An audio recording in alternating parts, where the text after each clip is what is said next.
I don't have one. What's up, Lyku?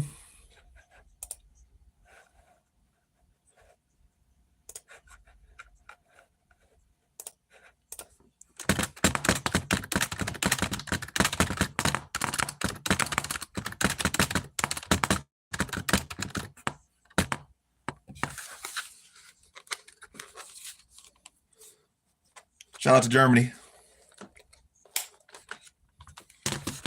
Who's the first fighter to die?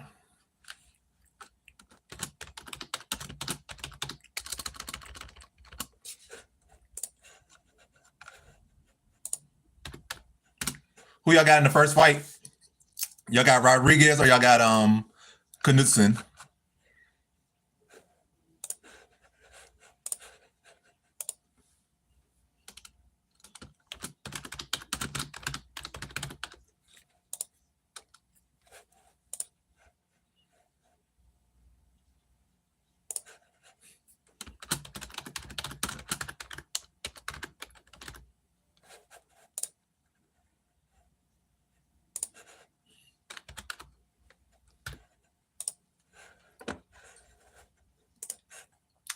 Um, I can't give out any safety parlays, but I did drop a video where I did get some props of the week, so I'll give you my props of the week. So yeah, some lines to play at or some props to play at. I think what's his name? Joel Alvarez, I think in the distance at like minus 180. I think that's a good prop. You could put that in the parlay if you want to, or money line that if you like, depending on where your wallet's at. What's his name? I think, oh yeah, my prop of the week was okay. I be forgetting the guy's name. What's that dude name? Oh, Navajo Sterling. Oh yeah, Navajo Sterling by first round knockout is plus 200. So if you want to play that, Navajo Sterling first round knockout plus 200. I think Navajo Sterling KO any round is like minus 200 now. So that's something you can put in your parlay safer. But money wise, value wise, Sterling first round is plus 200. That's my prop of the week. So that's something you can play it. Joel Alvarez in the distance. Well, yeah, in the distance. That's a good play to play it. And who else is a good play? So yeah, Sterling first round are, which is plus 200, or Sterling KO any round, which is like minus 180. If you want to play it, it's safer that way. Joel Alvarez in the distance is like again probably like minus 180. That's something safe, I feel. There's no such thing as 100%. Sometimes it might feel like that, but there are no 100%. What's up, Silky? But like I said, you're just trying to bet the whole house on one fighter. I'm not going to say don't do that. I would say play the props and don't bet 100%. Don't bet the house on nobody.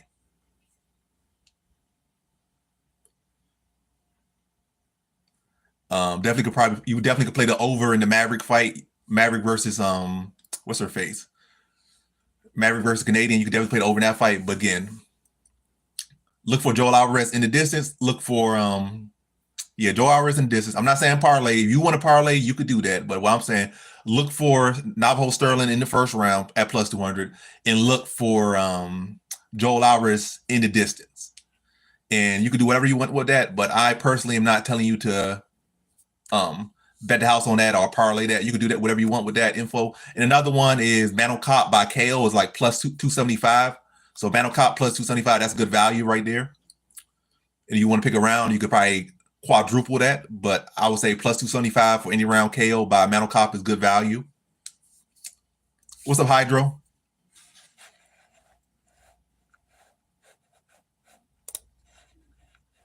Right now, the fighters are walking to the cage. Knutson's getting checked in now. And then we'll be having the first fight of the night, the first fight of the last card of the year in about probably 5 minutes.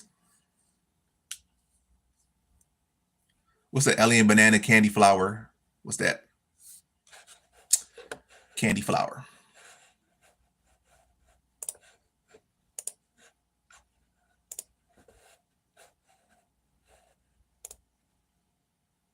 What's up, Chris?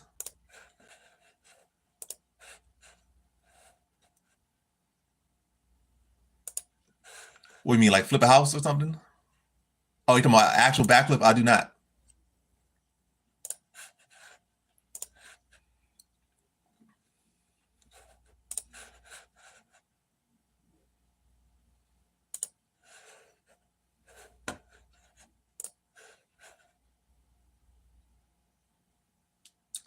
Hey, Bieber.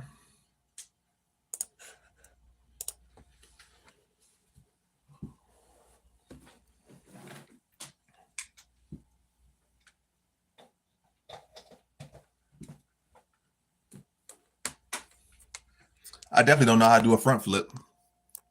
I probably learn how to do a backflip before I do a front.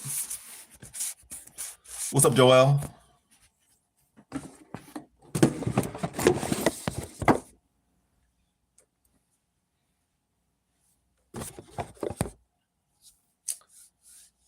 Alien, what's up, Alex? Nice to see you in here, Alex.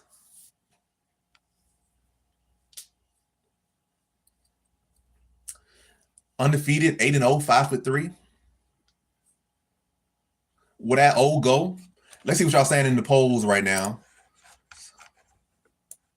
So majority of y'all got Pierre Rodriguez. I do got her as well. Let's see. But it's only what? Well, 12 votes. That's actually a lot of votes for me. 12 votes. So my day's been all right. I didn't do too much. I worked. I got off. I slept. And now I'm here.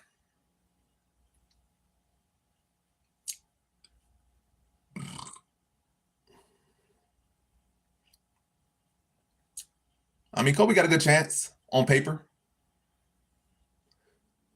We'll see what he got left. Oh, it like Pierre Rodriguez already rocked Knutson and took her down real easy.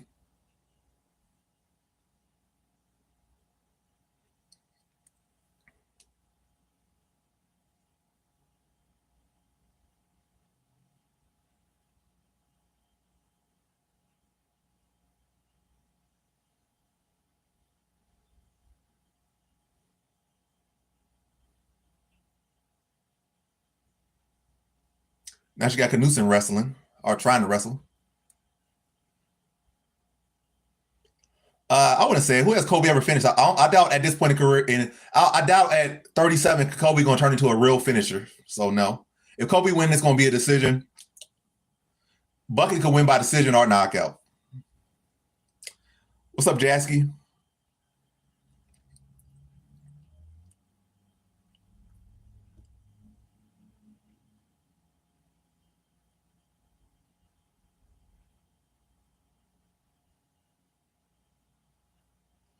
All right, get this takedown, Rodriguez. Get this takedown. Put her on her back and hold her down the rest of the round. Come on, let's get it. All right. All right, hold her down. Hold her down. It's not even about no. You already did the damage. You don't have to do nothing else this round except hold her down. I did. I don't have one right now though. What did he do to Usman? Lose? Lose twice? Get dropped? I think what 3 times over the course of those fights?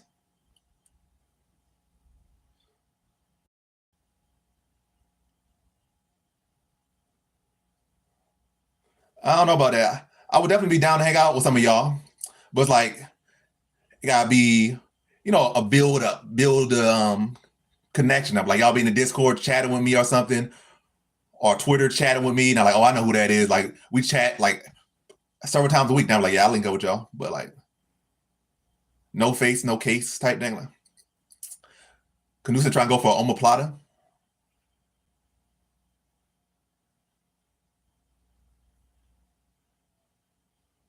So really, Knutson just holding herself in place right here.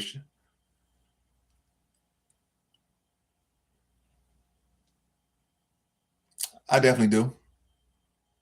I don't use them very often though. Not really much of a point to use them that often.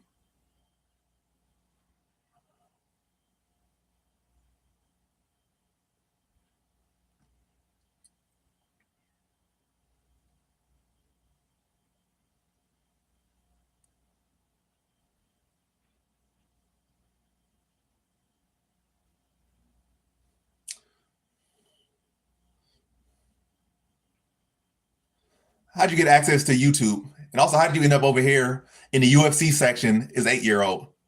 I don't know too many 8-year-olds that can use their phone like that and also watch UFC.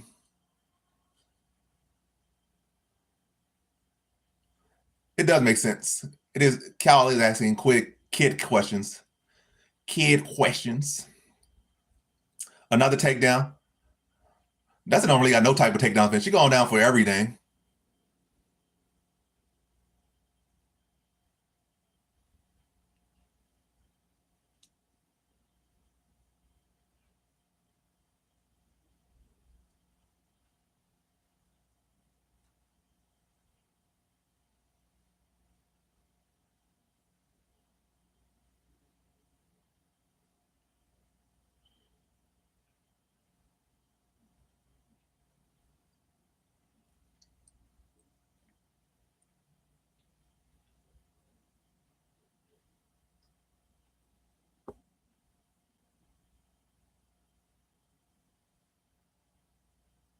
All right. Rodriguez in side control now. Uh, I would love an over 1.5. I don't know about over two. He could definitely get over two. I say, oh, is he gonna get three takedowns? I feel he could get two takedowns. I feel like three takedowns kind of pushing it, you know. You know. So 1.5. I don't know why they got an over two. I say over 1.5 if they have it, because I feel like he can get two, and I would even bet on him to get two. Big elbows from Rodriguez on top. A pretty good start for Rodriguez. 10-9 first round for Rodriguez. Let's get another one of these and another one of these and, hit the first play of the night.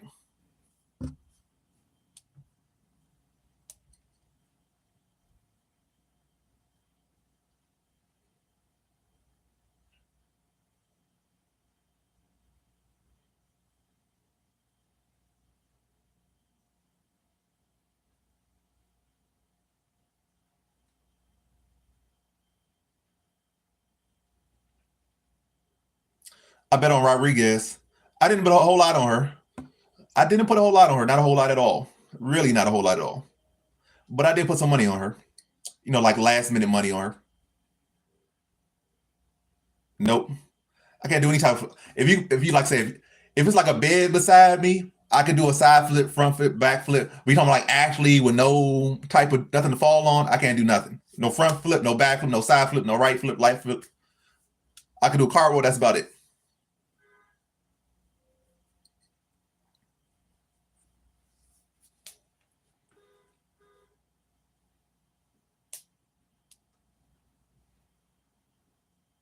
All right, second round underway.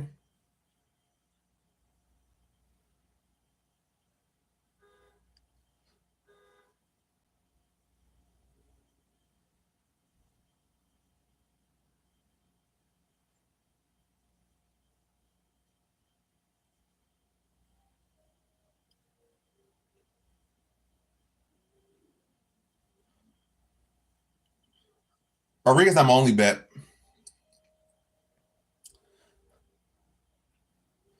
A good takedown for Rodriguez. Rodriguez is probably my least investment on the whole night. And I still got that big parlay that I, made a short about that's still going. I got two fights on there to cash out that $500 parlay. So I got two more fights, two more important fights for the year.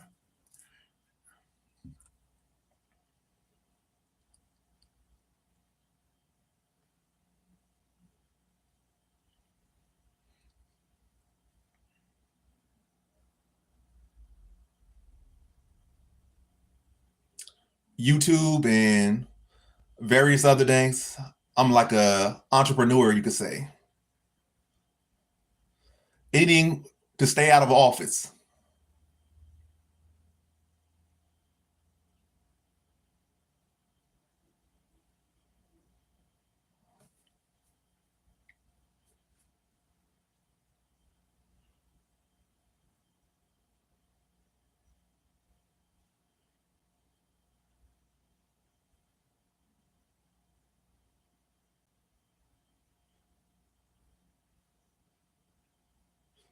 Another nice takedown for Rodriguez.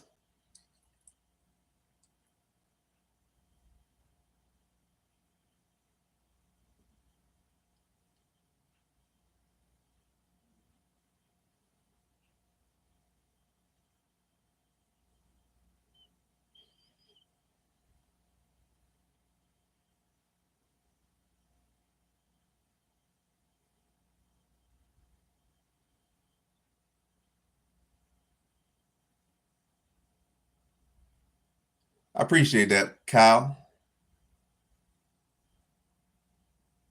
I try to be.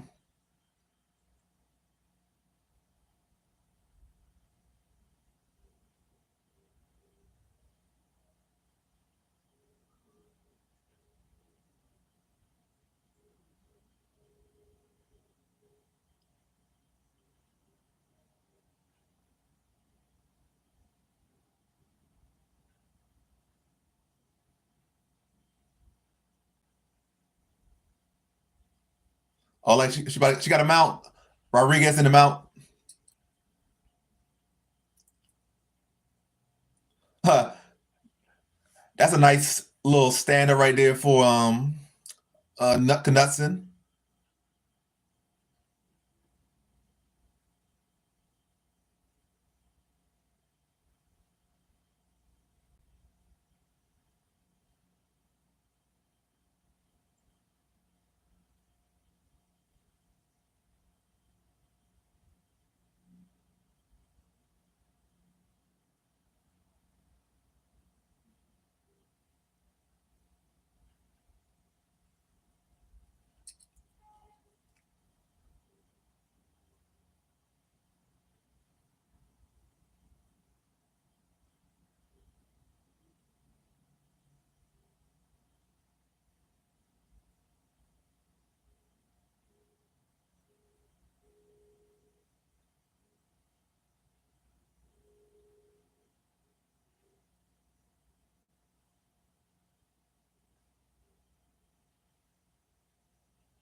You said 3 odds on Josephine. What are odds?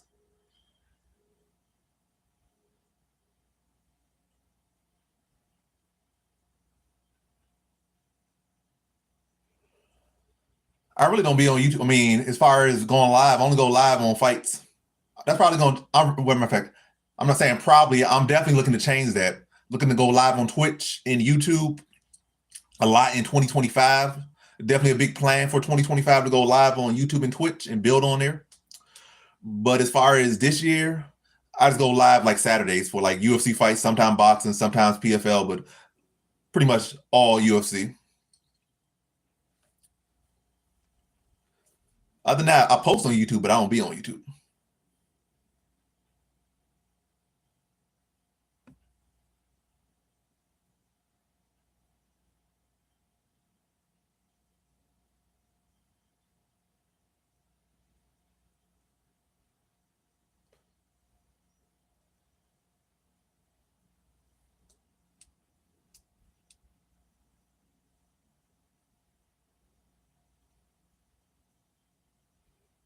We had 2 rounds to Rodriguez. She just needs to reel it in.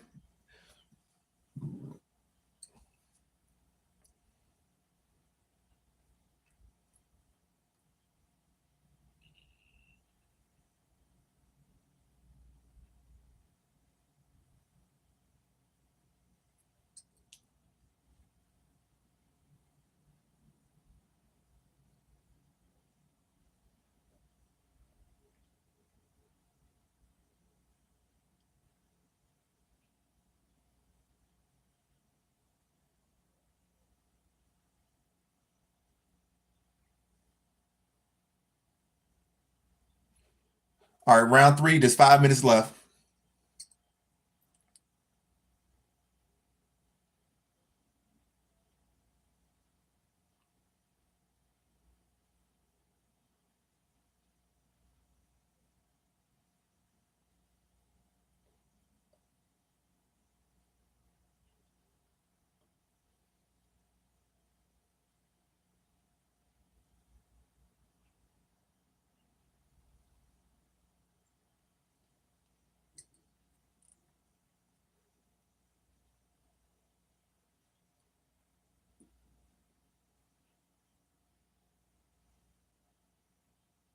Oh, nice front kick from Knutson. Or nice teep front kick.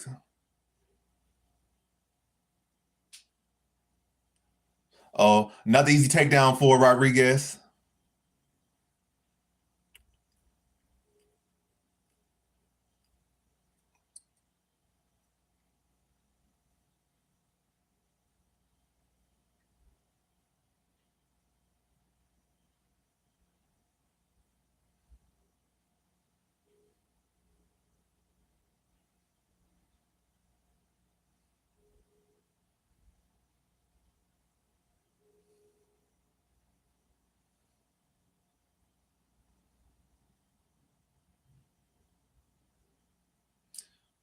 Like she could get a Von Flue choke from here. Rodriguez on top.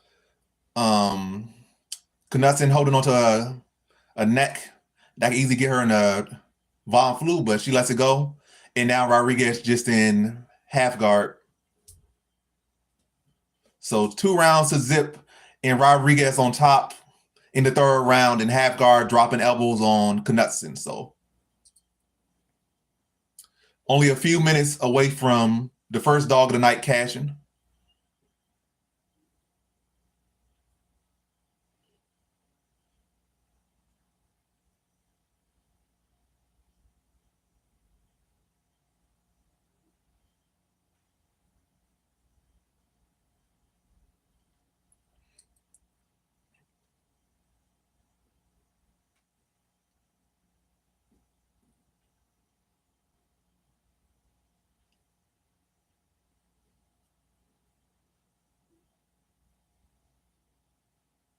Drop some good elbows from side, well, not side control. Good elbows from half guard is Rodriguez. Knutson not really doing much to get back to her feet. She has given up I would say 100 minutes. She has given up 8 minutes and 31 seconds of control time, and the numbers continue to rise. A mostly dominant performance from Rodriguez so far, with, again, the clock running out.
All right.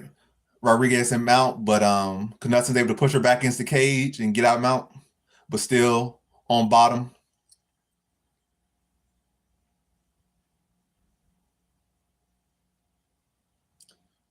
Not like Knutson's close to getting caught in a crucifix, but she's able to regain full guard.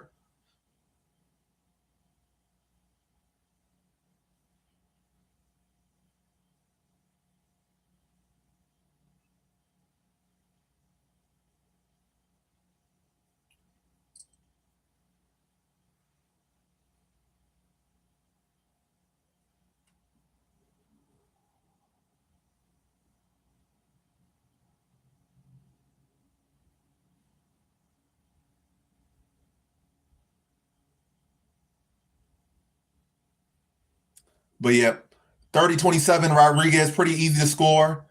I don't have to be like, on pins and needles, like whether it went this way or that way. It's pretty clear who won. 30-27. Rodriguez. I don't know how you could give Knutson a round. So yeah. On to the next poll. At the end of the poll, more people ended up leaning Knutson. So 48% of y'all were right, including me. But yeah, on to the next fight, on to the next poll. Davy Grant versus Ramon Tavares. That's an interesting one there. My name is Aaron Yeager.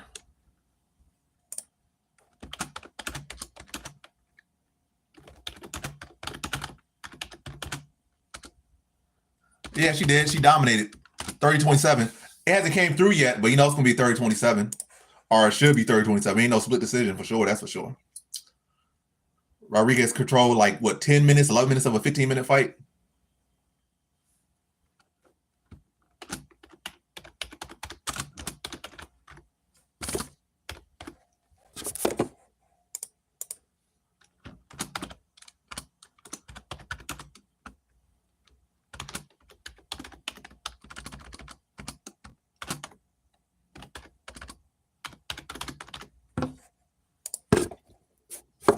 And my live chat already messing up, and I'm not even at the main card yet. Just one fight into the card, and my live thing already not keeping up.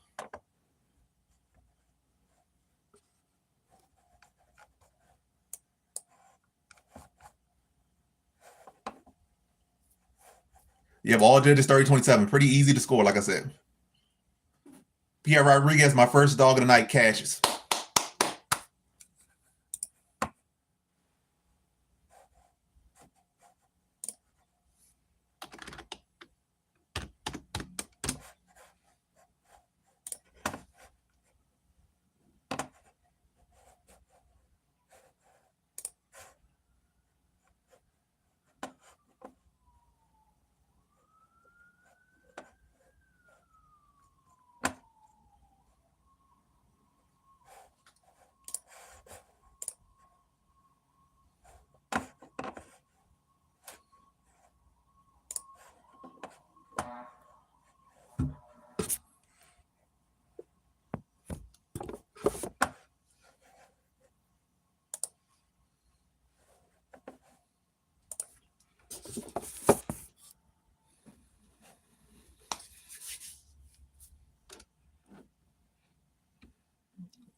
Prank call somebody.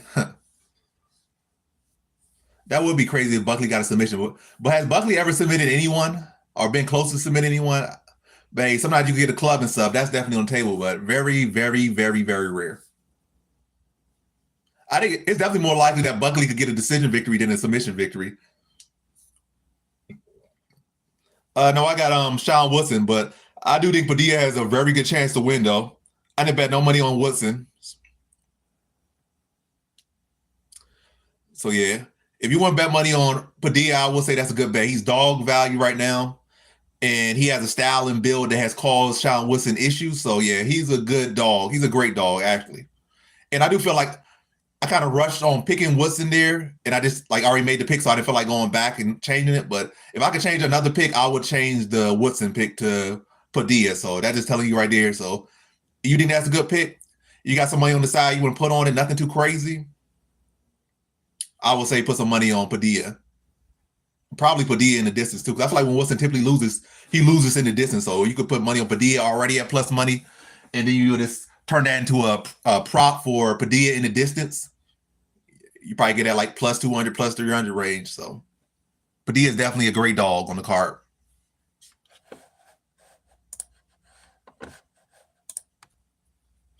I don't got Ottman as Zitar. I was going to do a bet on the fight that doesn't go the distance or fight ends by KO. But ultimately, I just left it alone. Anytime you're dealing with Michael Johnson, I just leave it alone. Unless he's going in there with like a legit fighter, like, oh, he's going in there with a Khabib. He's going in there with Islam or something like that. Then maybe I'll bet on the fight. But if this is Michael Johnson versus another guy who's not that good. I'm leaving it alone every single time. But yeah, I got Michael Johnson, I think, by a first round knockout. But no bet, no money on it.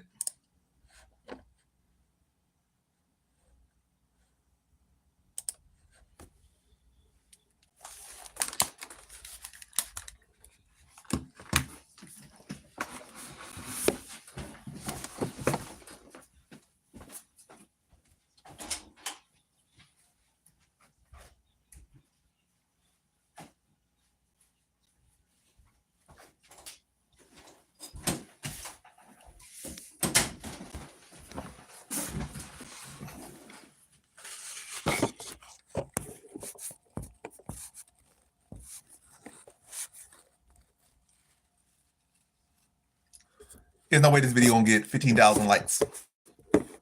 That's probably more likes than I get all year.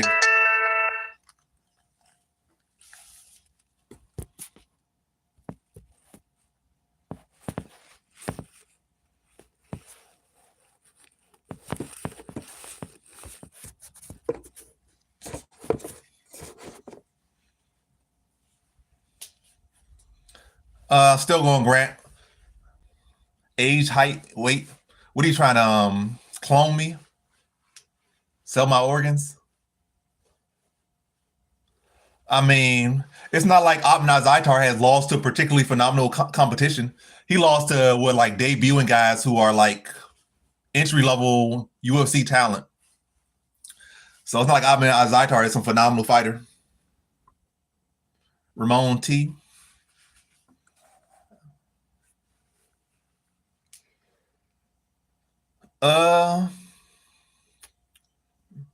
I say finish if that's what you're gonna go with. I picked Sean Woodson, just letting y'all know I picked Sean Woodson. But yeah.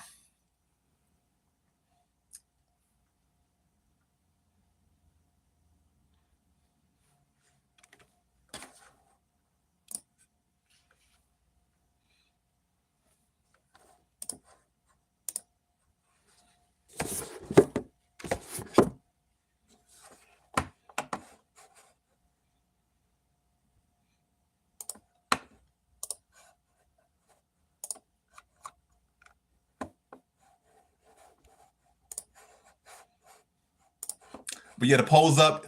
Get y'all votes out there. Y'all going Grant or Tavares?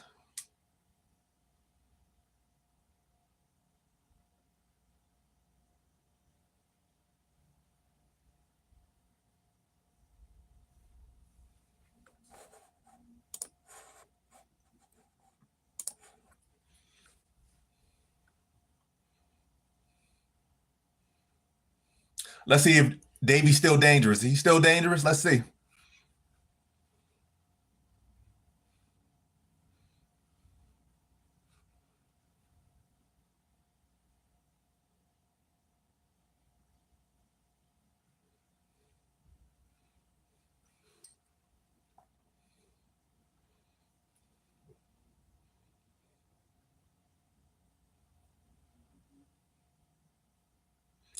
No glove touch. Good inside leg kick for Grant already to start the fight. Let's see if he can keep doing that.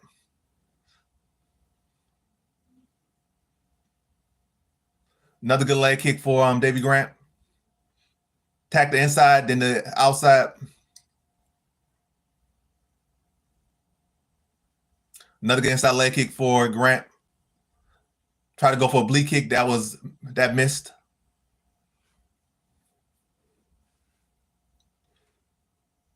I think that one kind of landed on the cup.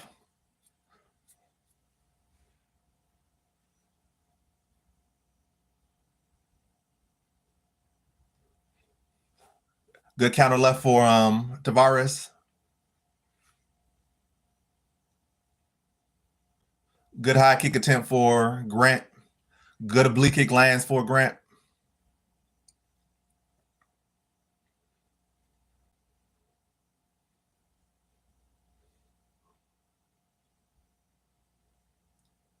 Nice leg kick for Grant. Oh, nice counter for Grant. Showing his hands too.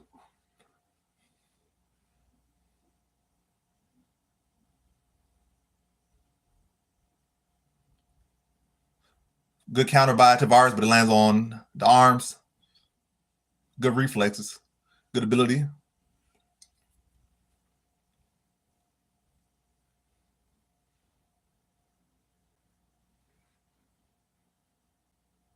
Oh, nice body shot from Tavares or Tavares. Oh, nice body shot back from Grant. Good high kick attempt for Grant.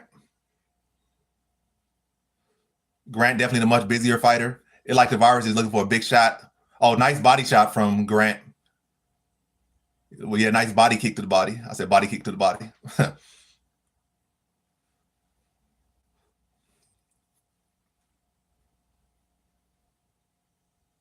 Another good oblique kick for Grant.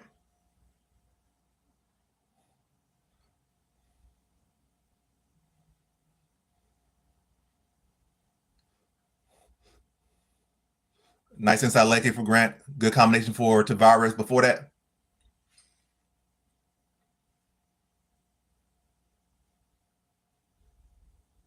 Oh, nice head kick to him. That's landed through the guard.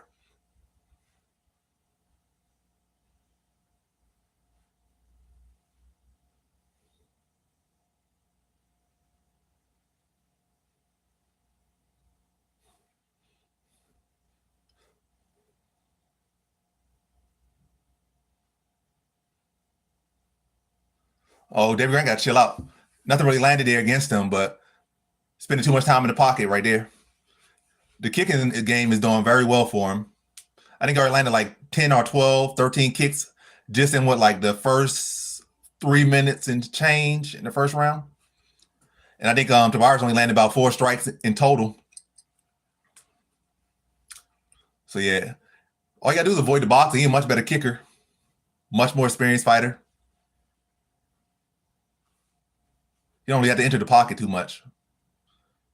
Chew the legs up, punch the body a bit, keep switching the stances, keep him guessing.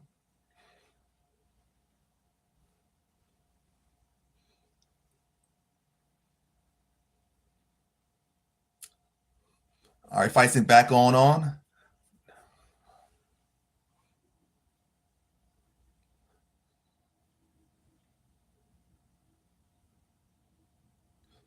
You gotta watch out for that. Nice step inside kick for Grant. Good footwork.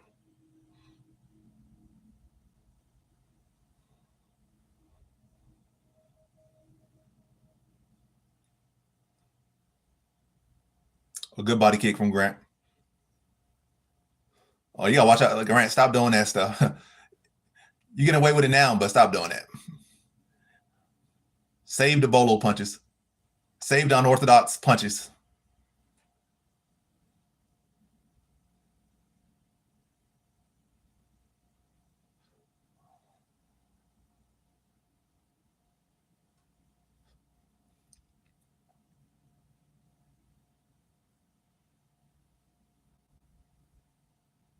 Nice jab from Tavares.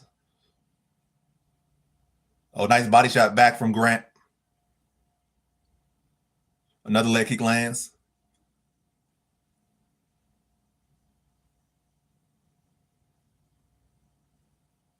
Oh, that was a nice attempt at a wheel kick by Grant.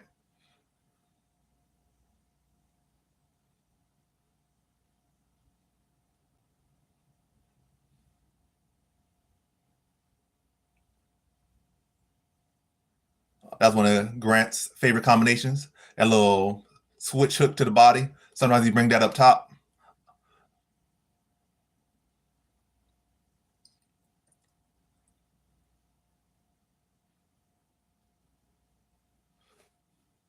Good first round for Grant. I think he about landed about like what 40 strikes to 7, 40 strikes to 10. So clearly a Grant round. It seemed like Tavares is just looking for that one big shot.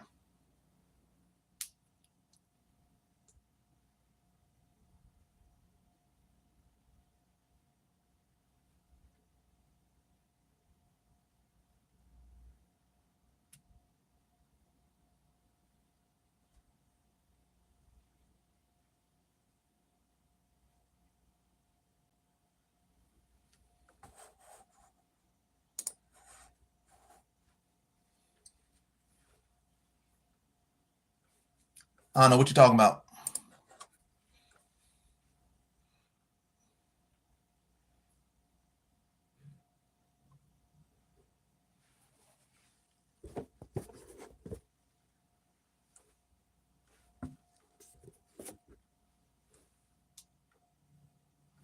All right, round 2 about to start.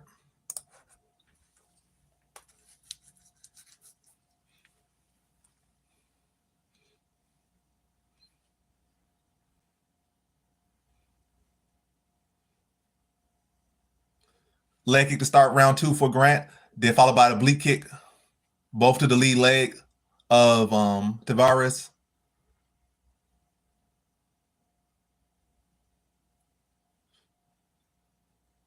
Nice oblique kick from Grant. Double the hook up from Grant.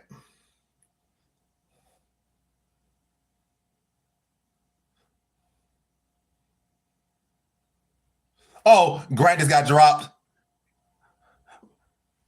But I don't think he really, it was like it's still, I think, a drop, but it's not as bad as it looked, I don't think, because he had Grant's foot caught.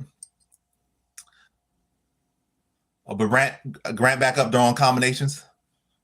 Don't look too shaky on the feet, but he got to be careful about being predictable and square at times.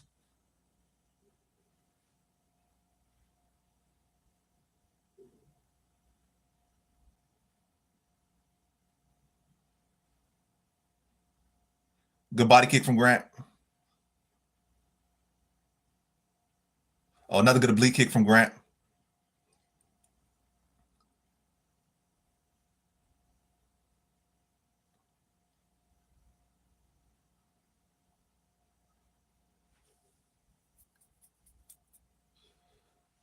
Nice oblique kick from Grant. I said oblique. That was a front kick, teep kick. Another good oblique kick from Grant. Oh, you got to watch out. You can't throw blind kicks, well, empty kicks or whatever case.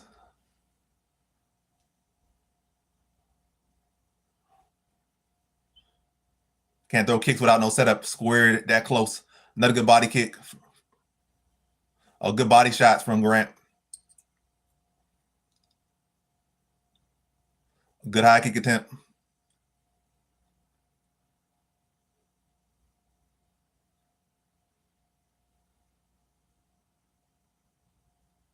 Oh, another nice wheel kick attempt.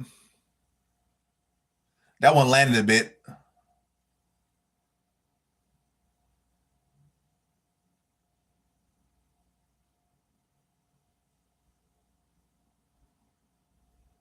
Good body shot from Tavares.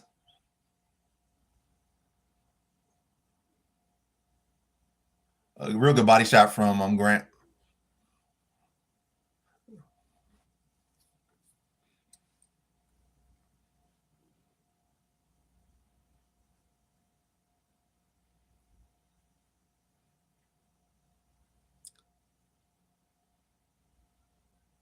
Oh, big hook from Grant. Oh, big body shots from Grant.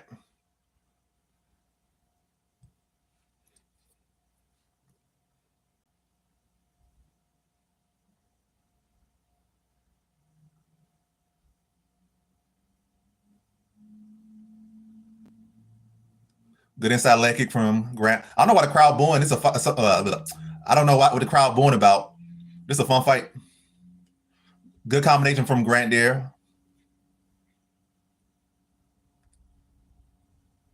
Oh, that was a nice knee attempt. David Grant's a very crafty veteran out there.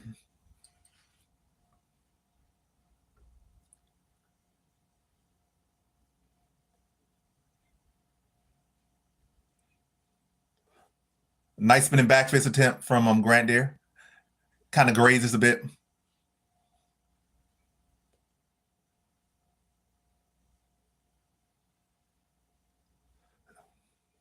Grant definitely landed a lot more strikes this round, 33-11 currently.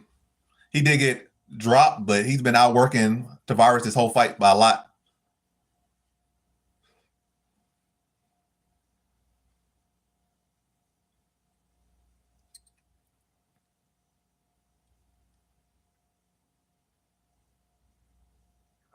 A nice knee. Was that a kick or a knee to the body? It looked like a knee to the body. A little step in, kind of like a knee thrown in the kicking motion to the body. Probably was intended to be a body kick, but kind of fell short, but still landed good though. Probably hurt more too, to be honest. Oh, that was a good combination for Grant right there.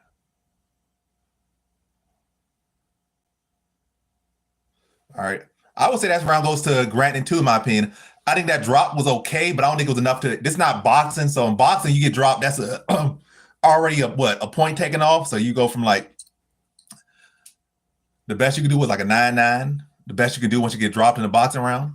No matter it's like a little soft drop or a big drop, it still automatically drops you to a 9-9 at best. But in MMA, we get dropped unless it's like you're really close to getting finished or something. They don't really count the drops as much. So I would say, in my opinion, that's a 10-9 round for Grant. I can see if they go the other way with that round for Tavares, but Grant still outlanded him like 40-10 yet again, just like he did in the first round. And again, I don't think that drop was like a real legit drop. I think it's because he caught his foot and punched him.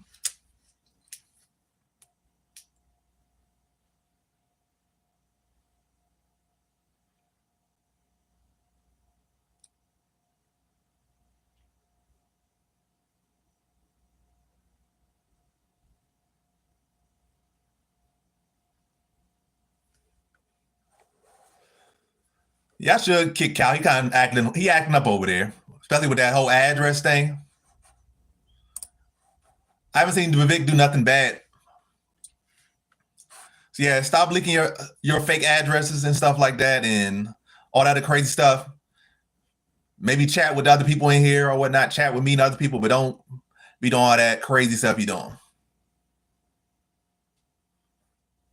Keep the trolling to a minimum. If I see something else crazy, I'm definitely kicking you though. But you can have fun in there. You can chat. You can yap. But all this sus stuff, like yeah, that's gonna get you kicked out the stream.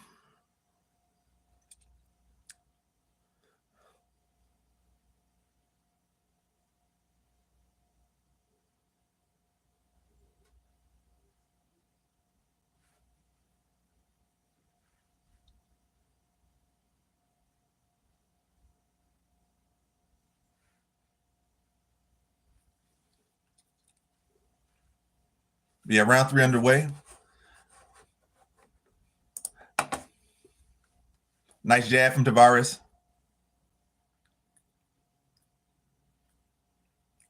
Another jab from Tavares.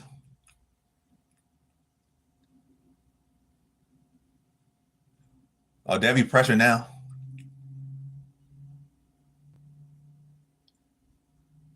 Oh, nice knee to the body by Grant. Step.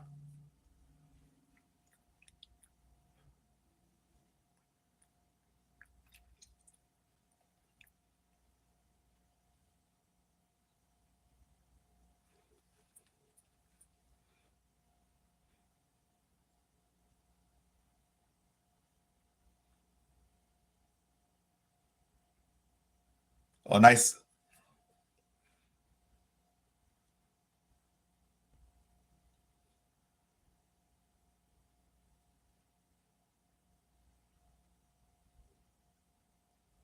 Oh, nice combination from Grant. He's really getting off here now.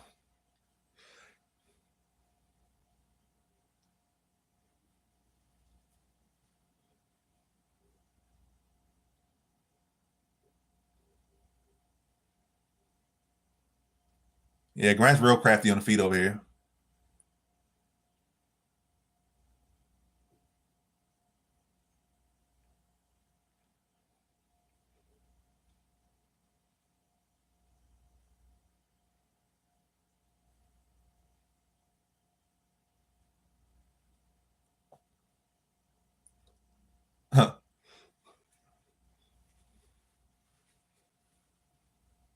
Another good inside leg kick from Grant.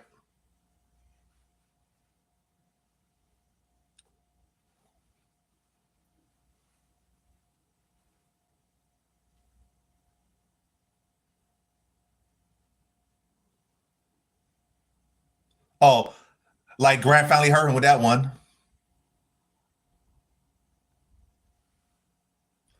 Tavares has a good poker face.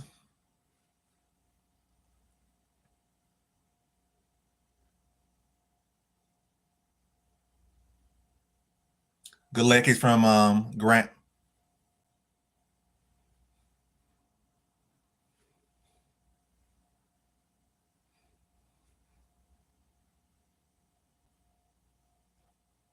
Yeah. Grant's putting on the striking clinic right now in this third round.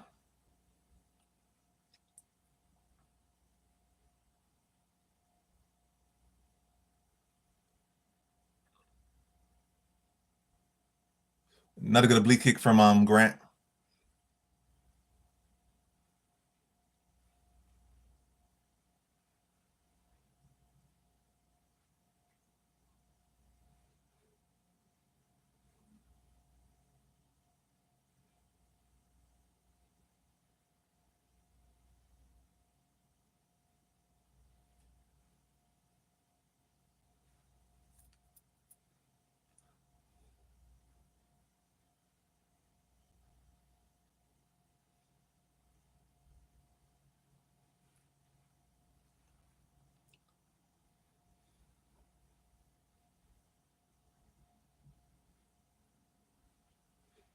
It's been a fun fight. Trading down the stretch. 10 seconds left. Throwing caution to the wind.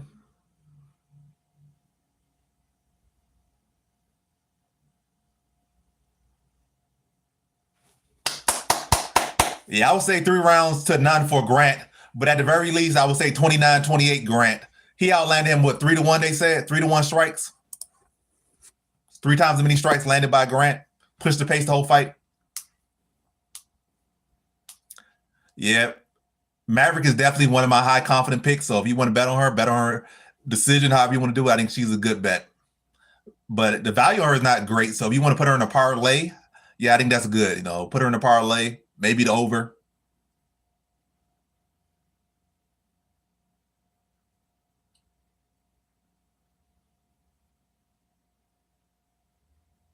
Pretty bad, to be honest, from what I've seen. Her takedown offense is particularly terrible, if anything, from what I've seen.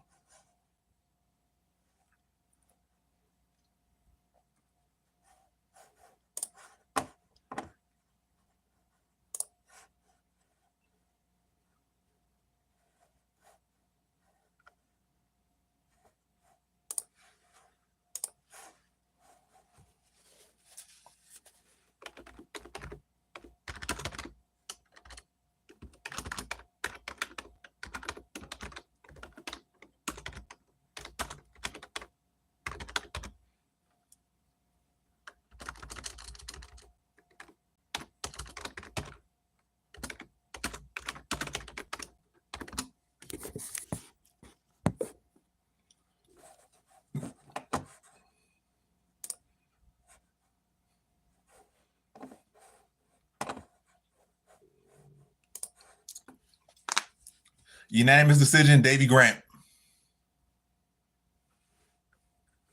Grant definitely was pushing in that last round. He didn't want them to rob them. You know, he didn't want them to rob him like they did his last fight. So he's like, I'm gonna push. Like they robbed me last time.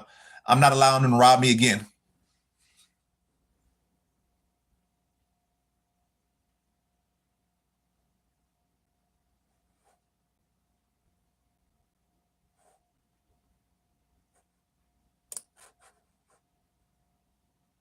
Maverick is a grappler. That's all she is. She's a grappler. So Maverick is a grappler. She's a wrestler. You never know. Kobe does do a lot of volume, so you got to be a little bit concerned about 75.5. A little bit concerned.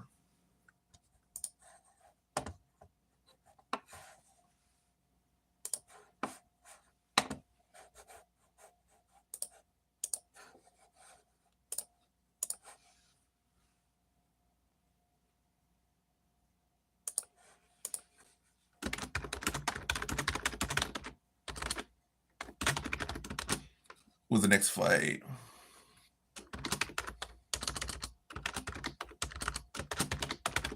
So the next fight is part of my big parlay. I still got $500 resting on that parlay. I got 2 more fights, and the first of those 2 fights is Maverick versus Horf. So I need Maverick to come through big here.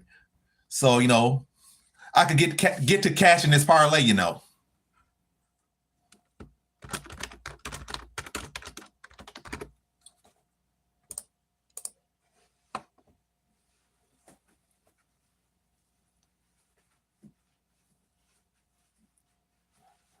Yeah, it is a 50. Well, I'm gonna say it's a 50-50 fight because I picked Woodson. I know it's a 50-50 fight on paper.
What's it? That guy named? Oh, you saying Lupa or Lima? I got Lima in that one, but no bet on that one. I know that one's closer than people think it is. A lot closer than people think it is. Miles Johns is definitely very live in that fight.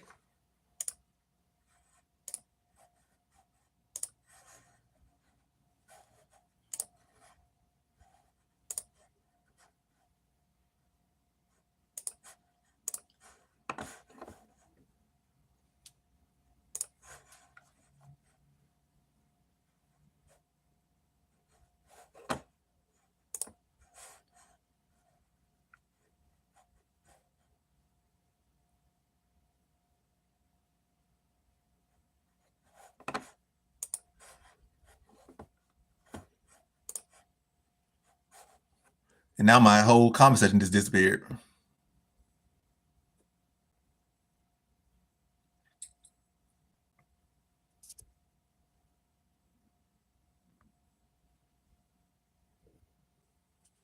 Let's see if that helps. Does that help anything?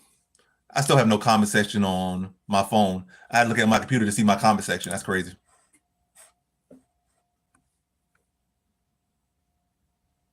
An 8-year-old riding a dirt bike that goes 50 miles per hour. That's kind of crazy.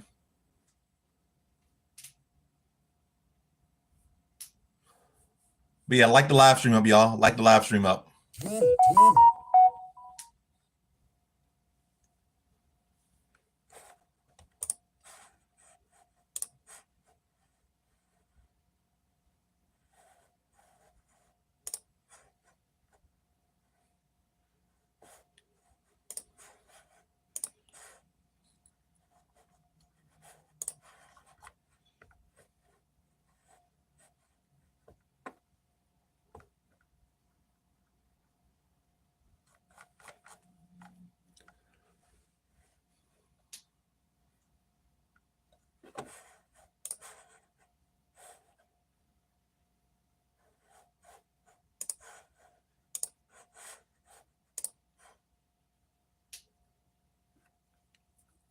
Yeah, if she's still a top up and comer, who'd she beat last? Oh, she just beat Jessica Andrade last. So she's real close to a title shot, in my opinion. You beat Jessica Andrade, you like right there for a title fight. Will she become champion? I don't know. But I definitely think she'll get a title shot. She'll get a title shot in 2025, in my opinion, in my prediction.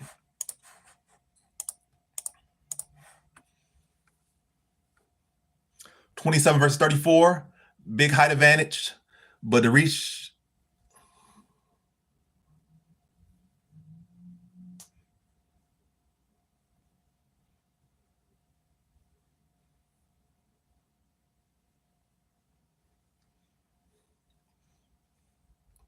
But yeah, again, I have a big parlay with Maverick in it.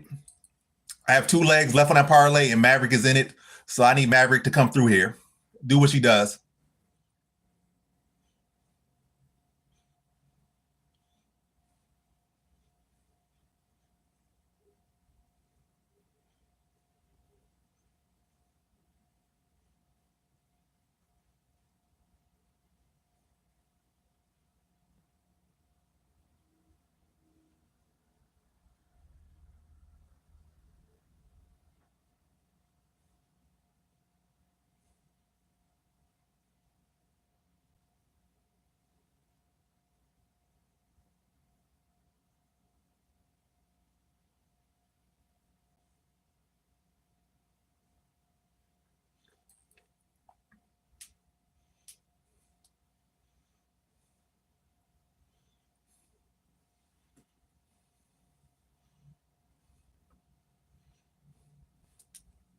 All right, fight's about to start. Third fight of the night. Big one here. Maverick versus Jamie Lynn Horf. Let's get going. Come on, Maverick, come through for me.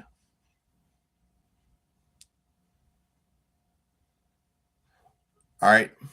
They touch gloves. The fight's underway. Maverick starts off with a side kick.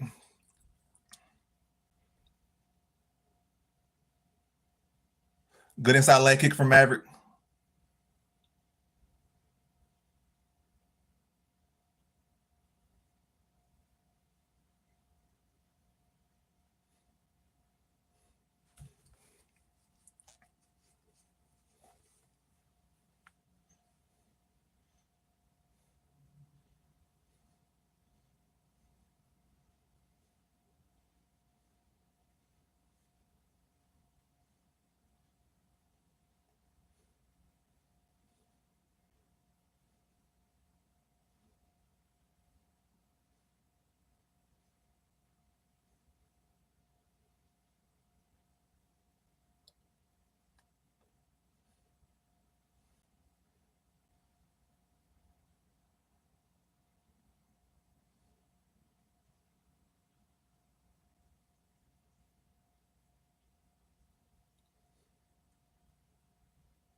I think Maverick to go for a takedown. I like the fact that striking looking more improved, but let's go for a takedown. Get the takedown, controller for 15 minutes, call it a night. That was an easy takedown entry right there. She just chose to strike. You could have went for the takedown, committed to it, and you would have got it. I mean, she didn't even go for a takedown, but I'm saying it was there if she wanted it, you know.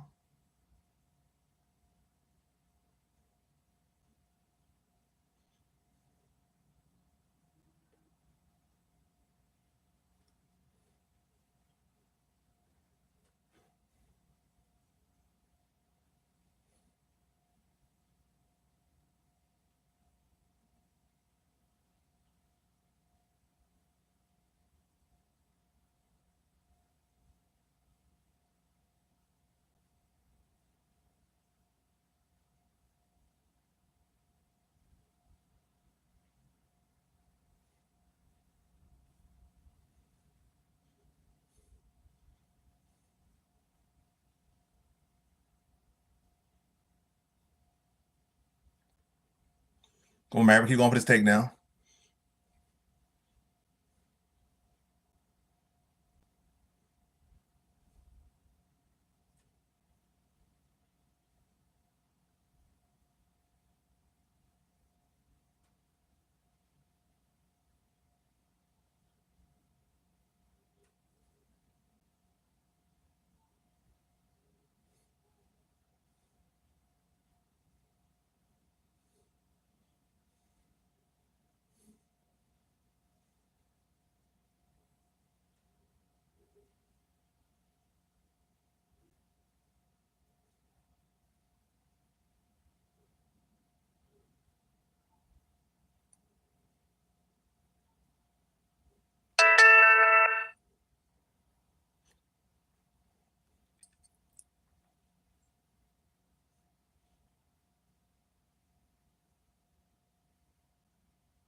Come on, Maverick.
But yeah, this is good enough. She's not really getting clean takedowns here, but she's controlling. Get this first round out of the way.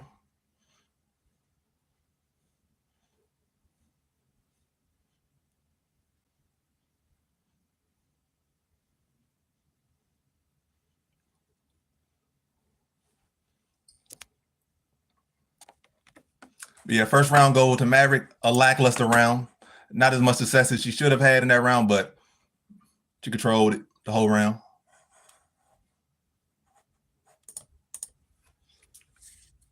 I got Daniel Marcos there.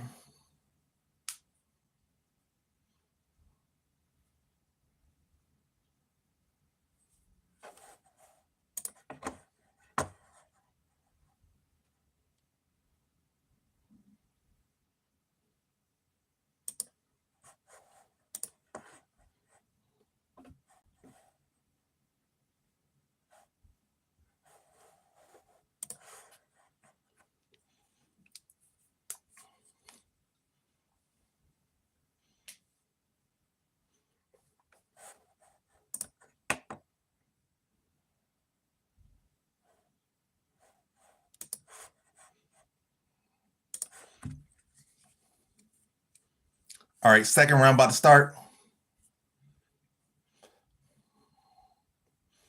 I need more of that, but clean takedowns this time from Maverick.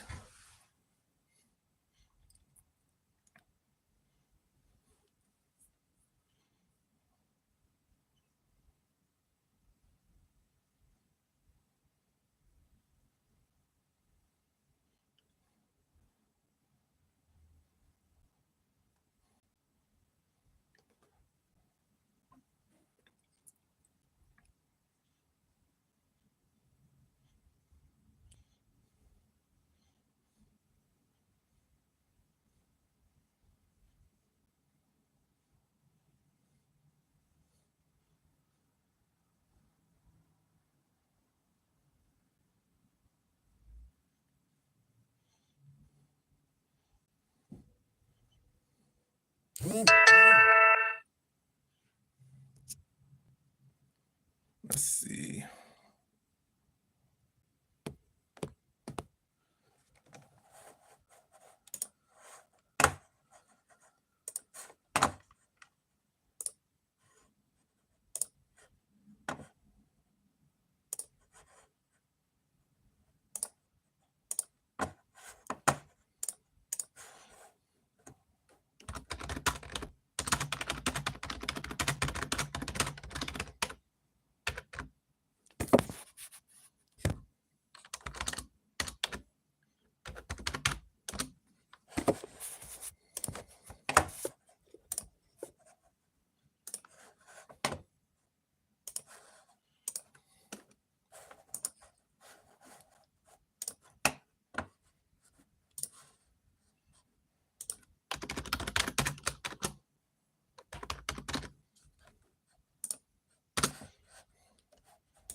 Come on, Maverick.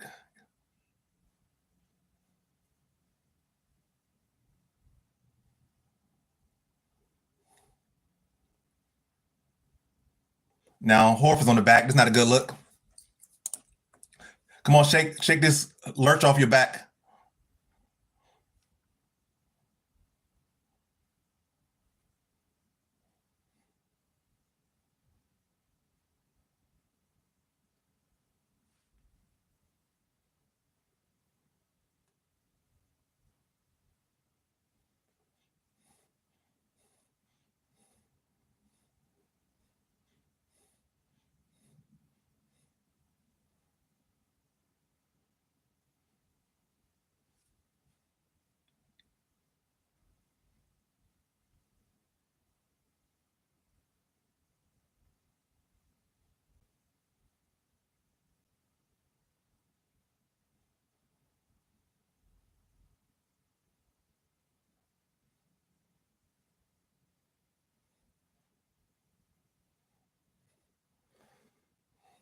All right, you gotta get on top now, Maverick. Get on top.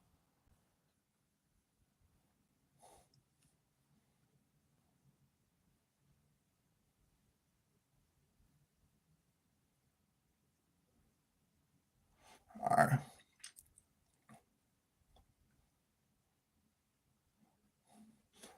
All right. You should have got on top, drop some ground and pound.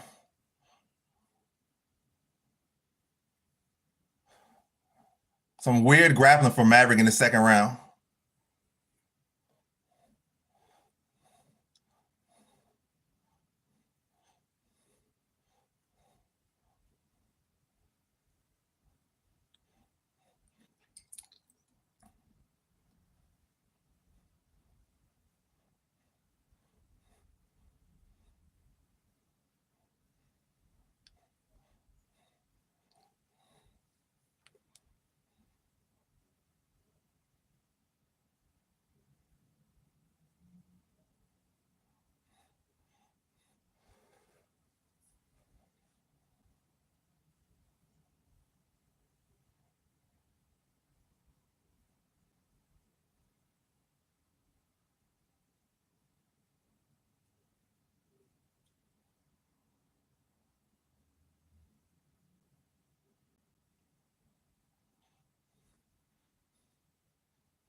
So now it's 1-1 going to the third.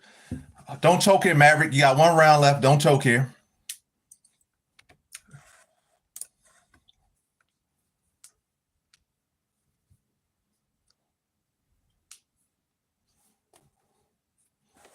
But yeah, I need a big round here for you, Maverick. I wouldn't even be mind if you just struck with her and won the striking battle. You would don't go to striking.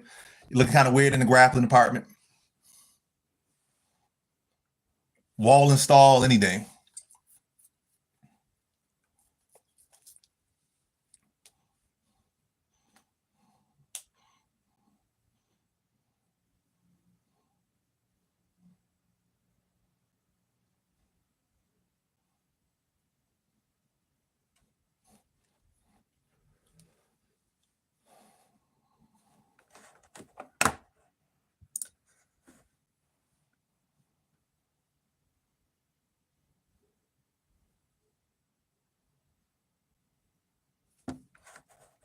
All right, come on, Maverick.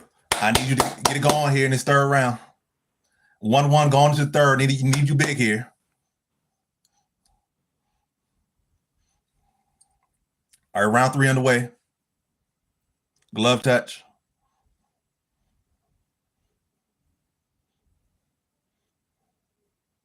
Nice overhand for Maverick.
A nice takedown. That's what I'm talking about, Maverick. Now hold her bump self down here the whole round.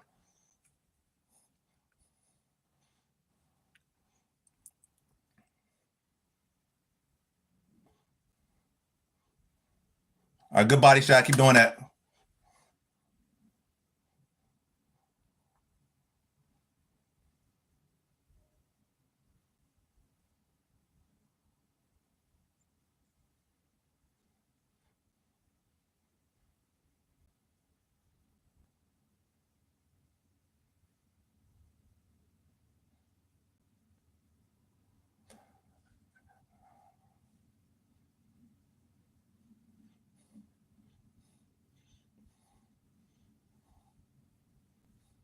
Maverick on top in half guard.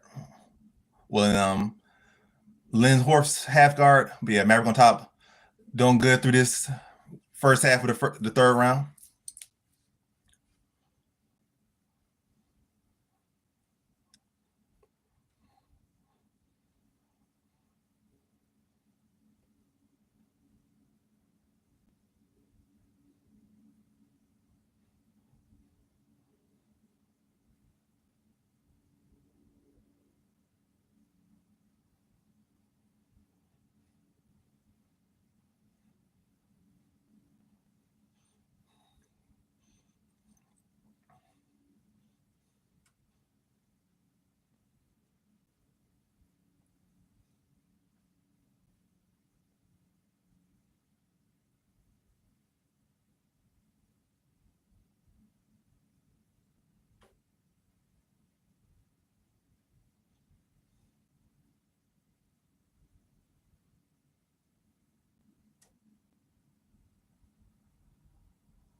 Our Horf back on the feet with a couple seconds left.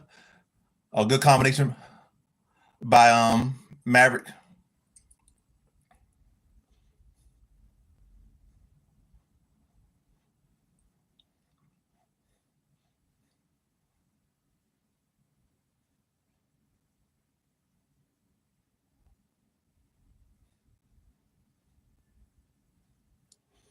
Yeah, it should be 29-28 Maverick. No BS there.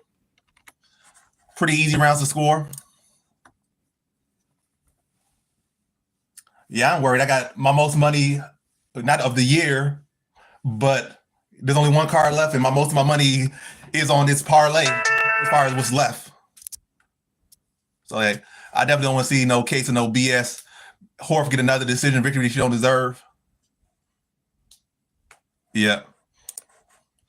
I think it's easy to score, so hopefully no BS.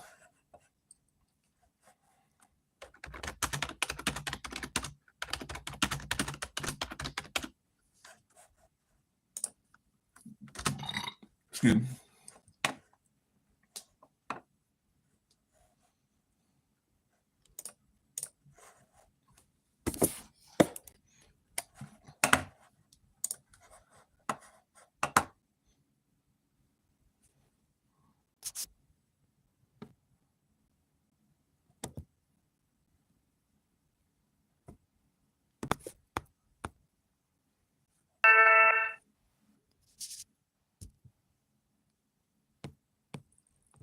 All right, let's see what the judges say.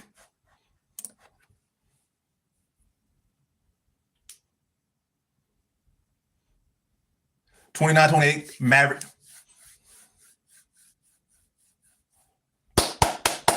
All right, so I just got one leg left. One leg left. One leg left from the 5-legger cashing.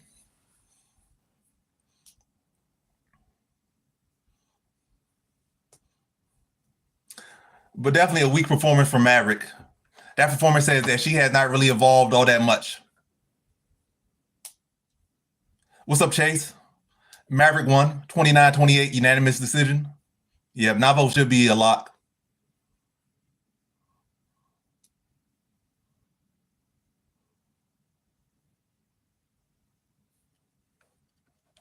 Yeah, way too close than it needed to be.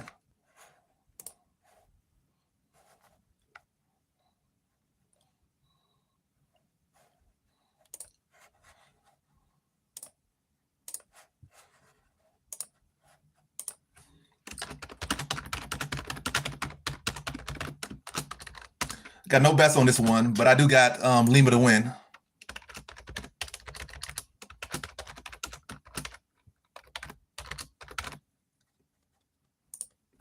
Mantle Cop.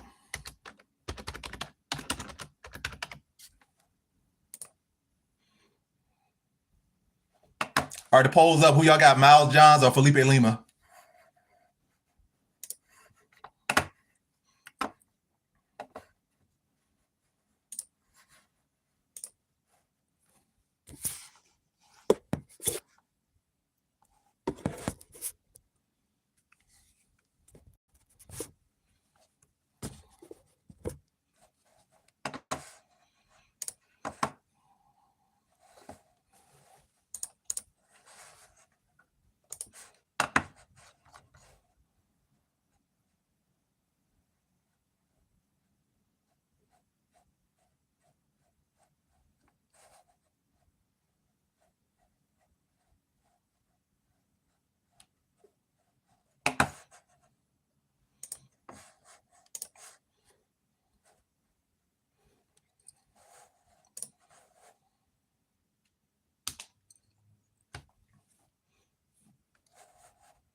But I say Navajo Sterling first round knockout. That's my best bet of the night.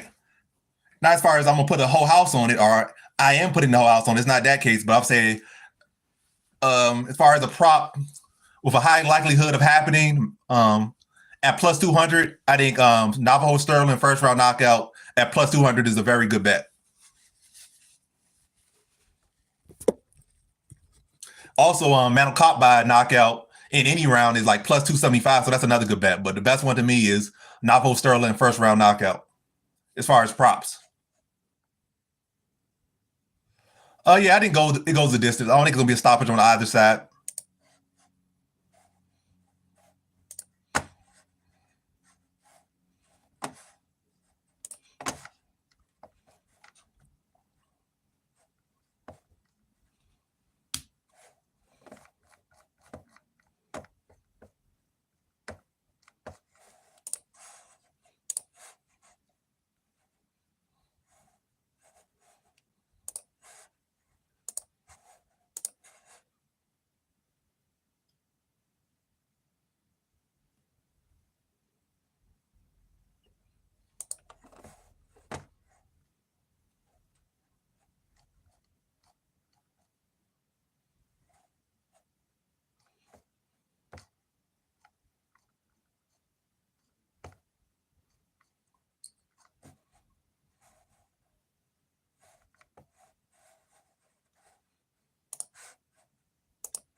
Yeah, I got Limo winning, but this is a very close fight, though.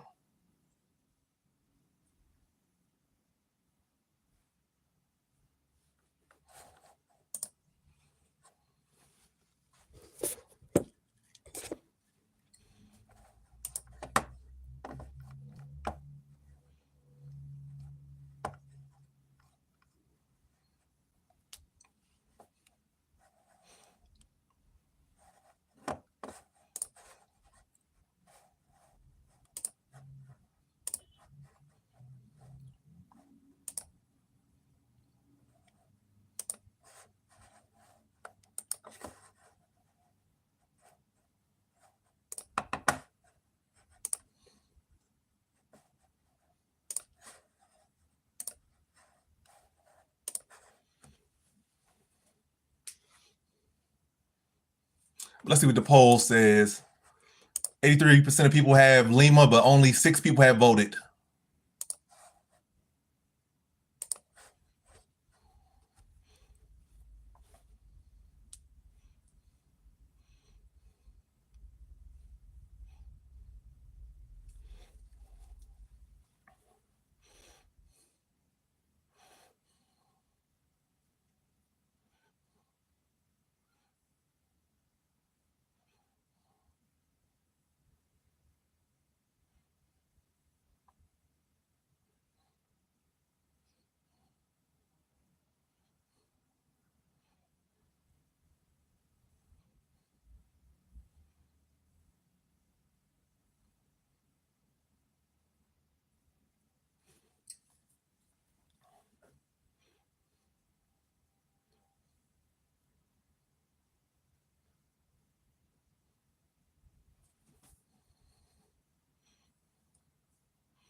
All right, fight about to start.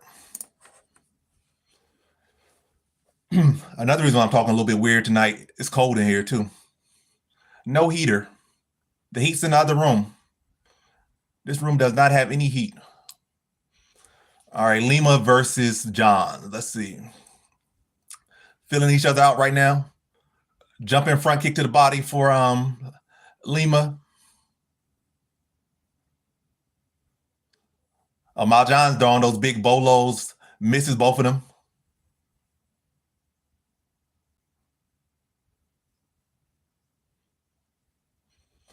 Lima's a young guy, but he looks bigger.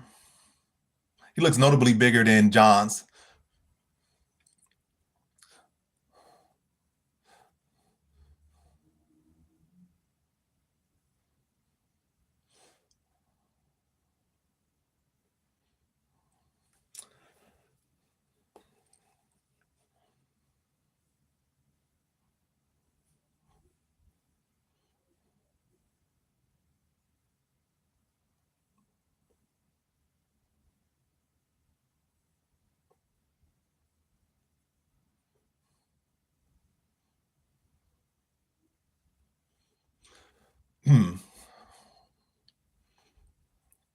Lima with a jab.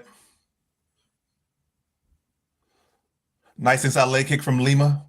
That definitely was not a nut kick. That was all leg. It might have shivered up to his nuts, but it definitely did not touch nowhere near his nuts. Lima continued to press. Yeah, I'm gonna get a coat in between these rounds. Cold as a mug in here. Overhand. I think the overhand landed on John. John looked a little bit shaky.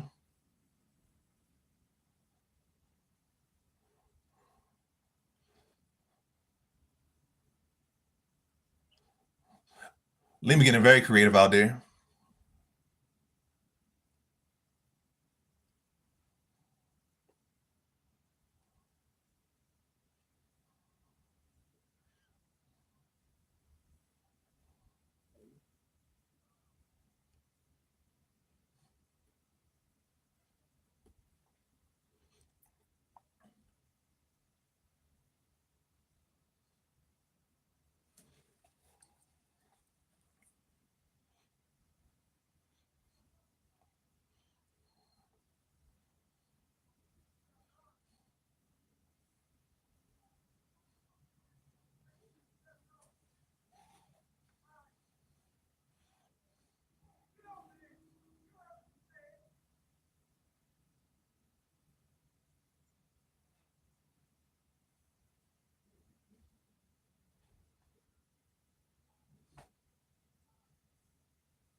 Yeah, Lima looking much better through the first round so far.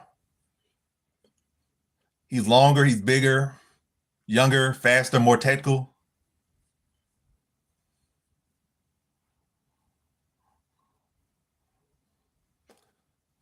Nice jab from Johns.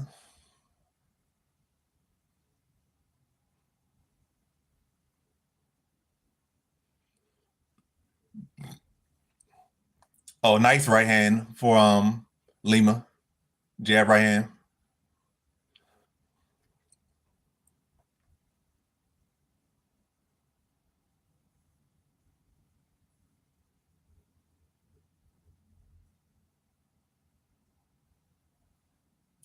Nice spinning back fist attempt from Lima.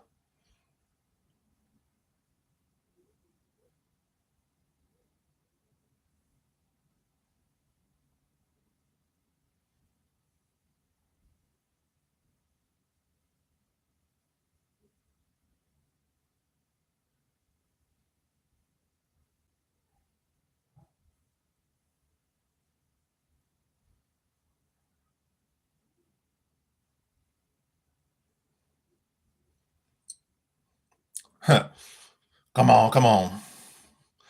John trying to get him to have a slug fight because he getting picked apart.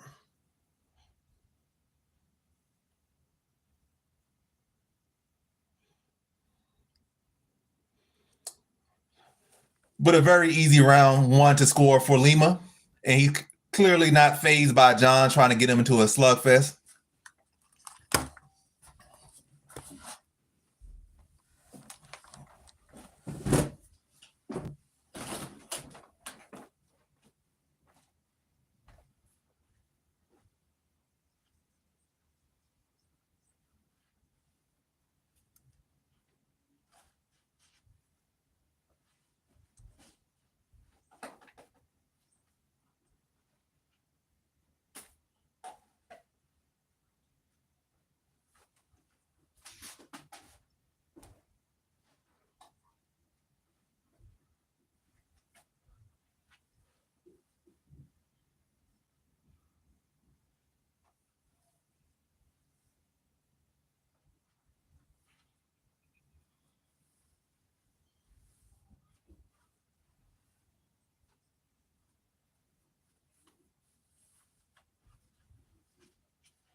All right, I'm back now.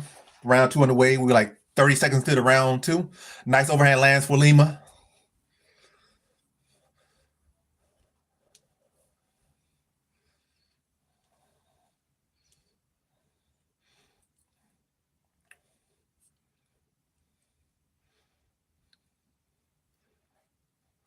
Good leg kick for John. That's the best thing he did all fight. Lima fires back with a combination, lands both shots. Good uppercut attempt for Johns.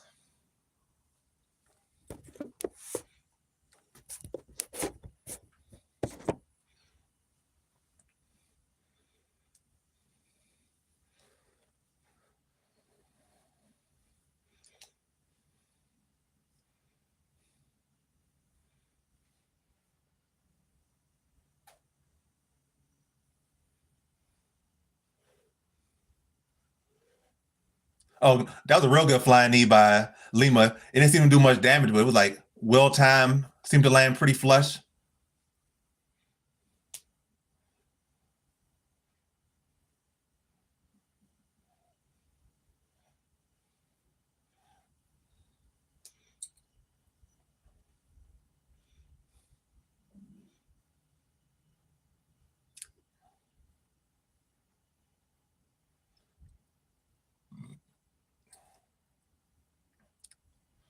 Oh, he got to watch out for that spinning back fist. He leaves himself open when he do that spinning back fist. Now Lima gets a takedown. John's the wrestler, but Lima gets the first takedown of the fight.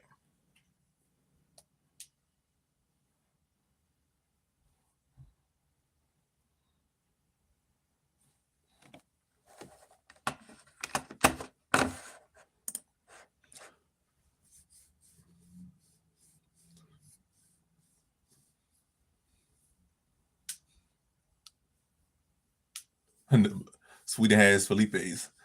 You know, it's the modern day. People can move wherever they want to move. So you could be a Felipe in Brazil, Felipe in Antarctica. Oh, oh, like Lima has well now he let it go. He had an anaconda attempt on John, but let it go. Now John seems like he has a double leg there. Has arm locked around the butt of or under the butt of Lima. Might be to get his takedown.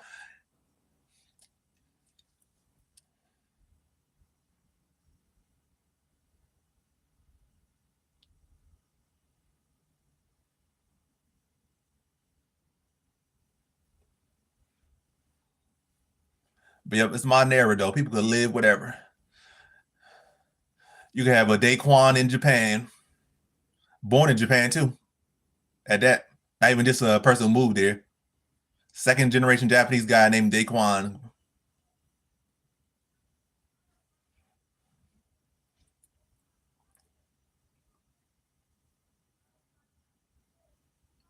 But it's a much better round for Johns.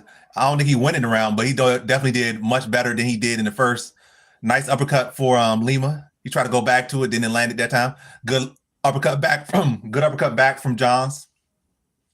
Nice jab from Lima.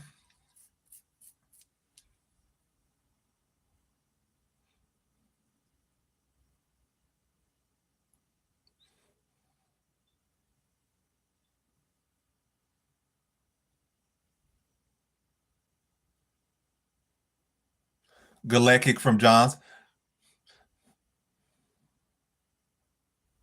Oh, that was a good combination.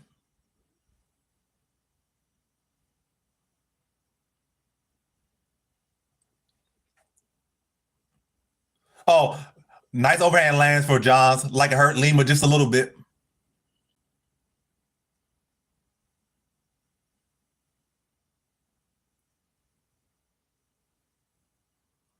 Yeah, this second round has been a lot more competitive than the first round. Good jab from Lima. Another good jab from Lima.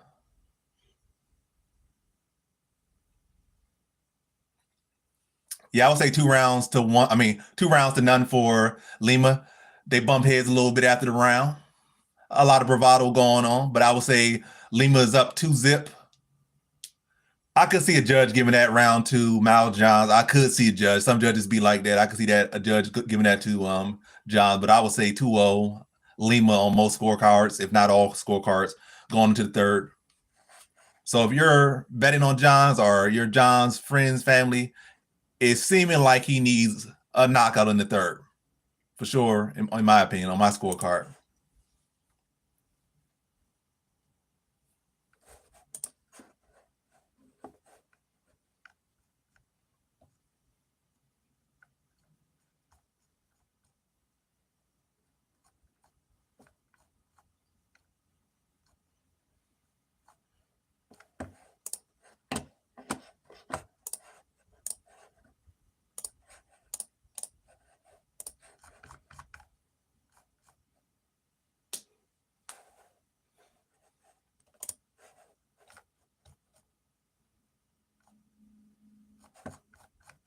All right, final round starting now.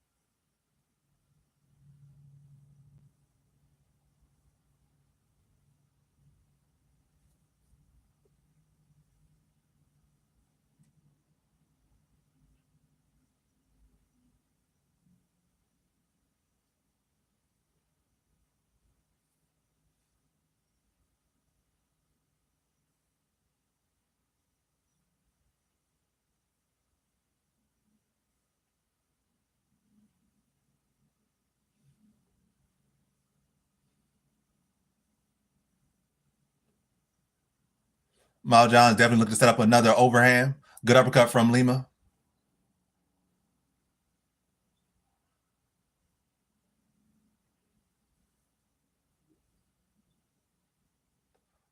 Good overhand attempt from Johns. Lands mostly on the arm.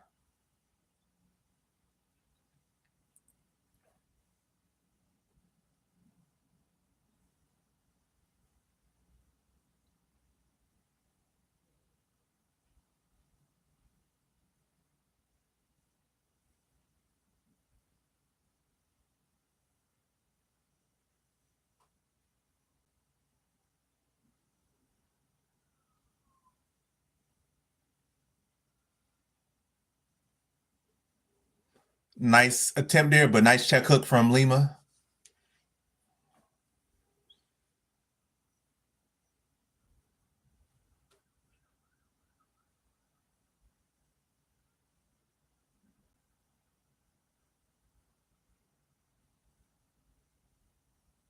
Nice back take there from Lima. Very smooth footwork. Now you got the back of Johns standing back take.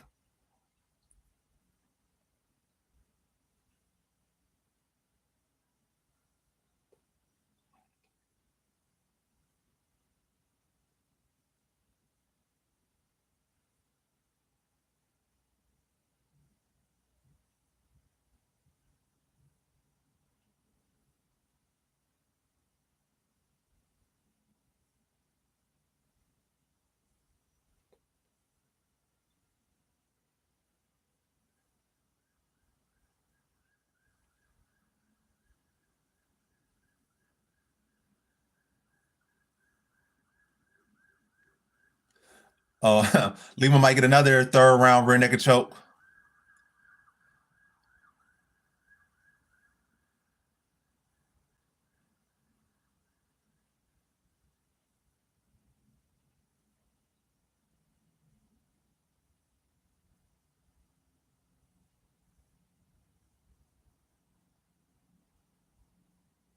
Oh, he might got it now.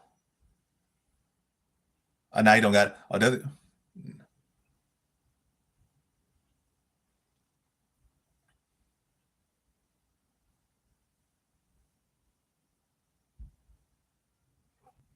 Miles John defending those rear naked chokes well so far.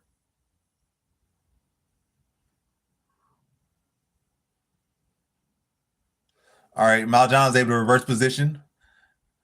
Now he's on the back of Lima, but he looked very high.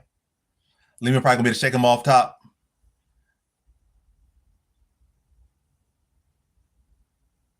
Yep, shook him right off top.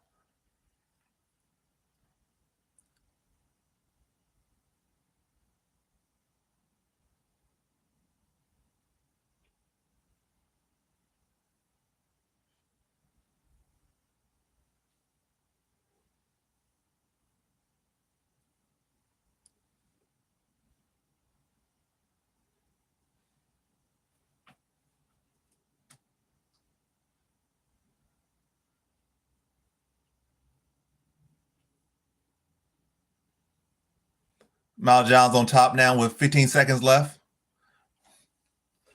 I don't think he could do much with that.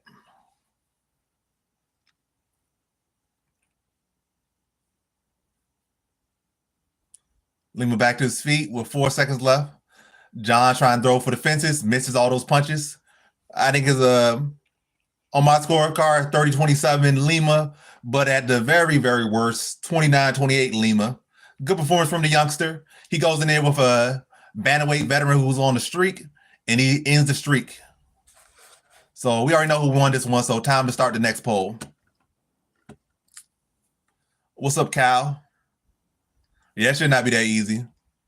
But there are levels to this game, and clearly Lima is on a different level than John's.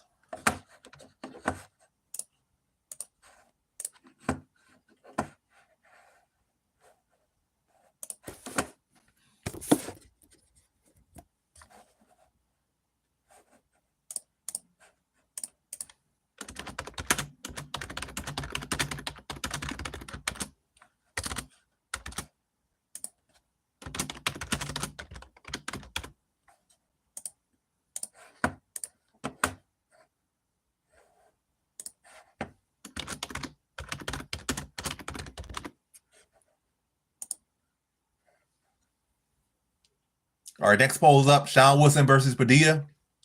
Another very, very close matchup on paper. But who do y'all got, Woodson or Padilla in the next fight? What's YouTube audio?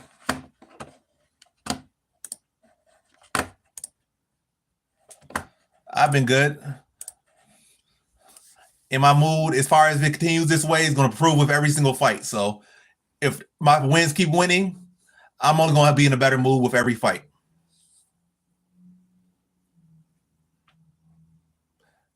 Unanimous decision, 30-27 across the board for Felipe Lima.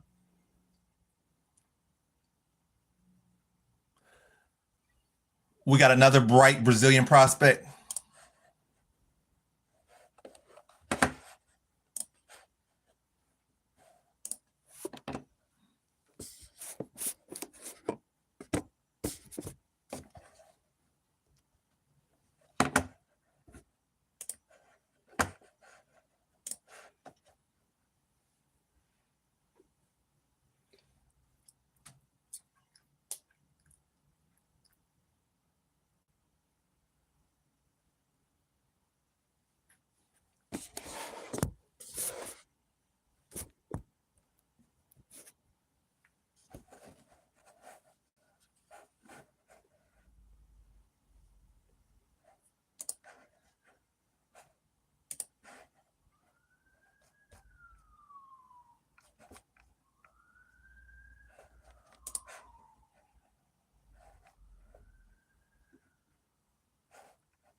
Membership, let me see. I'll just send you a link. If you want to join the YouTube membership, let's see.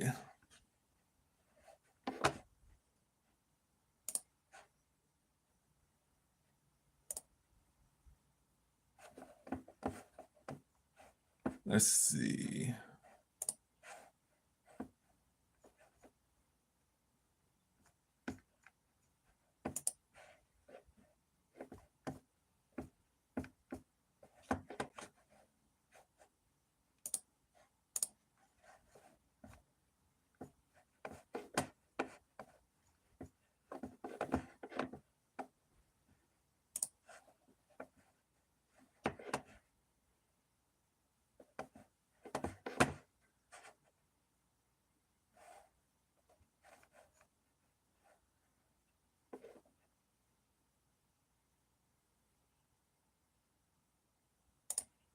All right, I'm gonna drop a link. So if y'all want to join membership, here's a link. Right now, that's not a betting section. Y'all want to see bets, like all my bets, and that's on Discord. But if y'all want to just be membership, and I'm gonna drop probably like exclusive videos and stuff. I already dropped one exclusive video, and probably gonna drop some more. I might drop at least another one before the year ends. But yeah, if you want to join membership and support, then there's a link. Next year, I'll probably add a tier 2 where bets will be, but as right now, my bets are really exclusively on Discord. And every now and then I'll drop little things like little bets here and there, but the entirety of my bets are on Discord. And that's what, $50 a month? Not a month, $50 one-time fee, and you get my bets for a lifetime currently. That's the rate for my Discord. Well, not the Discord itself. The Discord is free, but to see the bets in my Discord, my bets in the Discord, that's $50 one time. And you the best for life. So you don't gotta pay 50 a month, you don't gotta pay 50 a week, you don't gotta pay 50 a card. It's a one-time $50 fee, and you get to see the bets forever.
Yeah, Woodson versus Padilla next. No, yeah.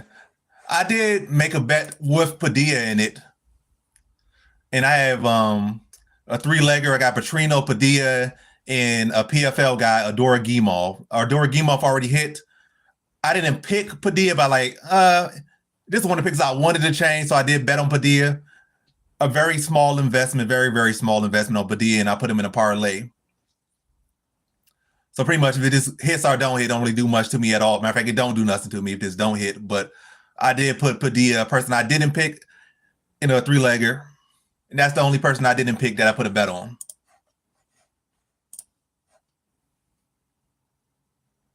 There's definitely gonna be some finishes.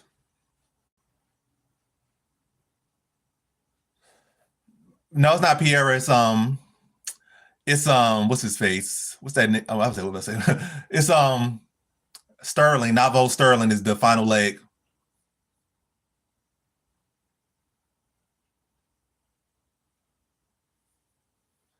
What are you talking about Padilla? You're picking Padilla? I'm not picking Padilla, but I do have a small bet on. Yeah. Sterling should be good there.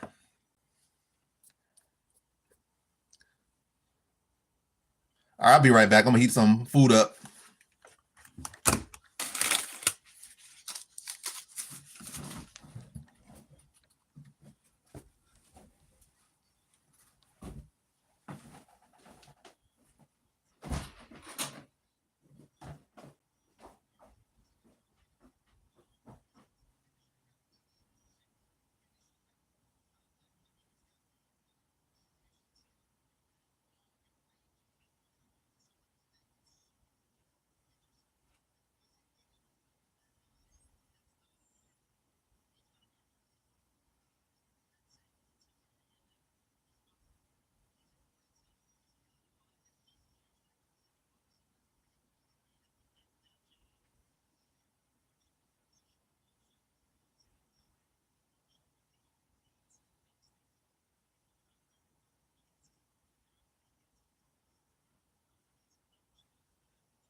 All right, I'm back. Now we're about to have Padilla versus Woodson. Let's see how this go down.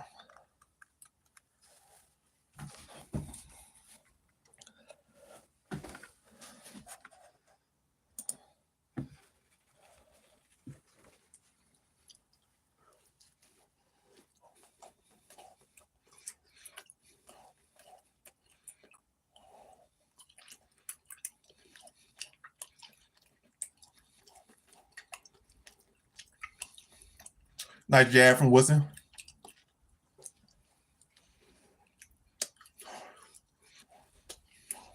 Like Padilla landed a nice knee, and he just fell on his back. And now Woodson's in his guard.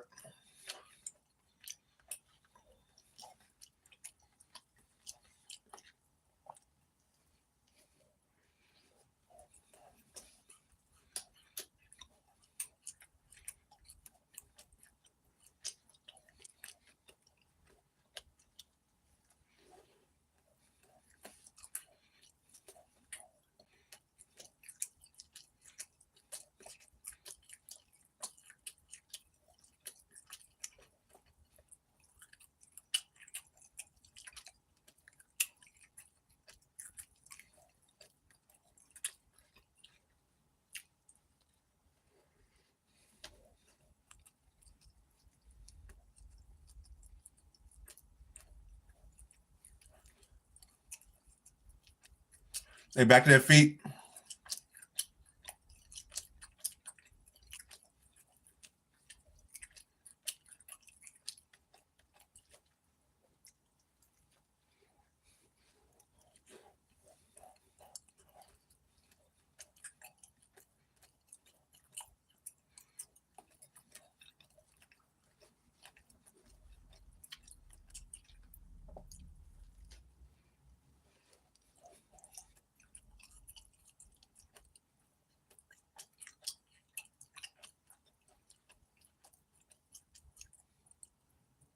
Nice hook for Woodson. Padilla pressing hard.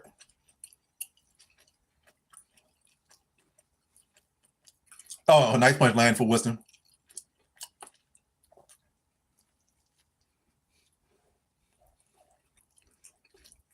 Padilla really don't got no head movement.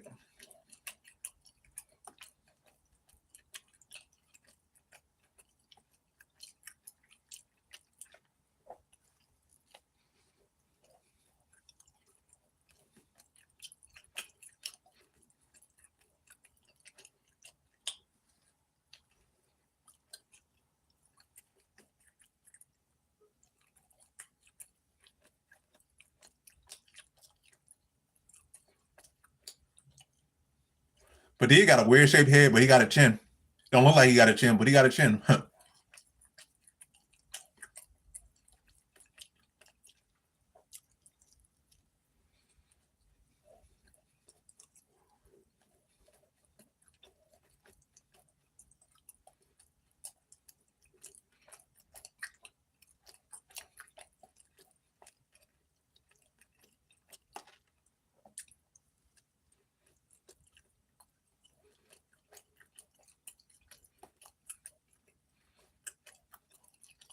Oh, that was a nice leg kick from Woodson.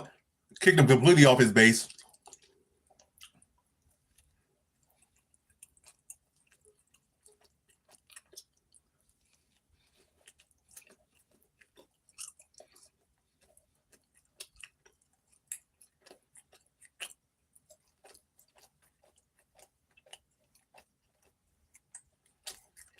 But he got no balance. Every time he throw a knee, he fall on his back.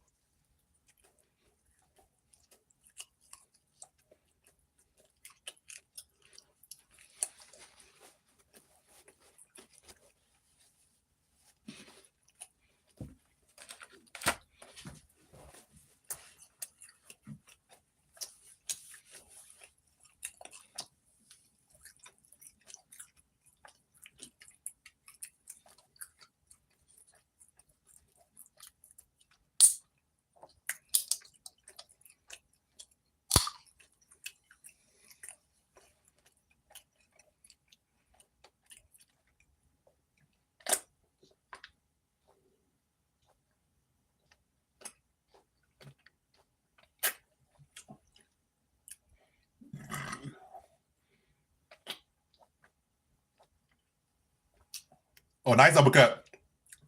Oh, like if I can stop it here. Oh, stop the fight. Sean Woodson puts Padilla away.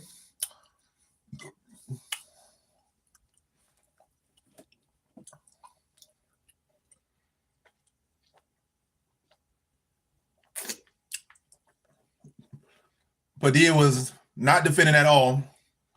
And he did not learn his lesson.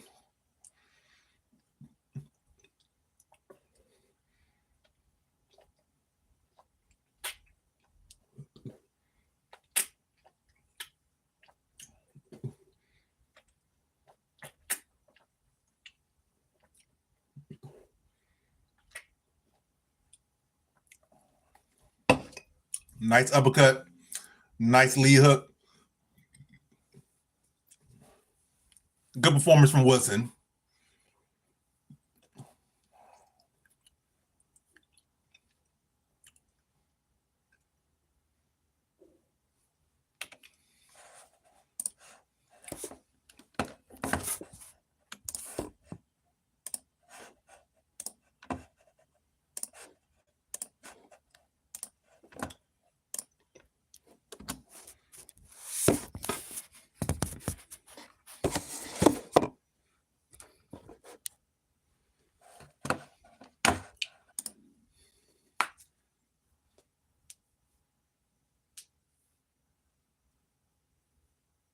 Yeah, pizza. And not even good pizza at that. That's not fresh microwave pizza. That's reheated, already in the oven pizza. But it's something.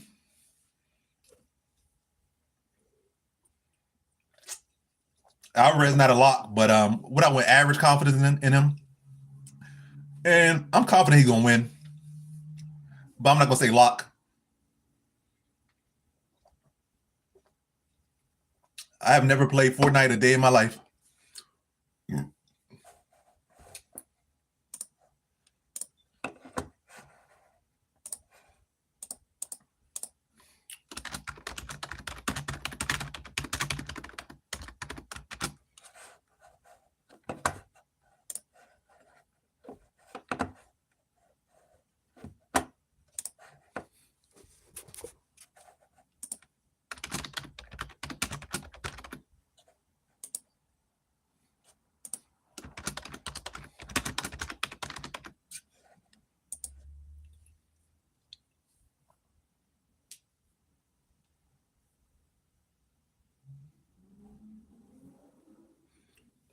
I think Sean Woodson was conserving his energy because I know Sean Woodson is a guy that can be susceptible to getting gassed out, getting outworked, and fading.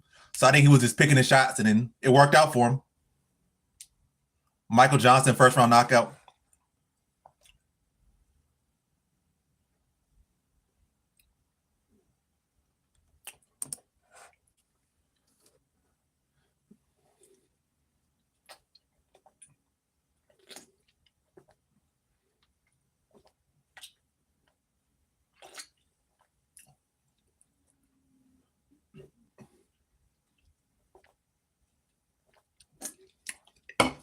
The first stoppage of the night.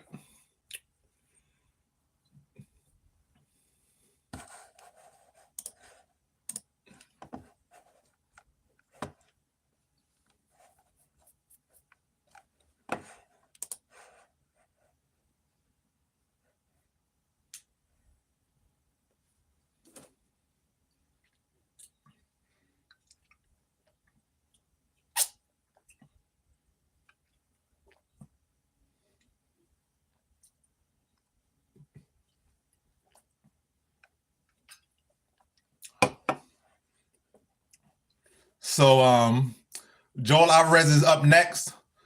I got him in 2 parlays. Yeah, I got Alvarez in 2 parlays coming up next. Not a whole lot of investment in those parlays, but I do got him in those parlays. And one of those parlays, I got him in the distance, so I need Alvarez by finish for that parlay to hit. The other 2 parlays, I just got Alvarez. Matter of fact, I got him in 2 parlays. One parlay is in the distance, the other parlay is just money line. So I need him to finish one parlay, another parlay, I just need him to win. But if he finishes, that hits both.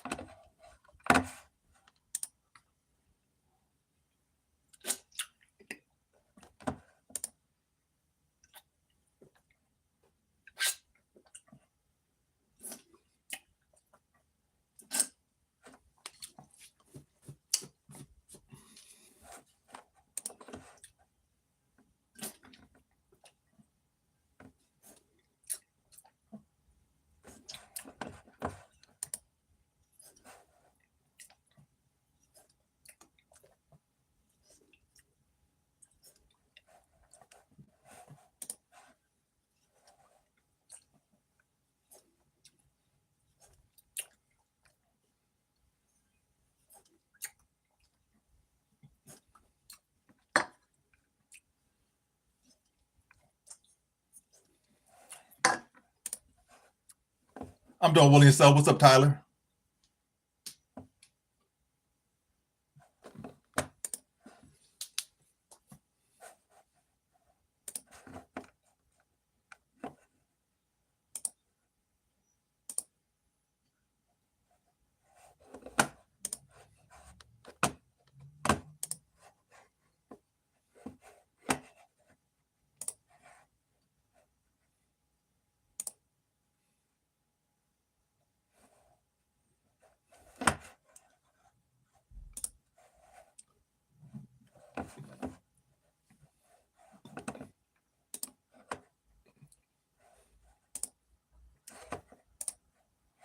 For sure. Let's get that money. What's up, Ball Talk?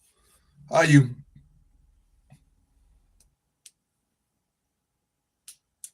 I'm glad those picks hitting for you. You getting money with the bets, and you getting money at work. Can't get much better than that. Getting money on both ends. Nah, I haven't played video games like that in years. I'm definitely looking. I've been saying that for years. Like, I'm definitely looking to get back into video games. I'm definitely looking to try to stream or something, then get back into video games that way. But it's gonna happen eventually.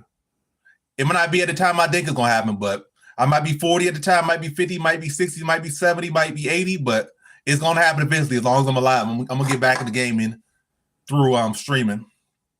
Or maybe I just start making so much money, passive income, that I can just fully chill, and then I'll be back gaming.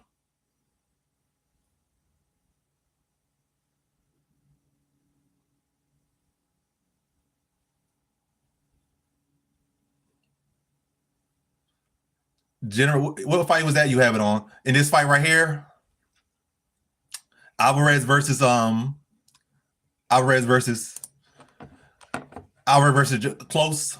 So that's what you had round two. That was like a good payout. So you 82 to only get paid out 30. It seemed like this fight would be probably plus money for the start round two, because it's a fight where Joel Alvarez is such a finisher. But I don't know.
Why would I kick Frankie for betting?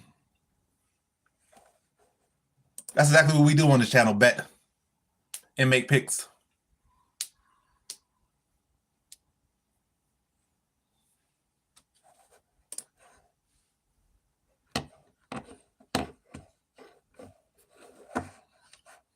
Also, if y'all not subscribed, let's subscribe to the channel. It's free to subscribe. If you're in here and you haven't subscribed already, subscribe to the channel. It's free. I'm 86 subscribers away from 7,000 subscribers. That's a milestone I want to hit before the year ends. So I want to hit 7,000 subscribers. If I get more, I definitely get more, but I definitely want to hit 7,000 before the year is over. So if you want to share my channel to your friends, your family, your girlfriends, boyfriends, whatever the case may be, uncles, aunts, aunties, grandmas, granddads, great-granddads, great-grandpas, whatever the case may be, yeah, share the channel so I can get to 7,000 subscribers by the end of the year. And hey, if y'all want to become members and pay some money, that would be greatly appreciated too. If y'all want to pay some money and get access to my bets for a lifetime, that'd be great too. But the subscribe button is free. It's right there. And also share. Let's hit that 7,000 before the year is over.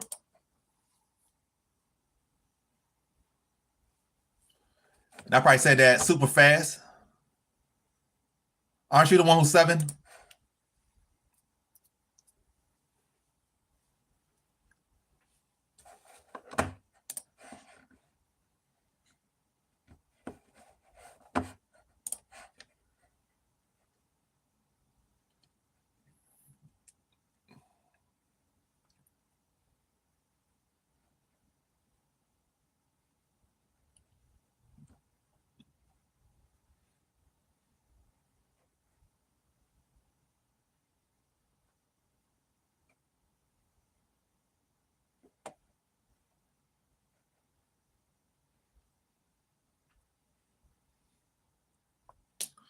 Malja.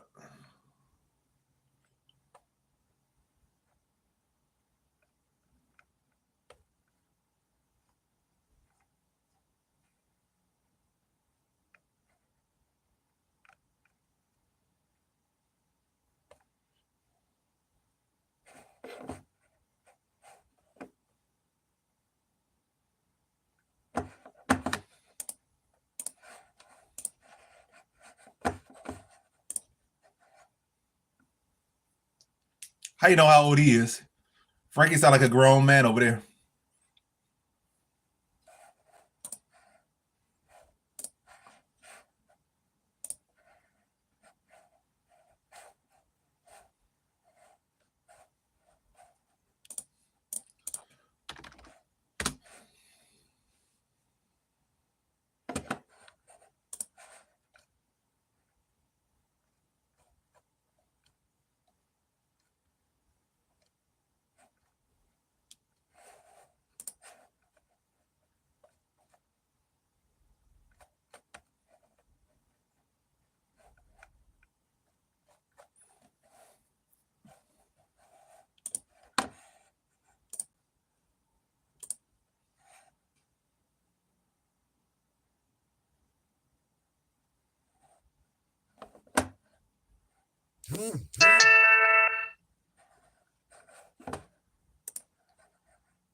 You say I'm your favorite YouTuber, or is Frankie your favorite YouTuber?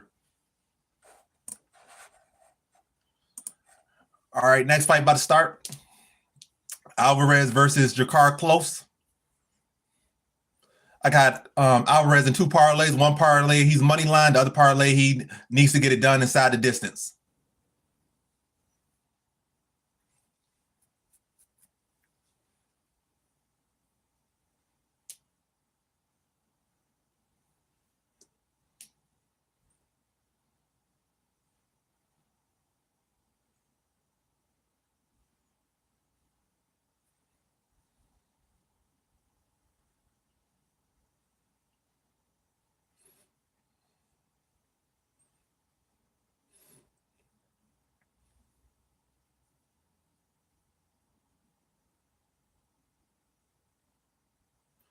Jacobe Clos starts off with a leg kick.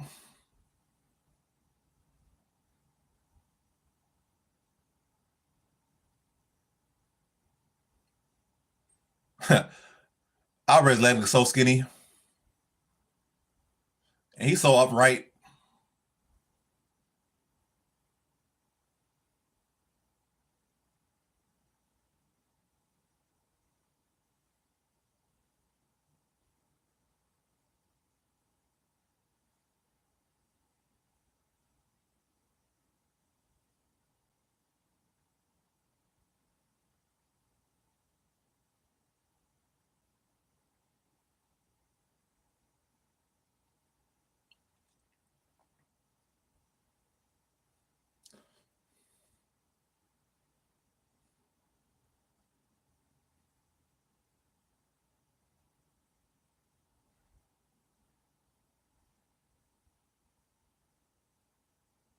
Oh, good punch lands for Alvarez. Has Jacobe Clos legs wobbly. Good jab from Jacobe. I mean from Alvarez, but nice takedown for Clos.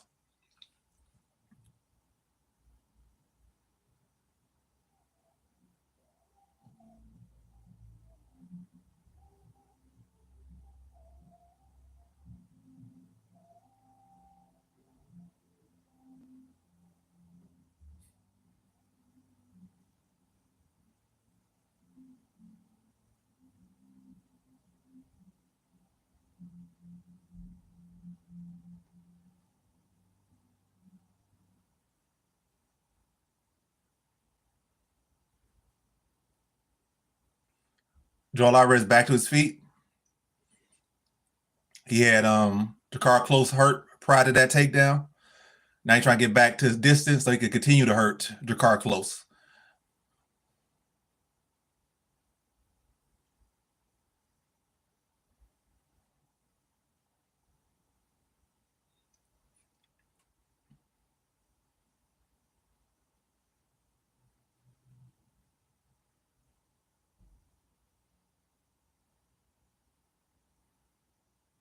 Good body shot for Alvarez.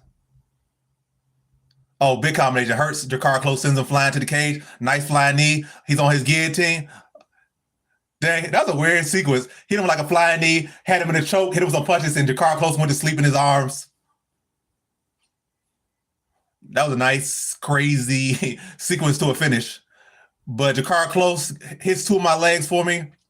He gets to end the distance, and he gets the he gets the win, which I needed, and he gets the in the distance, which I needed. So both those legs on my parlay are good. And what am I like on a 7-fight win streak for this card? 7-0 to start, I believe. So the good start continues.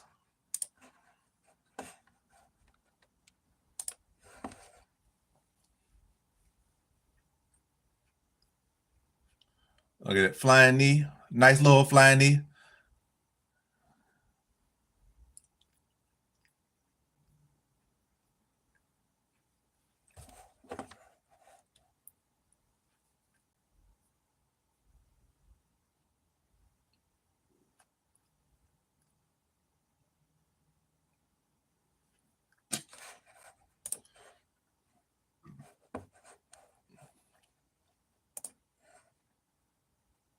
Yep, not even around.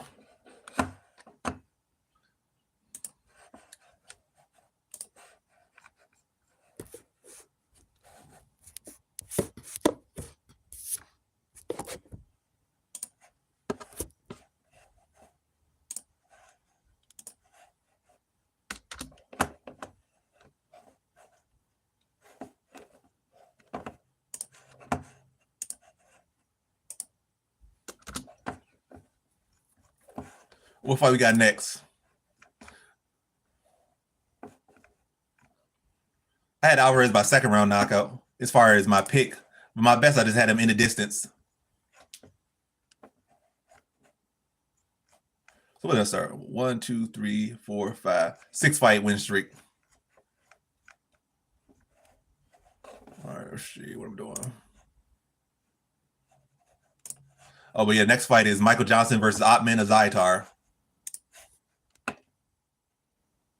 I'm not a singer.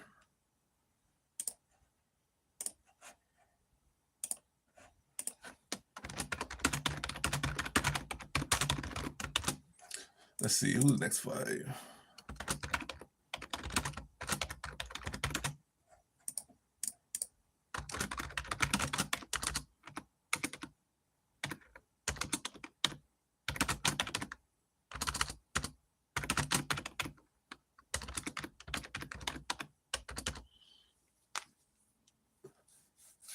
Tell him I said he's most welcome.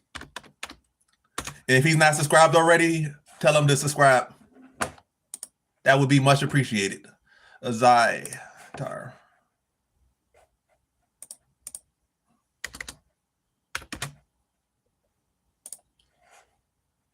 All right, got the next poll up. Who wins, Michael Johnson or Ottman of Zitar? The next fight.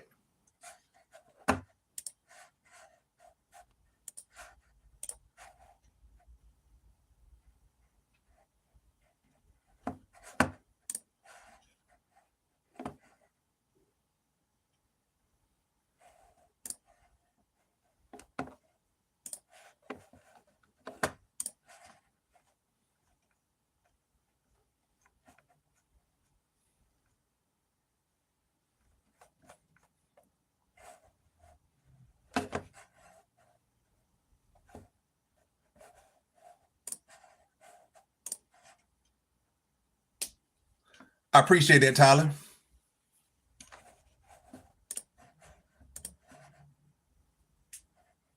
And I didn't see the subscriber go. That must be your dad.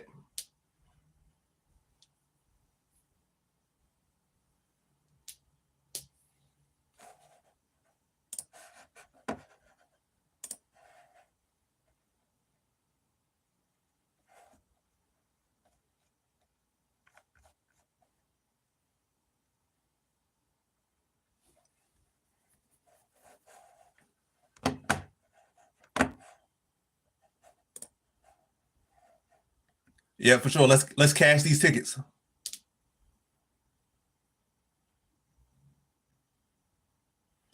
I mean, any fight with Michael Johnson is a 50-50 fight, so you can pick either guy by knockout, and that's probably gonna happen. Or just pick the under or something.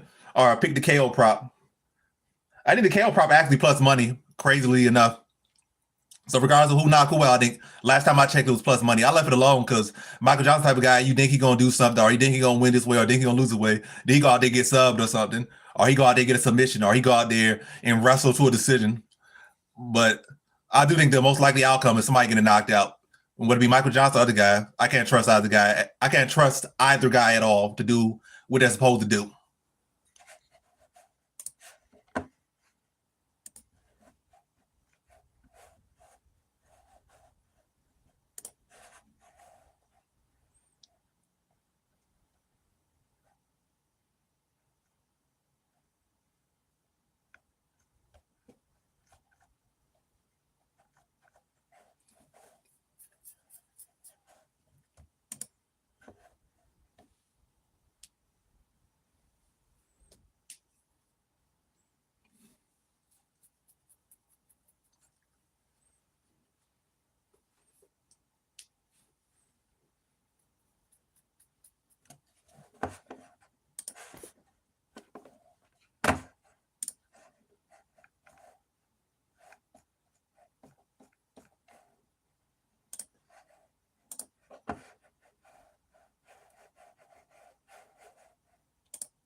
Yeah, that put the poll up yet. Yeah, so 57% of y'all currently have Michael Johnson to win, 7 votes.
Yeah, I do. I think he gets it done in the first round.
Vitor. Let me see. Vitor who?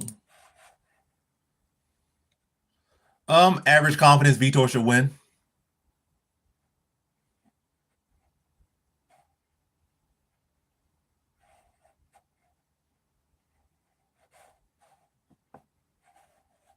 Bigger, younger, more well-rounded.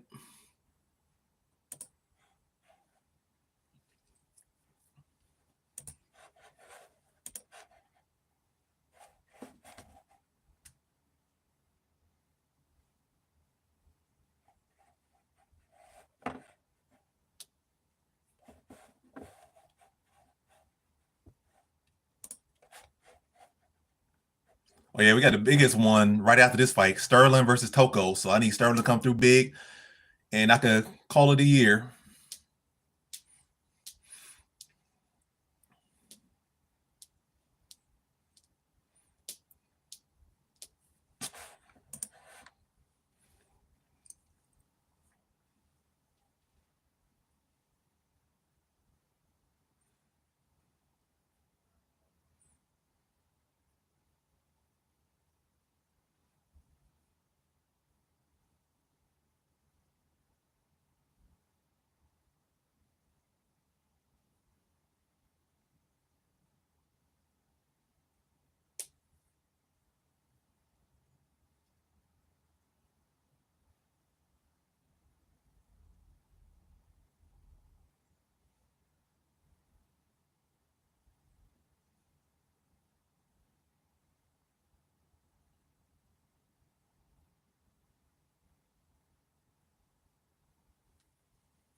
I say they're only gonna take him 40 strikes to knock out Tokos, so under 40.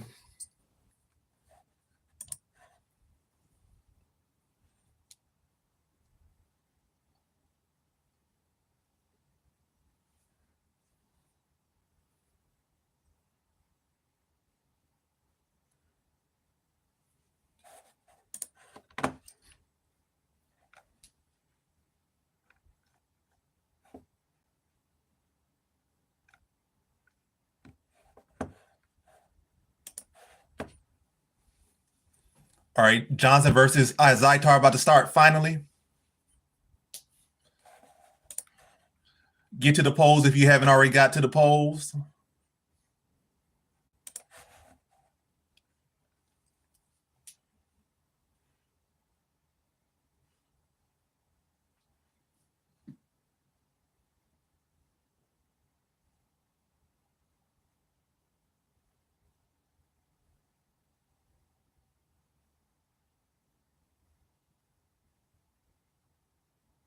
This crowd is definitely in favor of Michael Johnson. They booing yeah, then again, that gym is out of Florida, so this is basically a hometown crowd for Michael Johnson.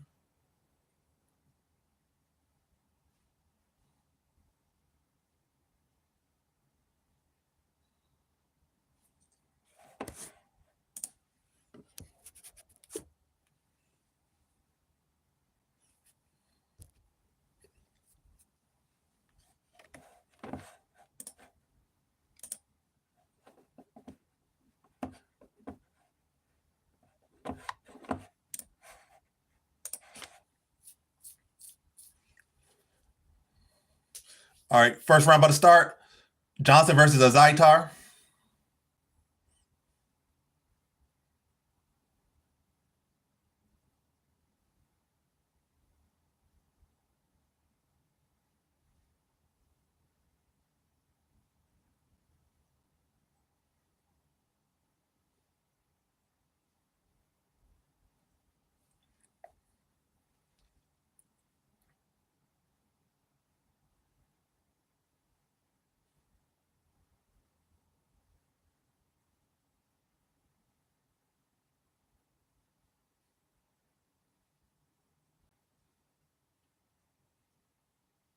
Chance of USA.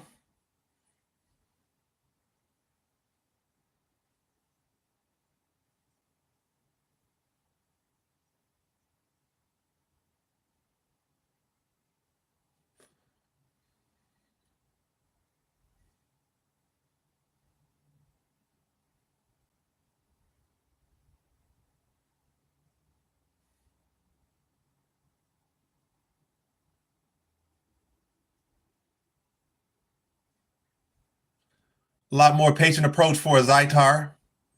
Not doing a whole lot of punches, doing a whole lot of kicks to the body. Oh, the overhand was close, landed a little bit.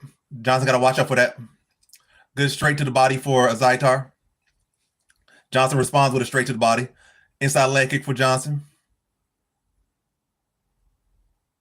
Oh, nice speed by Johnson.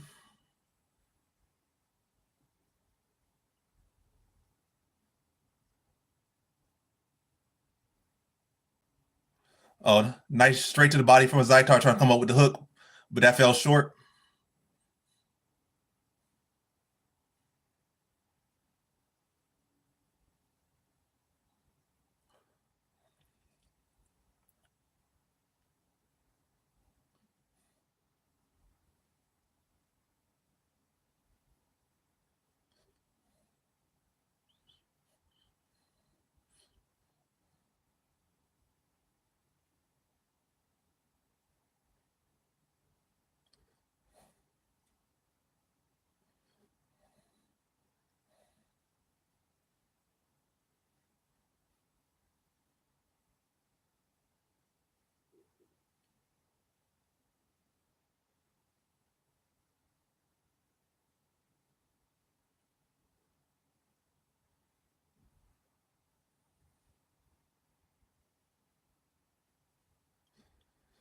A nice uppercut from a Zitar in close.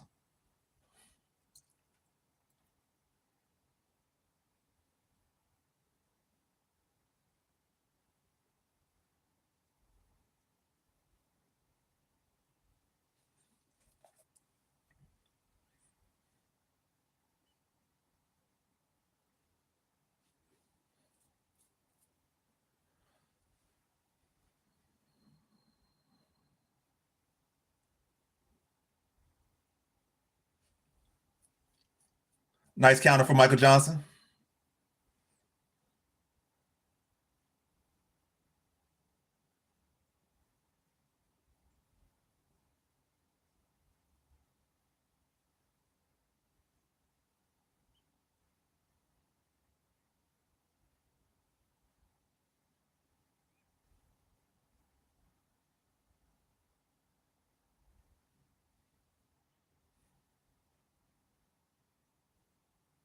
Johnson with his first takedown attempt.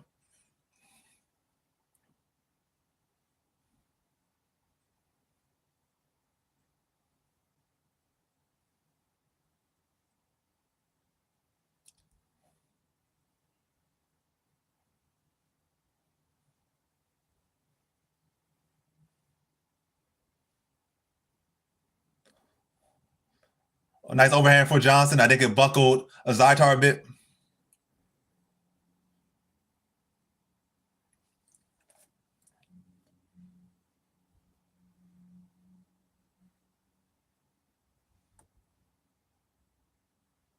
Oh, Zitar rocked. Come on, Johnson, get him out of here.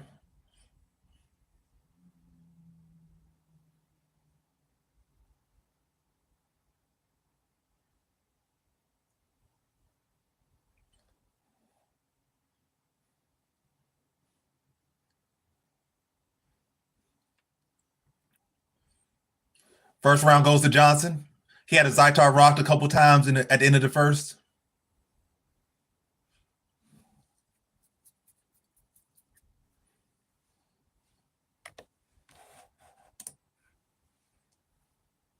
(23-19). Put his record up there.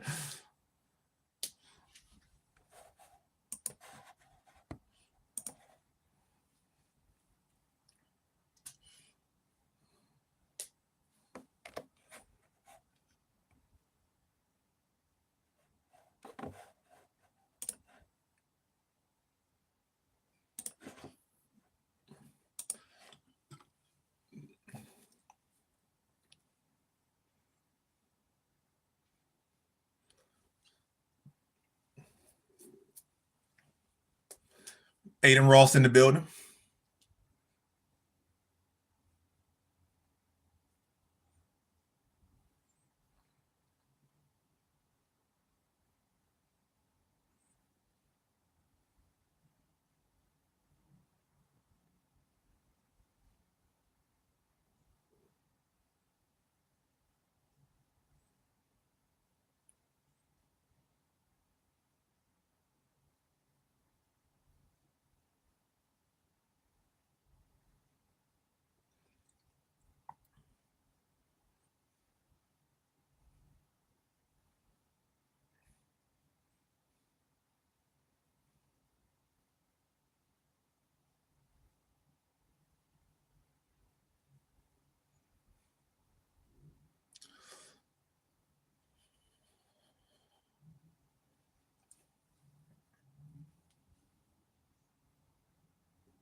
Oh, nice knockout from Michael Johnson.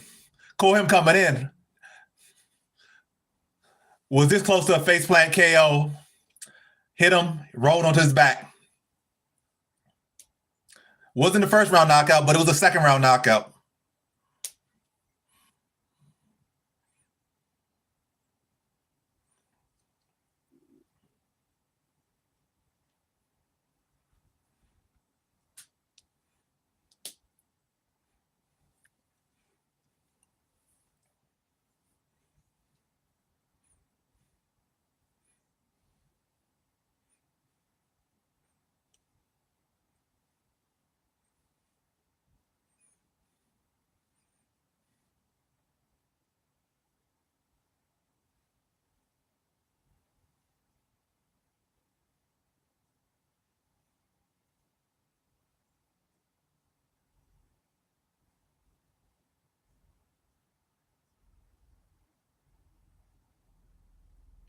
Got him with a hammer fist to the dick, too. Dropped him to get a hammer fist to the dick, then to the face.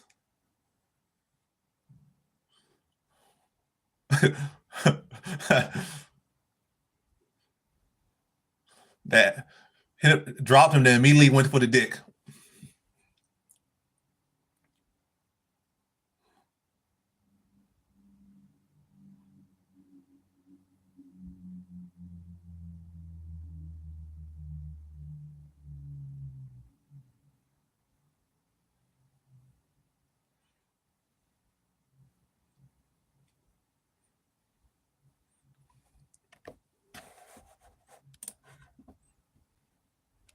Yep, Johnson fight is over. Johnson got a second round knockout victory.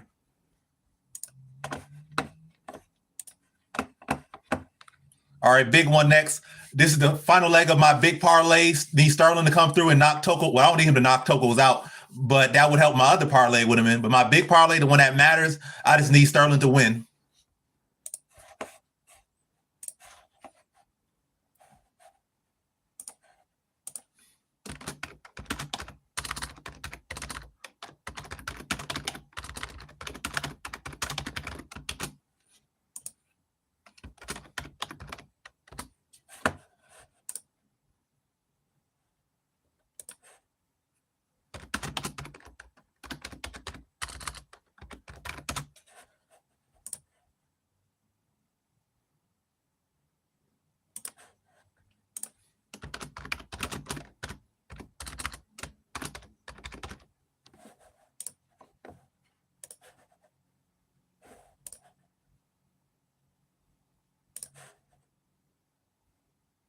Yeah, it was a ding of beauty.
No, did he?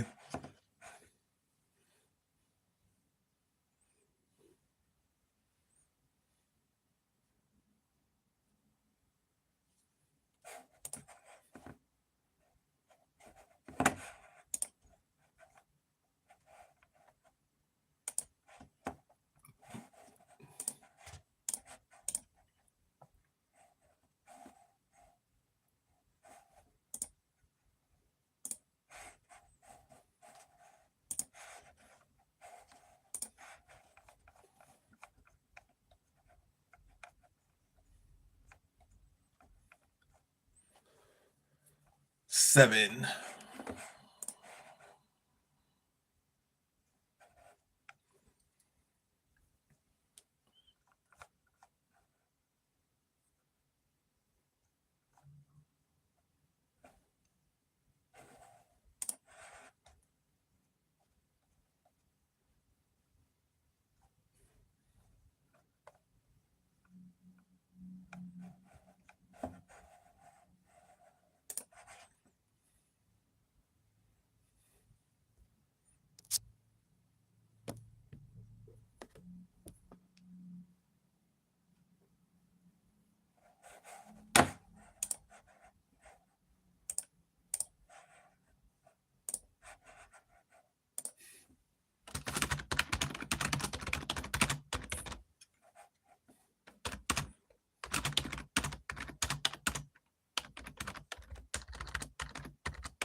Eighth graders are pretty big.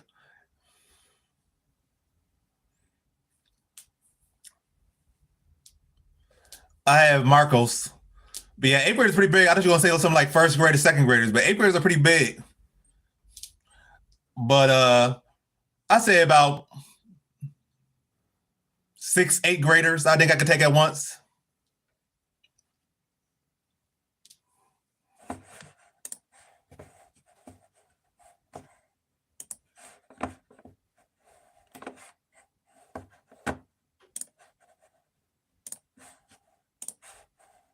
Yeah, who y'all got next fight? Y'all got Sterling or y'all got Tokos?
Nine out of 10. No, I've been lost. Padilla lost. Both of those guys lost. Both got stopped. Both got knocked out.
Yeah.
They dragging us. When this fight gonna happen?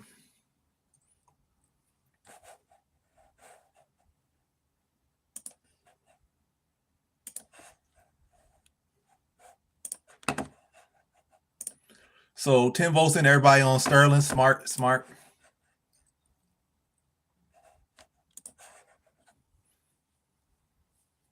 But yeah, welcome to anyone that just came into the stream. Let's have a conversation if y'all want. What's y'all, how y'all days, how y'all nights going? How y'all bets going? Who y'all got in the main event?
Everyone must be locked into the fight. No one's saying that.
All right, now some comments.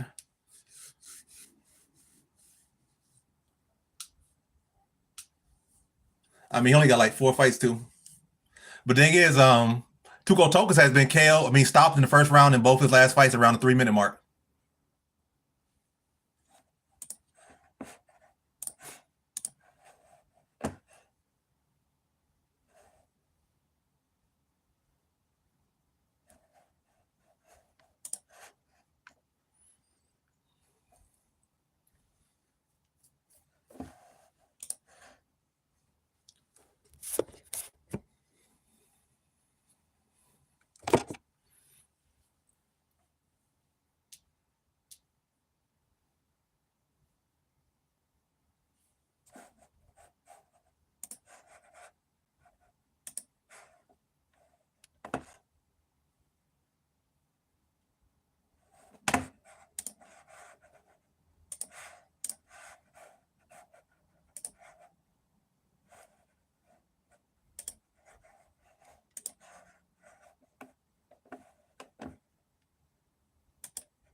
All right, they're finally in the cage. Fight finally about to happen. They took 20 minutes to get here.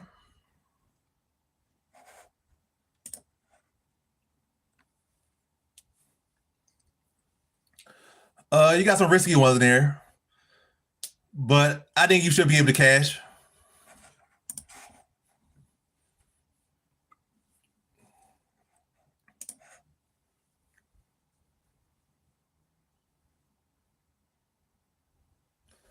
He got some big names in his corner. He got Along and Song, and he got Brendan Allen.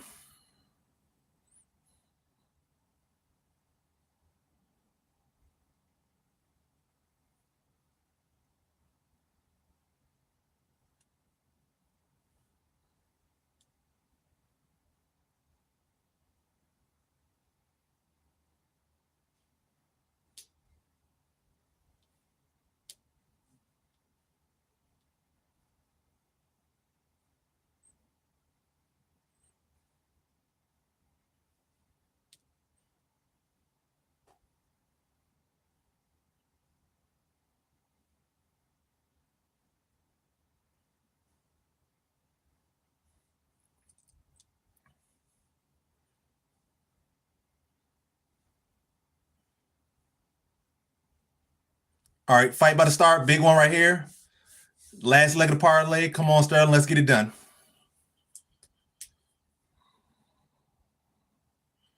All right, fight on the way. No glove touching.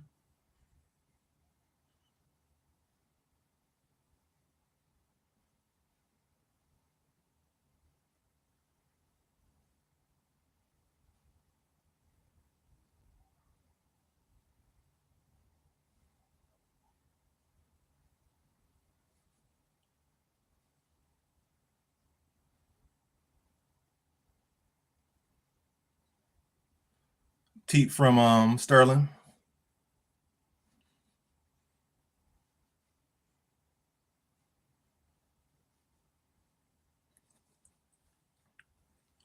Sterling got a big back.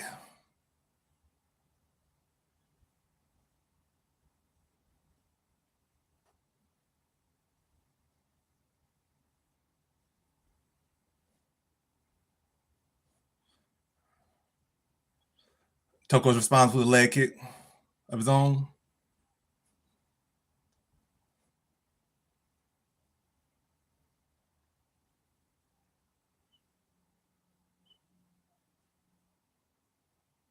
Nice jab from Sterling.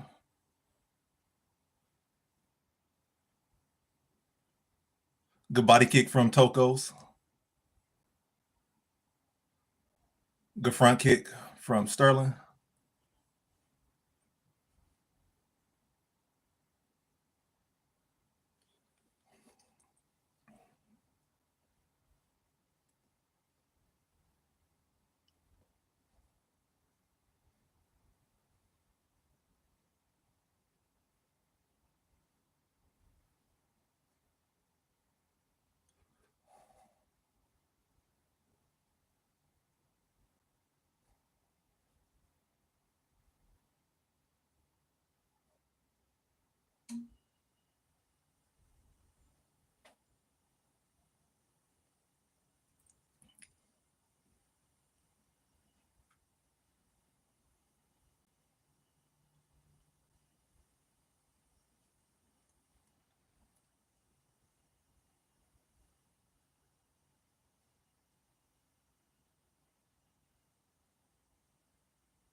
Good leg kick from Sterling.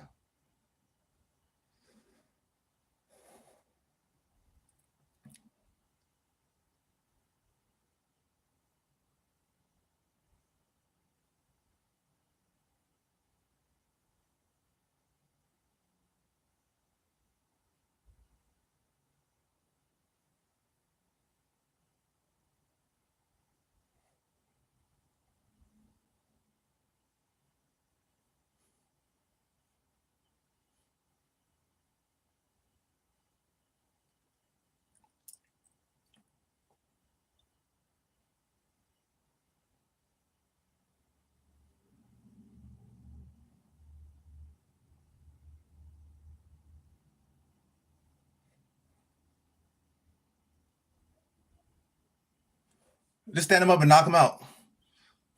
He gonna sell on this first round knockout doing this grappling.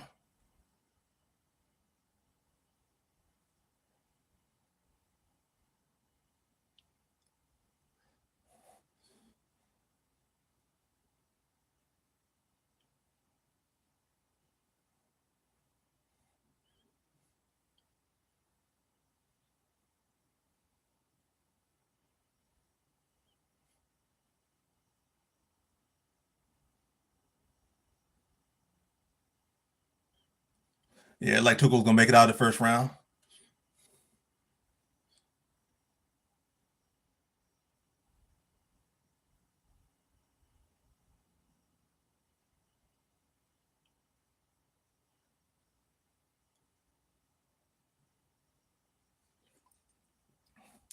So he just escapes the first round.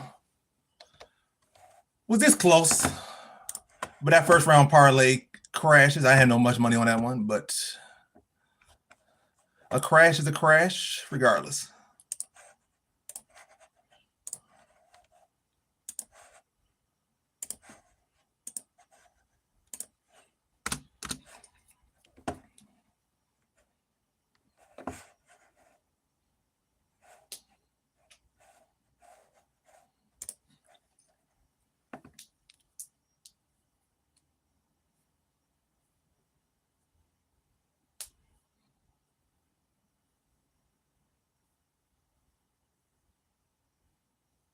Yeah. That little what 40-second grappling exchange is sold the knockout in the first round. Yeah, Tokos definitely won't make it to the third.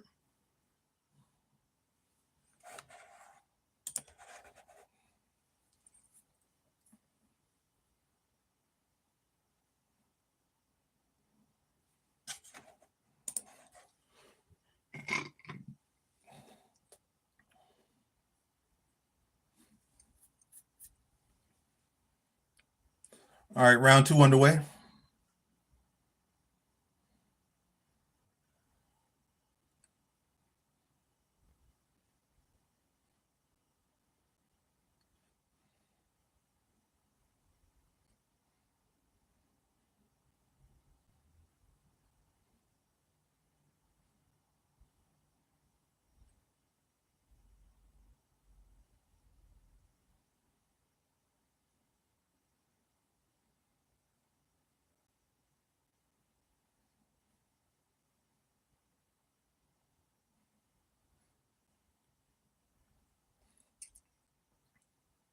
Oh, Tokos with a takedown. Come on, Sterling, get up.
All right, get out of here. Now knock this guy out. Stop playing with him. Yeah, he this guy. You're doing too much. Get knocked out.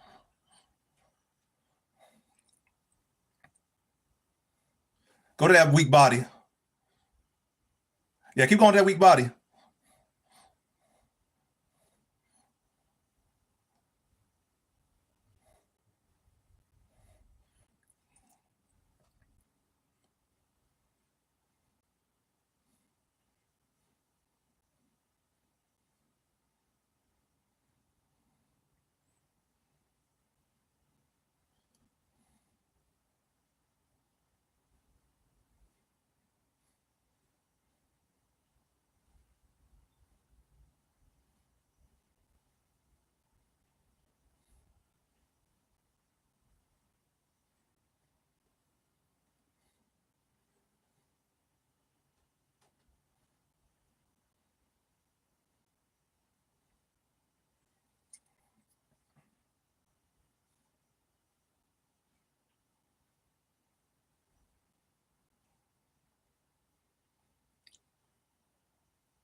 Toko's showing a lot of heart. He might make it the distance, but I think he's down 2-0. But yeah.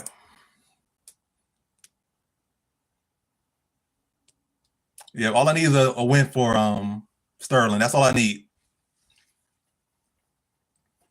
I probably would have bet. The main thing is I had a 500 parlay for 2 cards. Was as far as this card like all together, I only probably bet about $700 on this card. Matter of fact, I probably even bet $700. I had like one 5-unit parlay that was over 2 cards. Then I had $10 here, $20 here, $50 here. So I probably bet like 650 for this card. I put it in a parlay. I didn't put it on and when I got him, he was minus 500, not minus 1,000. If you get it on late, it was minus 1,000.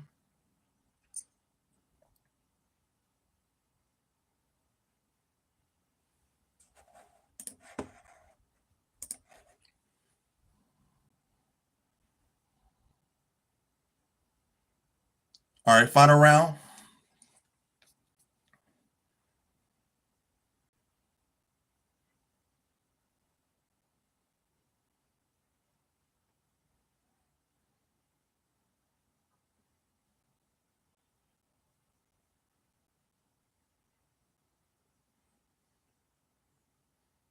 Oh,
all right, good defense by Sterling. Now separate.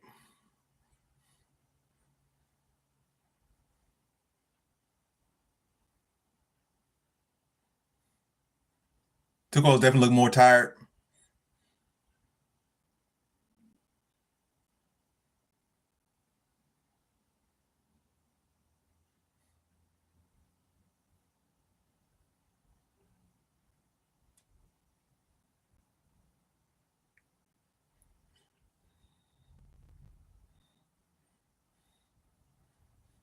But yeah, also,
Tokos looking at the clock.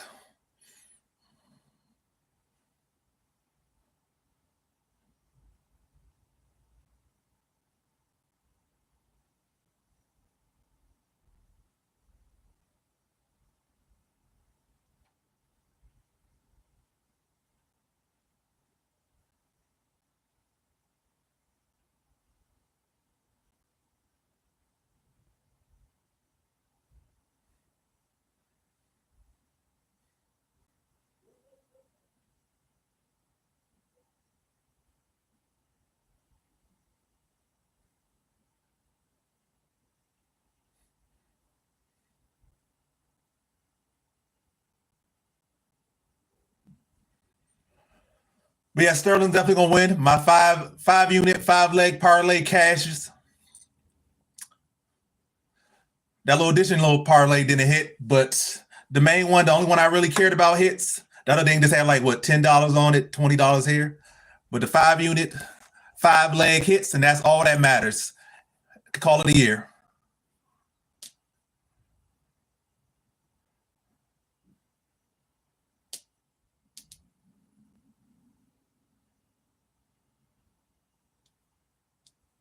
Yeah, y'all can't get too mad about Sterling or how bad his performance was or this and that. I think that was a good performance, to be honest.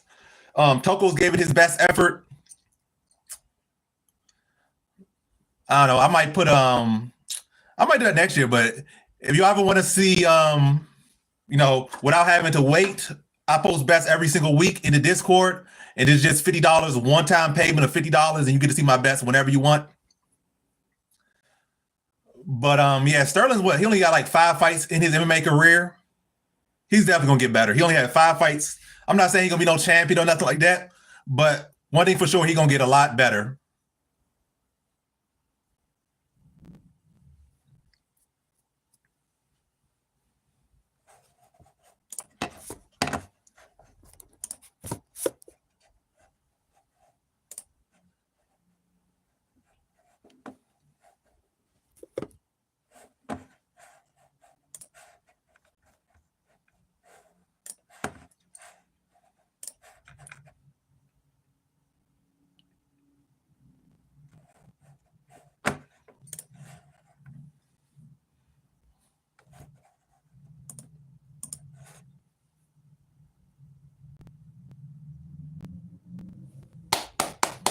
The 5-leg, 5-unit parlay hits, and I could call it a year. Can't be mad at it.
Seven, 8, 5, 5, 3, 4.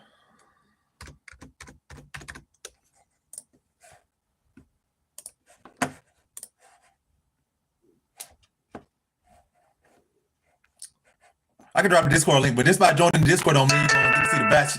To get the batch, you guys send money to my Cash App. You can join the Discord, but send money to the Cash App, and then I'll be like, oh, I'm going to transfer you over, or give you access to the bets. But I'll send another link to the Discord. Let's see.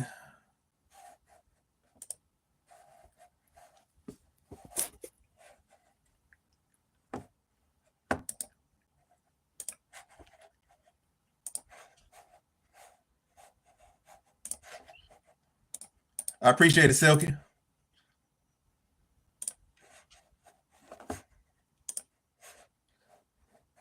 But there's the Discord link I just dropped. I think Cape has. I mean, I think Buckley has a better chance of finishing the fight, but Cape has the better value. I would go with Cape. He has the better value though. Covington has shown to be very tough and hard to finish.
What, like $700 for that parlay?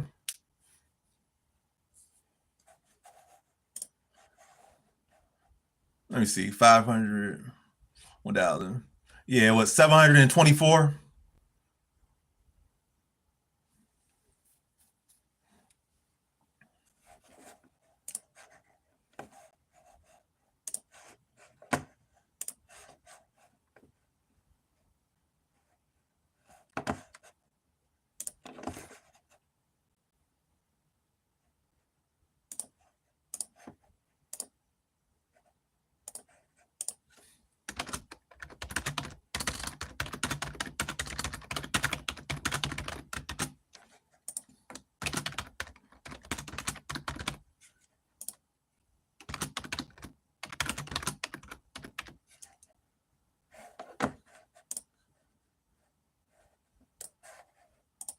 All right, next poll up. Who y'all got? Marcos or Yanez?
I still got Marcos. Yeah, but everyone right so far. I'm like an 8-0 for the card so far.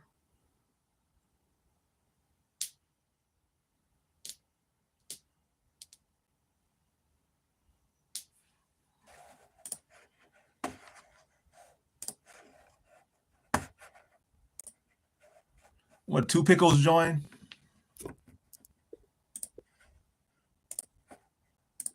So you signed it on both your accounts. Pickle 2 Fresh 1 and Pickle 2 Fresh 2.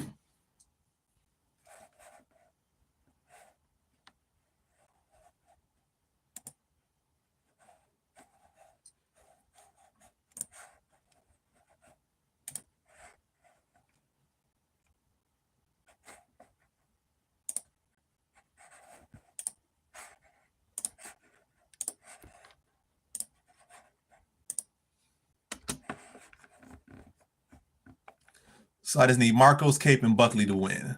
So one of those guys gonna win for sure. And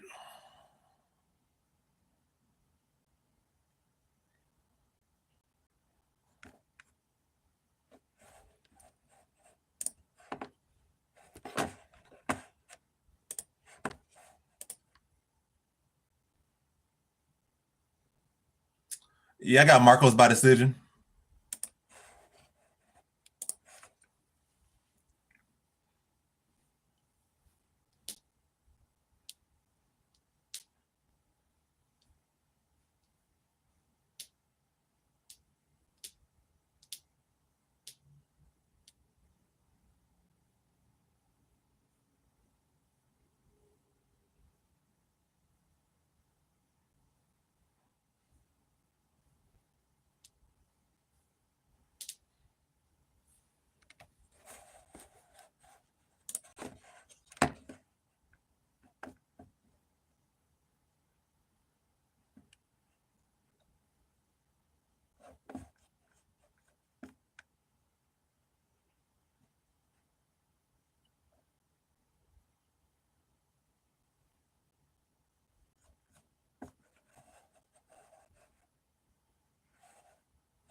All right, fights underway. Marcos versus Yanez.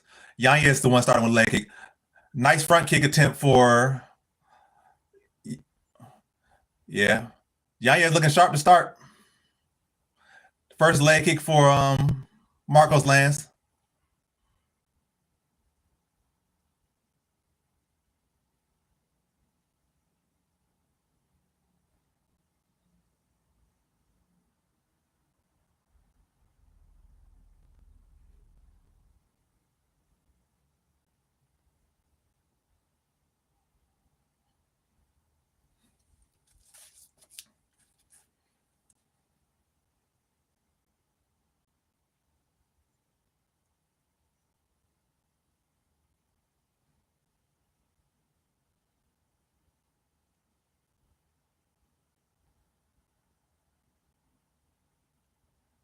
Another good leg kick for Marcos.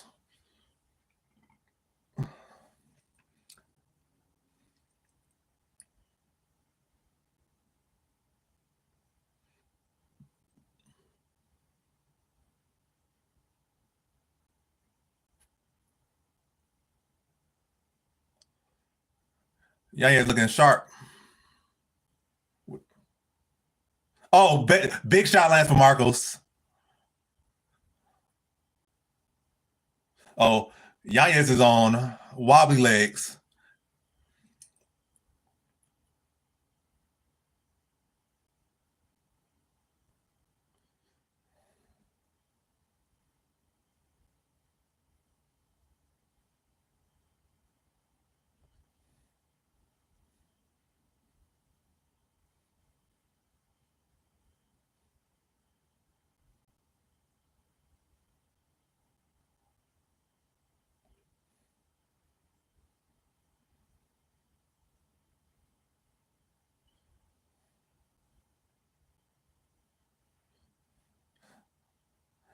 A nut kick and eye poke. What a combination.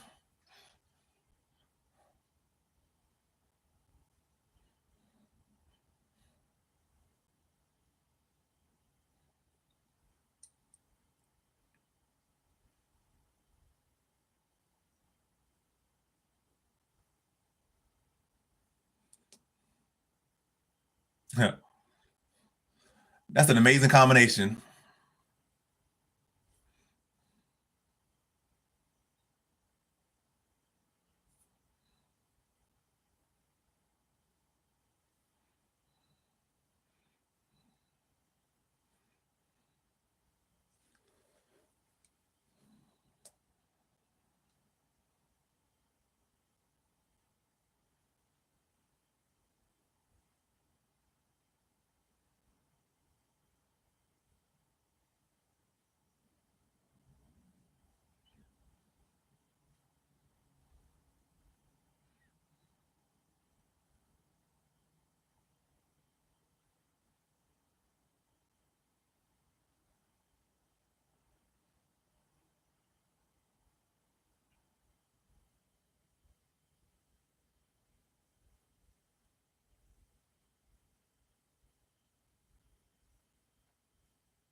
Yeah, that's what I think. Cuz Swanson if he wins by decision. Peace out, Toby. All right. You know you can hit live on your stream, and well, I don't know if you what type of stream you're using, but typically with streams you can hit live, and then it will catch up.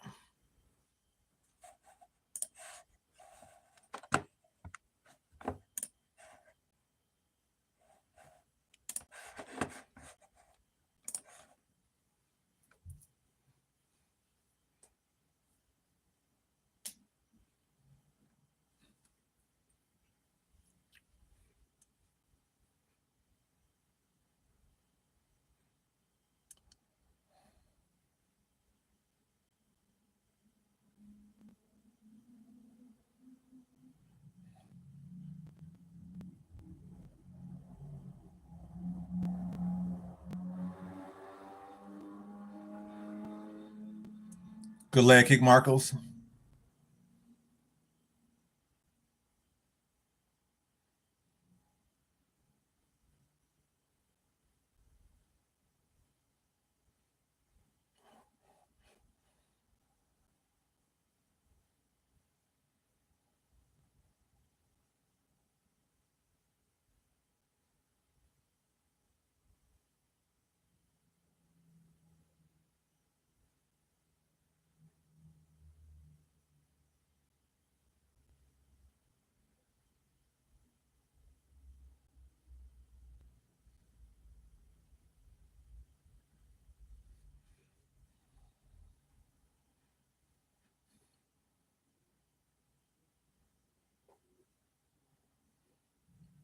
Oh, they trading.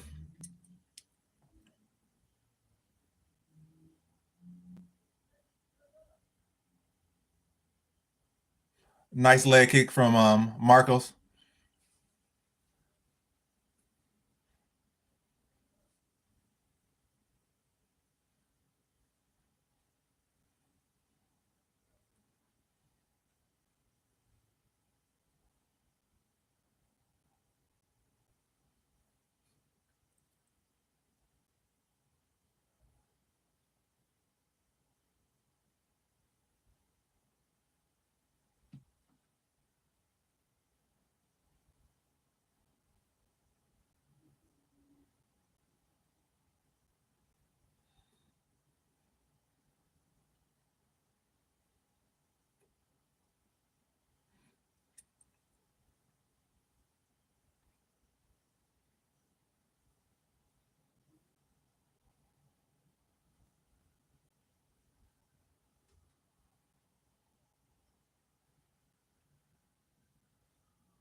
Oh, nice elbow by Marcos in the clinch.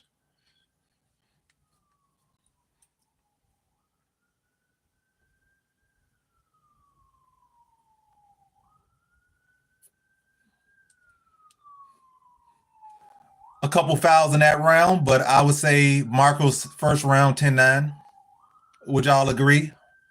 I feel like he controlled it. Definitely got away with a nut kick and eye poke in that round, but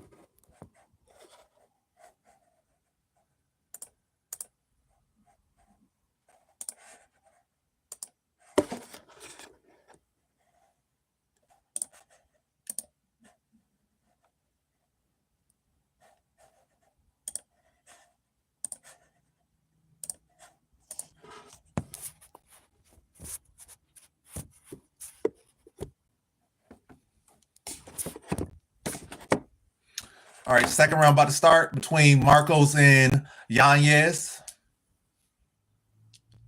Glove touch, show respect. Yanez pumping the jab.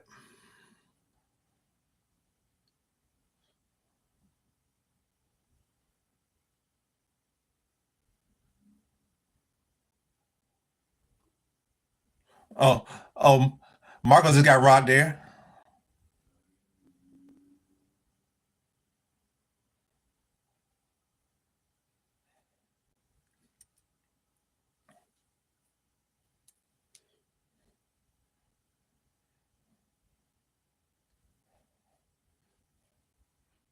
Both these guys got good recoverability.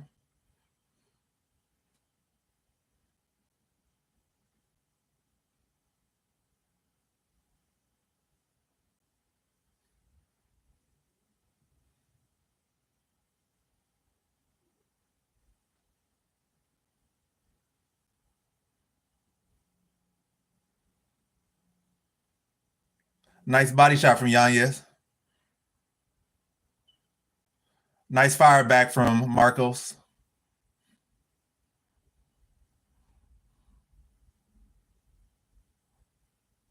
Oh, good leg kick from Yanez. I don't know why Marcos keep going to the clinch. That's the only reason he got hit. He's good when he had kicking range.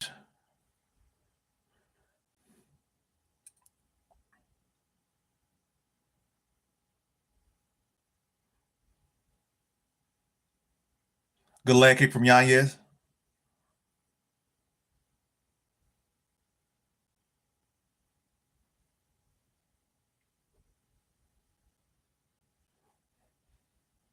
That's some good head movement right there.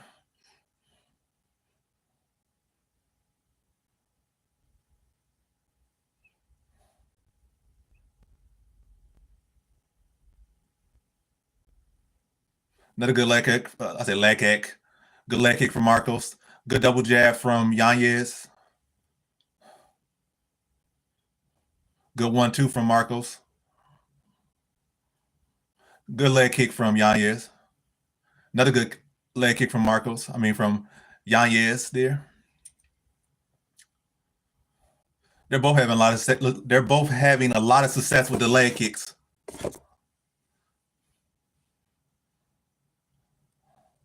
Flying the attempt from Marcos.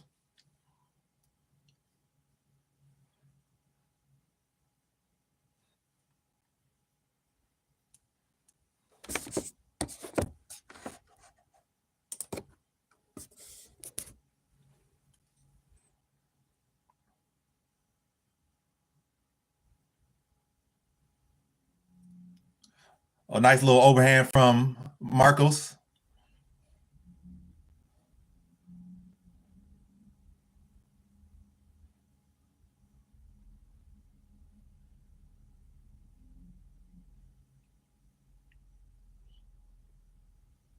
Nice jab from Marcos.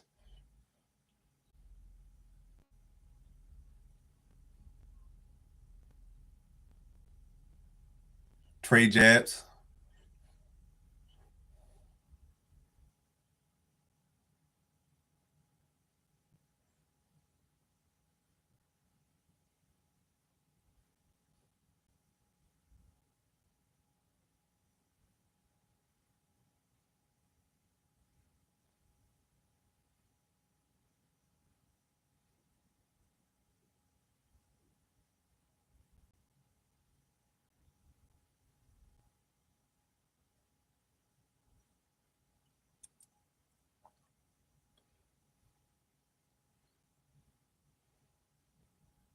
Oh, big crack from Marcos.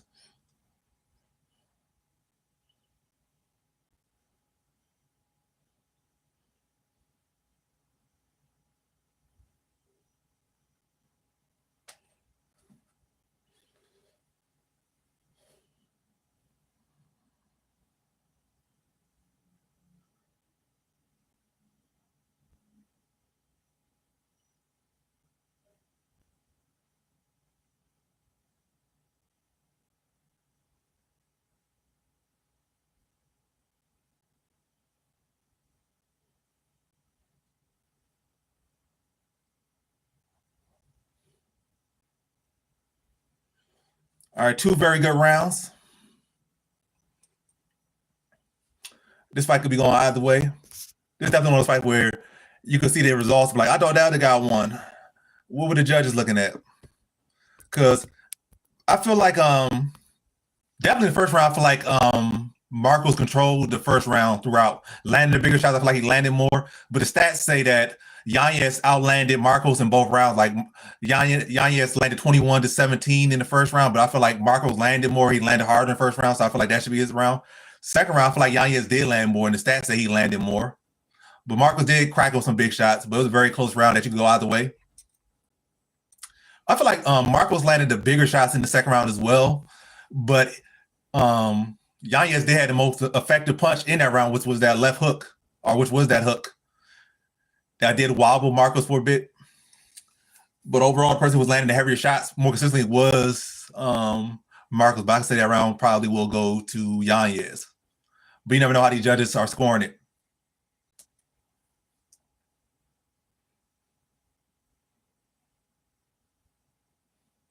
All right, final round starting between Yanez and Marcos. I would say it's fair to say this is 1-1 going into the third. Nice jab for Yanez. Another good jab for Marcos. I mean, Yanez.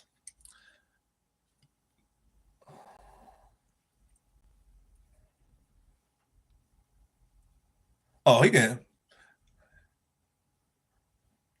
They trading. Now Marcos with a takedown.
Why did Ringo black?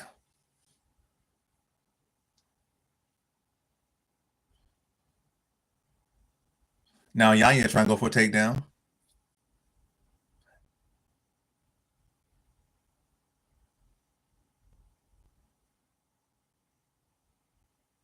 Oh, big punch lands for on the air by Marcos.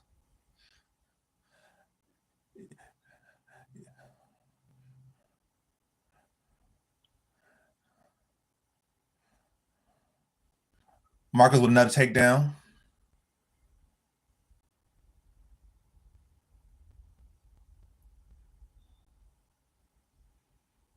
Marcos fighting very smart. Landing a big shot, go for a takedown, get the takedown, ride it out.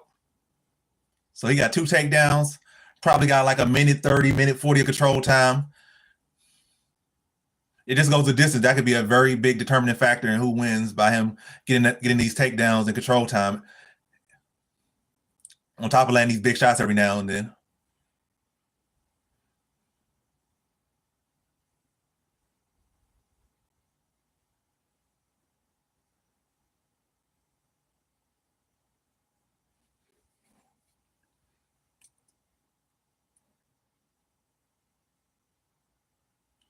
Nice little elbow drop. Oh, I was say he's about to be in a triangle for a second there, but very short-lived moment.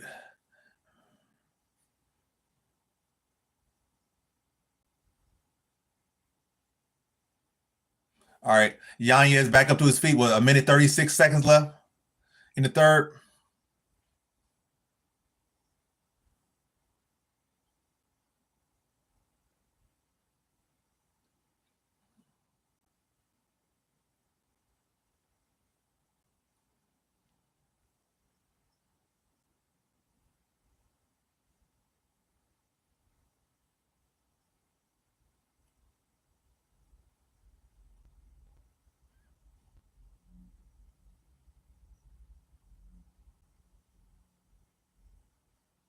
All right, disengage.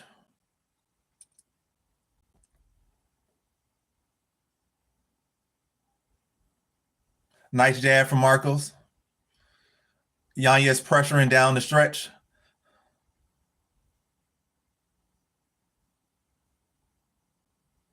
Oh, nice combination from Marcos there.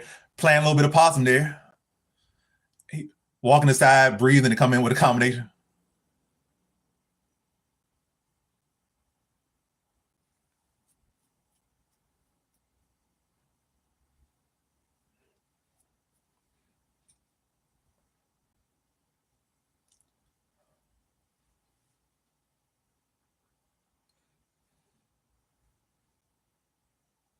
If it continues like this, it should be Marcos' fight, but you never know what the judges see. But I feel like Marcos controlled this round.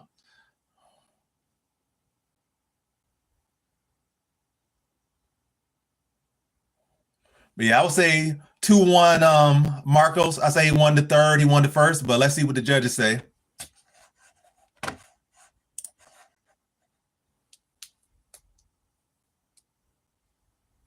I say it's a very close fight, but I say Marcos won the first and he won the third.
Split decision. 29-28 Yanez. 30-27 Marcos. 28 for the winner by split decision. Daniel Marcos with the split decision. So the streak continues. And another one of my parlay hits. So I'm 9-0 for the card. Perfect pick right there. Decision Marcos. 9-0 with 4 more fights remaining?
Yep. I'm having a Jordan night out here.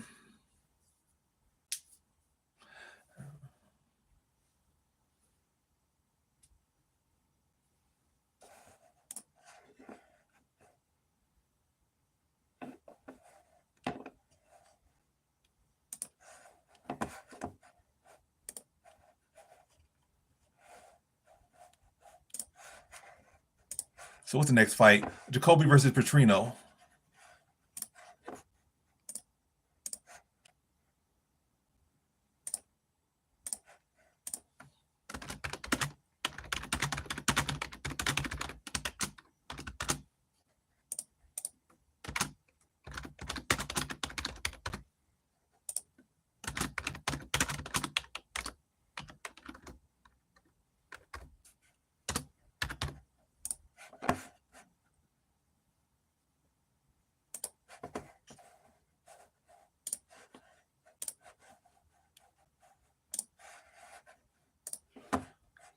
Jose Aldo should just retire. Now you got these people calling him out for their dream fights, and he like 40. You accomplished enough. Just retire.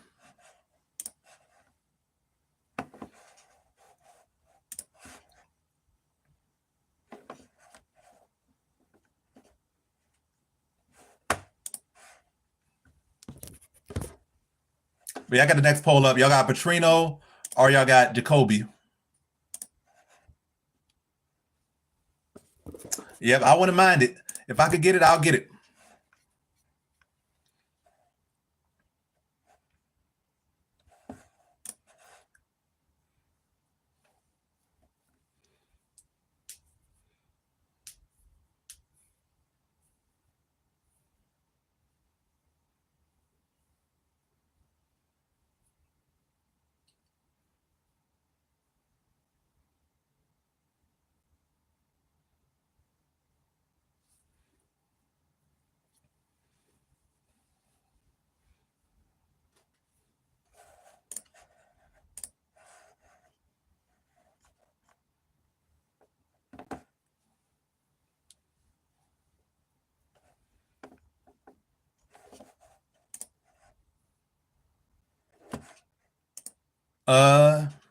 Let me see. Who do I have left? I have a Buckley in a parlay, a little parlay, well, a little investment on the parlay, and I have Cape in a parlay. So I have two parlays left.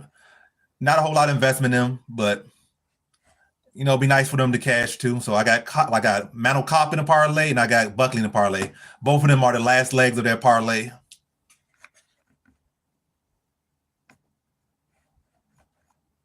Marco just came through and ended his parlay, so I had two more parlays left. I need Buckley to win to cash the one, and I need Cop to win to cash the other.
I cannot.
Yeah, that seems about right. And you put a 7. Matter of fact, let me see. What does that mean? So that was a plus 1, 11.25. Yeah, that makes sense.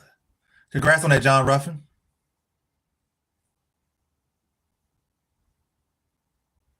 I'm glad I could help. But again, if you ever hit these big parlays and you put the parlay together and you didn't get the parlay from me, I mean, you could look at my picks and put a parlay together. But if I personally myself did not put that parlay together, then that is all you. So congrats on cashing that parlay. If I can help in any way, congrats. I mean, I'm glad I could help. But congrats to you for putting that parlay together and hitting that parlay. So congrats to you, John Ruffin, on hitting that parlay. And I really don't got to do too much else because that money gonna congratulate you itself. So you by winning that money, send that in your bank account or send that in your whatever your app or your casino ticket. That's going to congratulate you enough right there. But congrats. Confidence level on the next fight, I believe it's average. I think it's average confidence next fight. Let me see what I have for that. Yeah, I have average confidence in Patrino to beat Jacobe.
All right.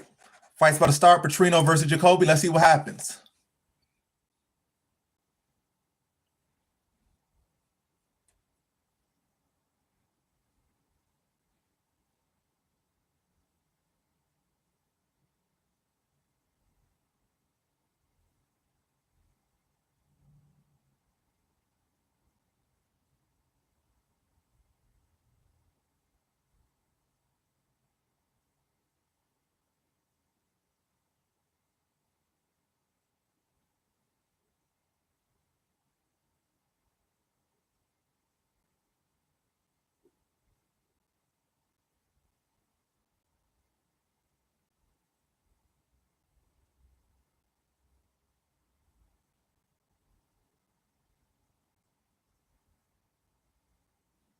Inside leg kick for Patrino.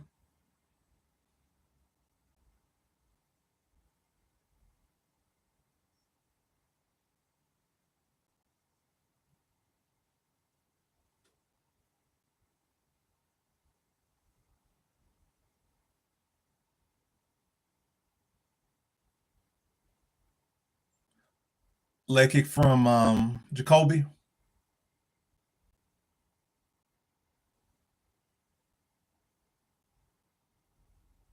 Big leg kick from Patrino.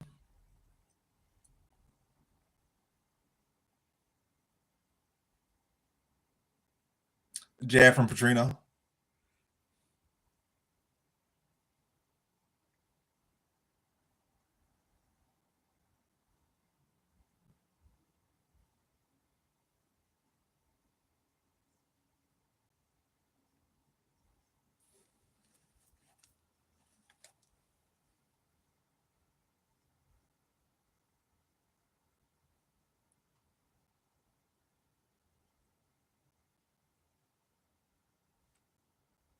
Leg kick from Jacobe.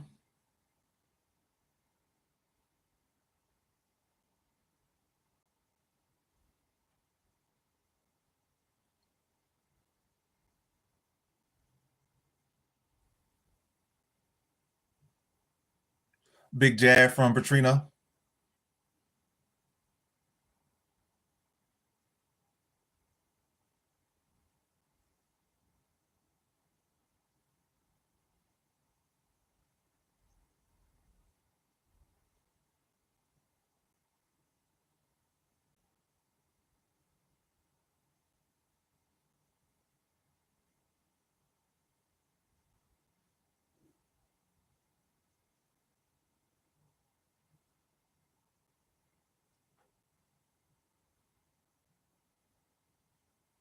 Another leg kick from Jacobe.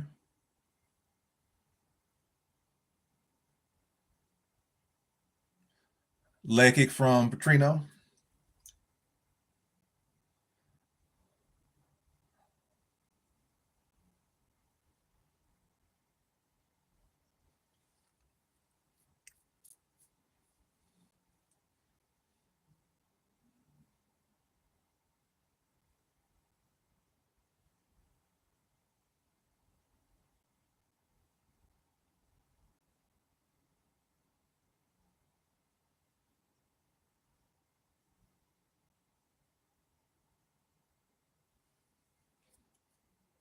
Another leg kick from Jacobe.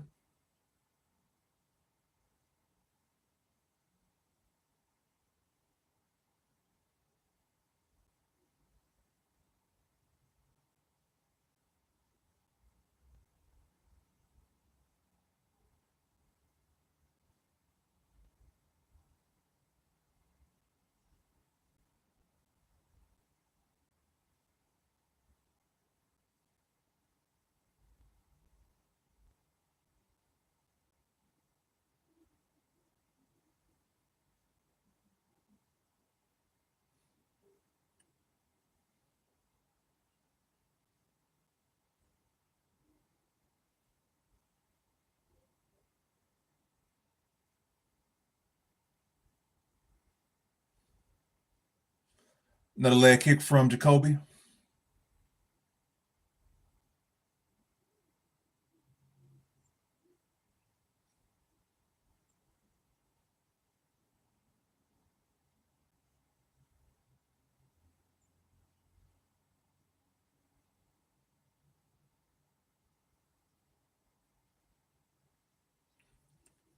I think round one goes to Jacobe.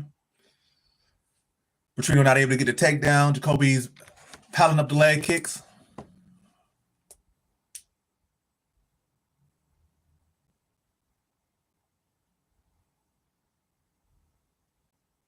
Yeah, I have TikTok and YouTube and Instagram and Twitter.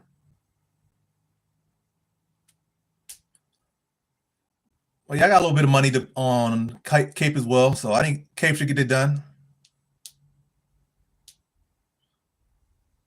Uh, that's cool. You think it's boring? I ain't gonna do no backflip.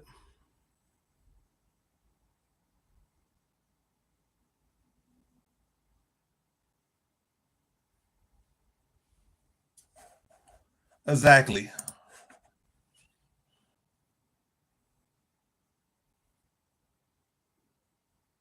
If this fight gives me, or if any of these fights give me a reason to react, I'll react. But if I'm not really saying much to react about, I'm not gonna react.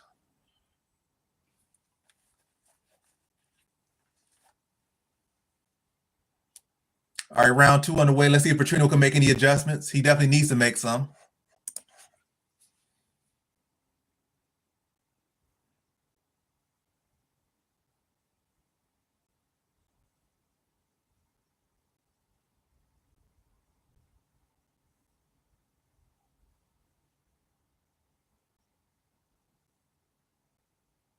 Nice jab from Patrino.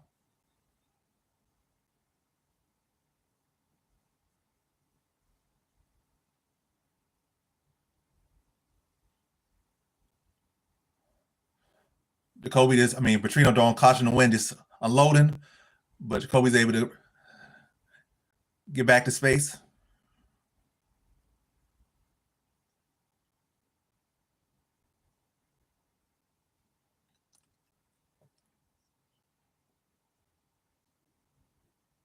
Another leg kick from Jacobe.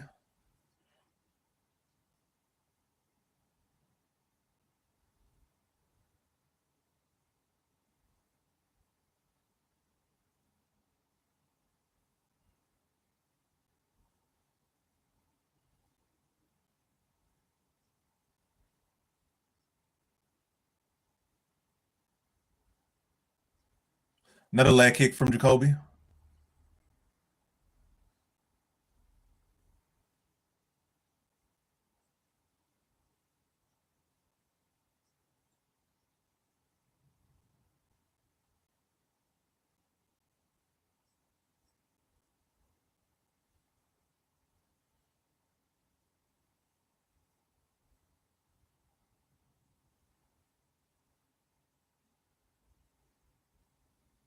Trade jabs. Trade jabs again. Another leg kick from Jacobe. Big body shot from Patrino.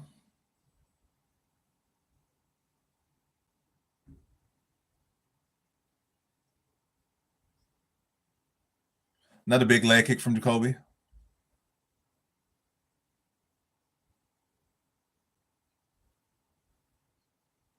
Head kick attempt. Another head kick attempt from Patrino. Nothing really landing.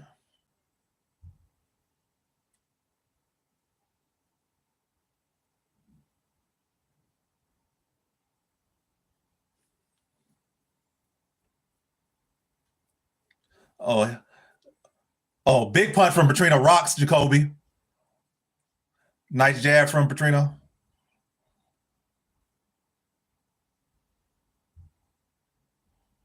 Big swing and miss from Patrino.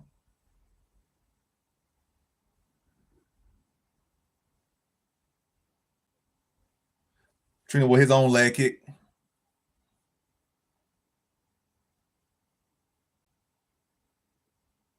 Inside leg kick from Jacobe.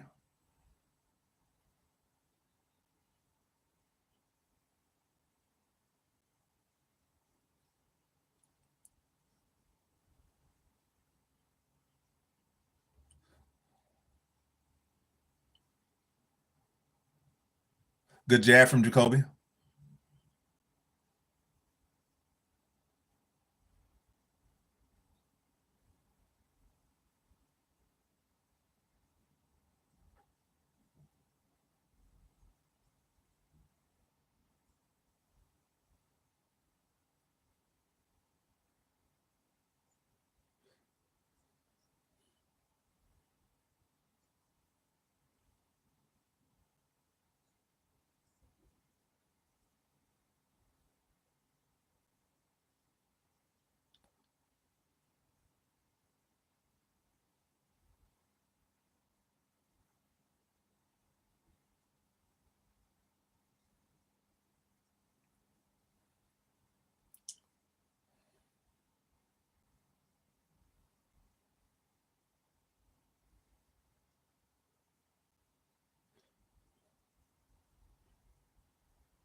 Oh, Superman punch attempt from Patrino.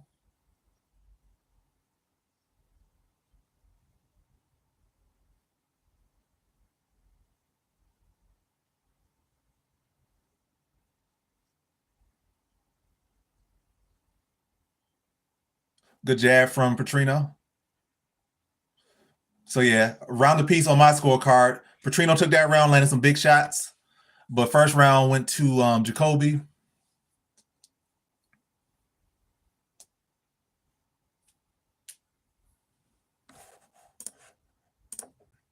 How y'all scoring? Y'all got it 1-1 or y'all got it 2-2? I said 2-2. Y'all got it 2-0 or y'all got it 1-1?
Leg kick for Patrino. Round 3 started.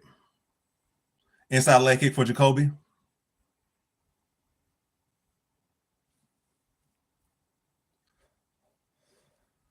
Patrino with a takedown attempt. Unsuccessful.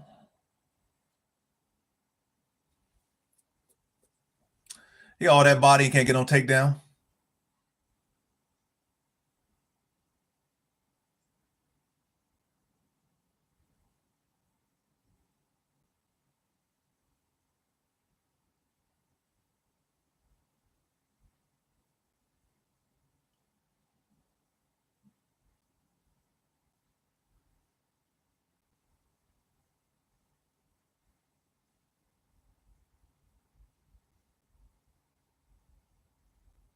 Oh, big hook from Patrino. Big lead hook.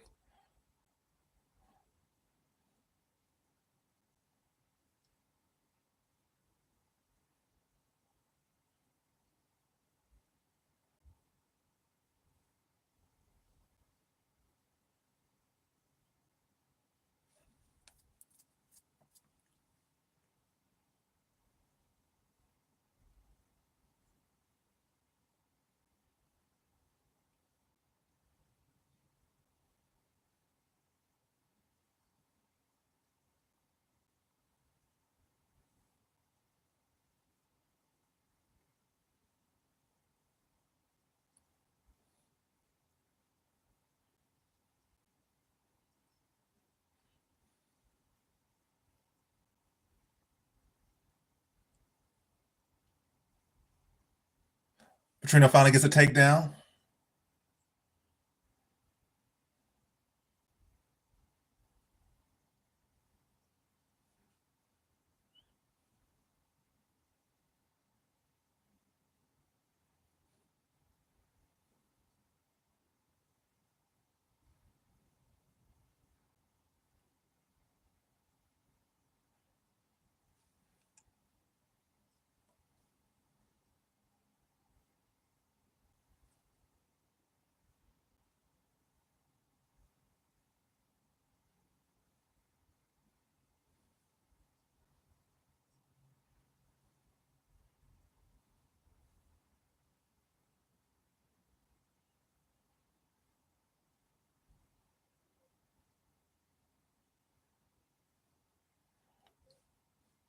Patrino with a hook.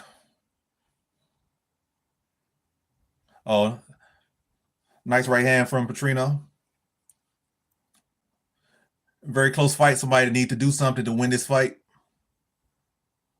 I said Patrino been doing more this round. He got a takedown attempt. And he landed heavier shots this round. But you never know what the judge is saying. Jacobe with a takedown fake attempt. Oh, flying knee for Patrino. Another big moment for him this round. Oh, Patrino just got knocked out. Patrino just got knocked out. Minute down, hit with a clean right hand, went to sleep. And my first L of the night.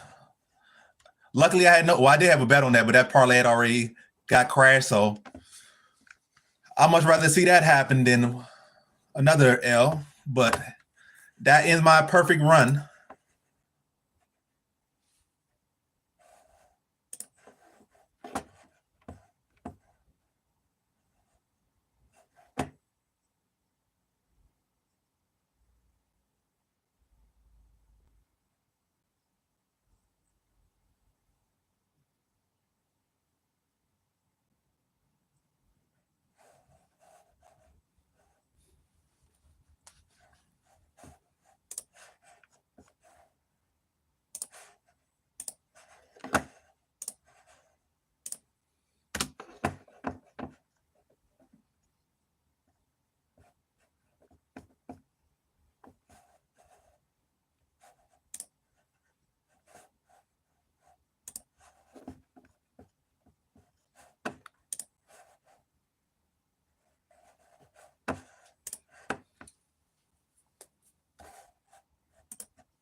Was that back-to-back losses for Patrino?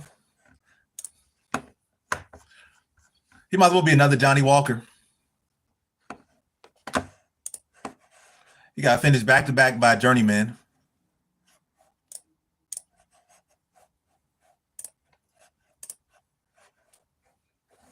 Who knows? He might turn into the next Charles Oliveira. Oliveira was looking washed in a lot of these fights. Then all of a sudden, he stuck around. He became great, but we don't know.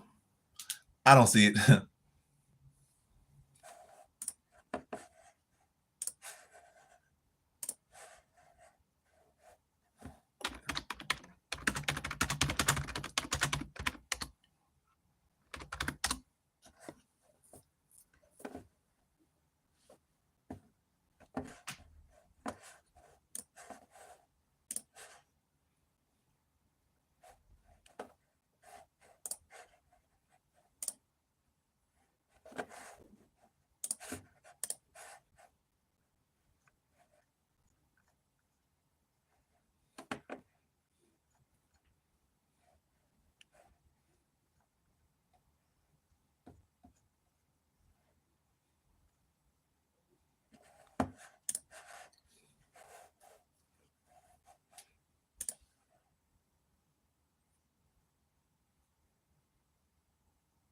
Patrino got knocked out third round with like a minute left.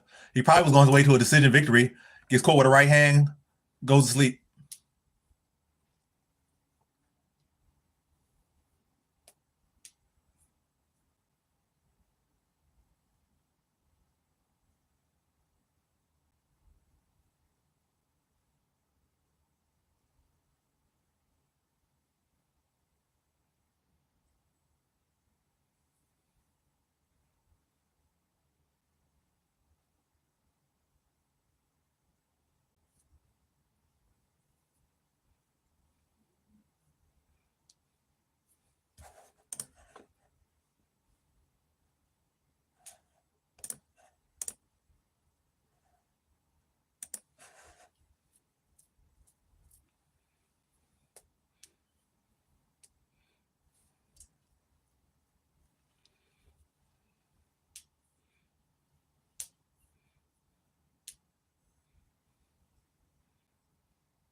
That's definitely a bonus winning performance right there.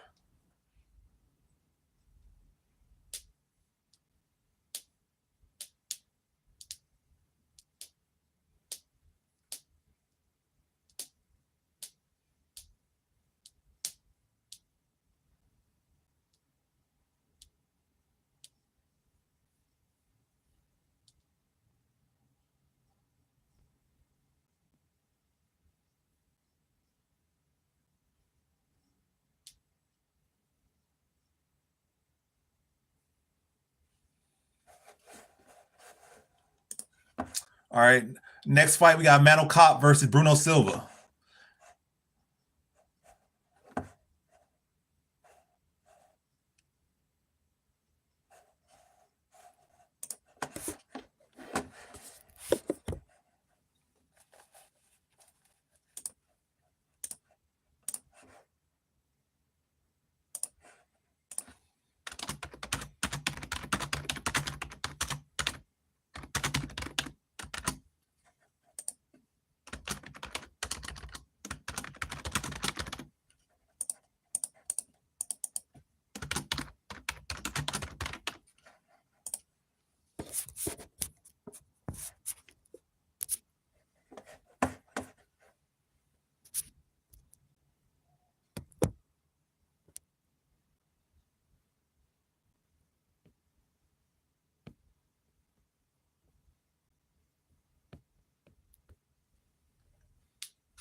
Soon enough.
Yeah, Sterling won.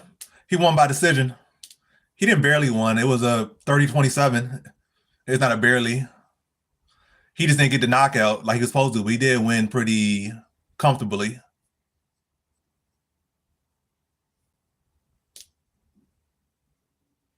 Hopefully your perfect streak continues.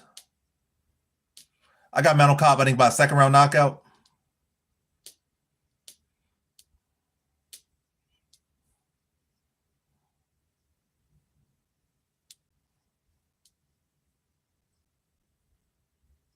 Which bet are you talking about?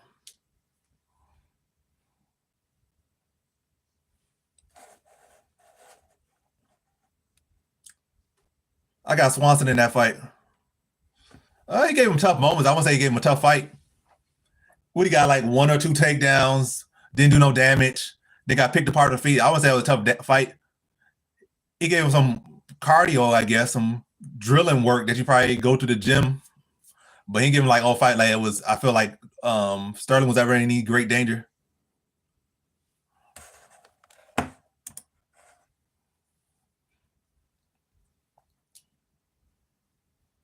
And I feel like it's also a fight that if he had a little bit more experience, he would have probably have been able to get that out there in the first.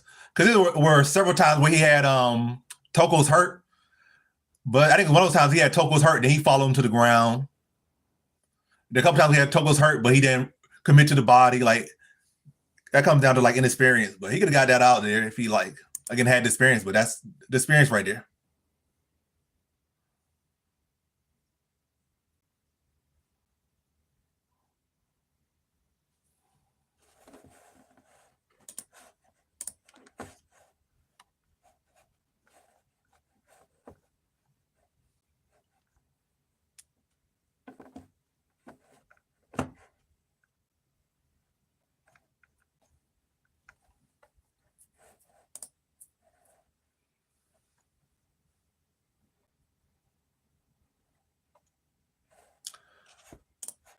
But this is one of the last parlays I have left. I have Cop closing out a parlay, and I have Buckley closing out a parlay, and that's the last two parlays I have for the year. Last two bets I have for the year. By the way, this card is going to be positive regardless because of that big parlay I hit. But it would be nice to hit those as well. I would not.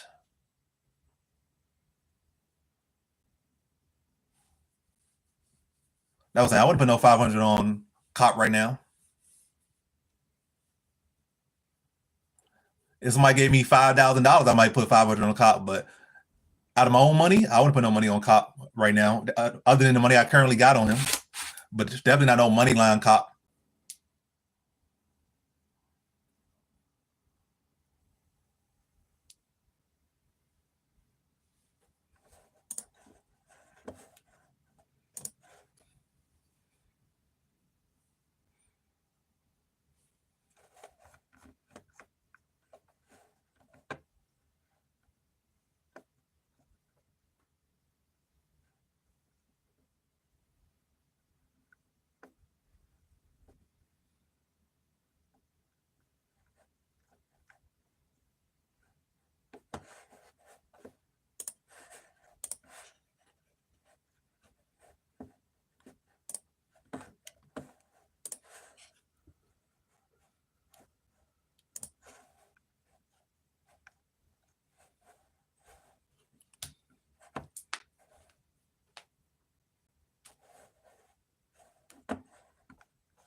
Cub don't have a super high output. If anything, Billy Q's the higher output fighter.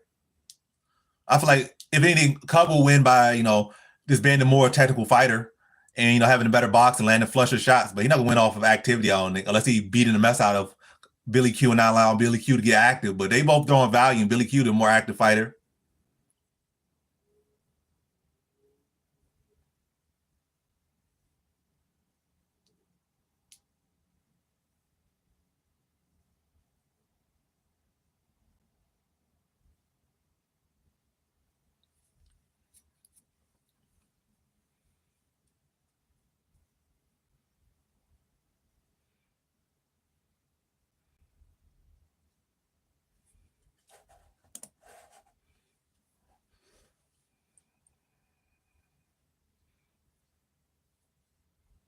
Then Cop younger too. His hairline receding though. He got the youth, the height, and the reach, in the rank. Let's see how it plays out.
All right, fight about to get on the way. Cop versus Silva.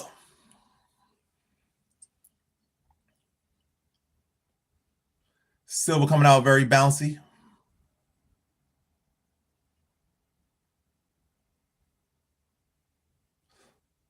Bruno Silva with the first overhand attempt.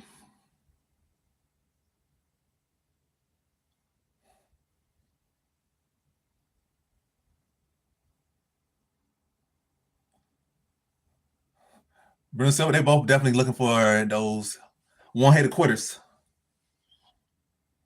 Leg kick from Cop.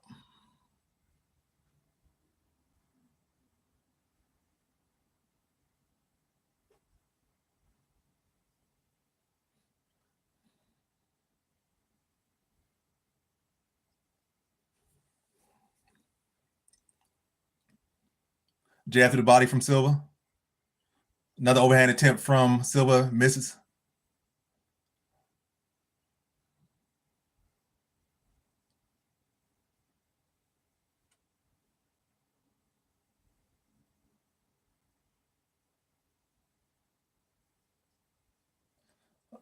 Lee hook by Cop lands.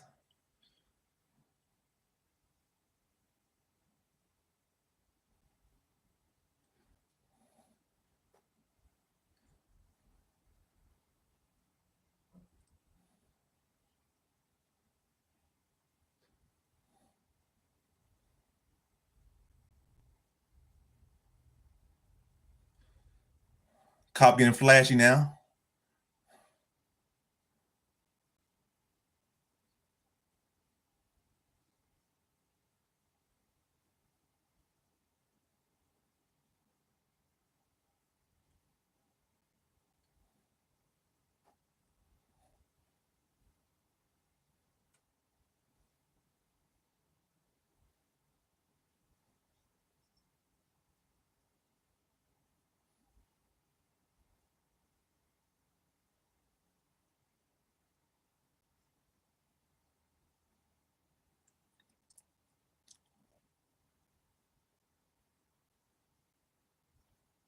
Oh, big overhand lands for Bruno Silva. But Mantle Cop's able to eat it. Kick to the cup. Silva's kick lands on Cop's cup. They're gonna take a little break until Cop is good to go.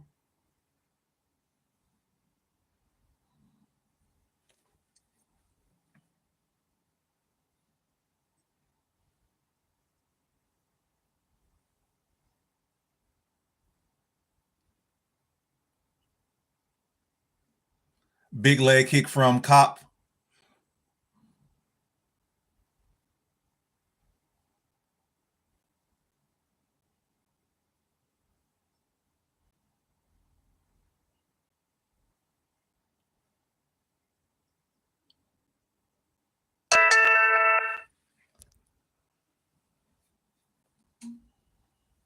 Good jab to the body from Silva.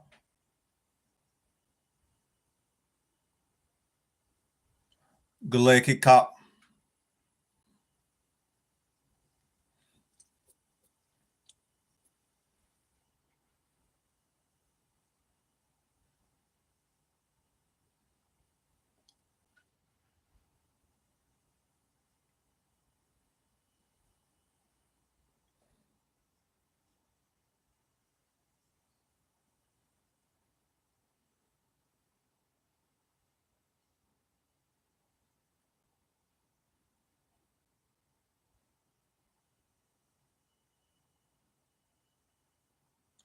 Another kick to the nuts.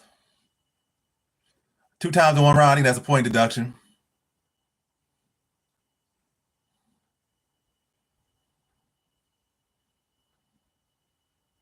I want to see where he's trying to land with that. Because nowhere near the body. It's like right on the dick both times.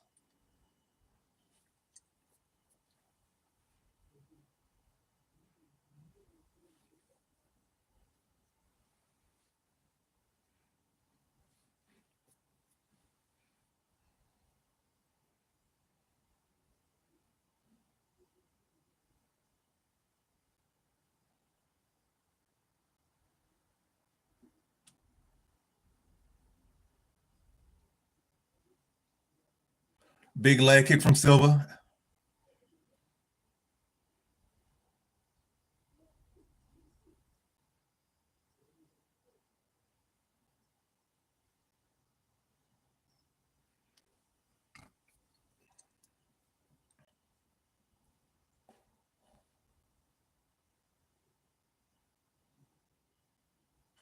Another one close to the nuts.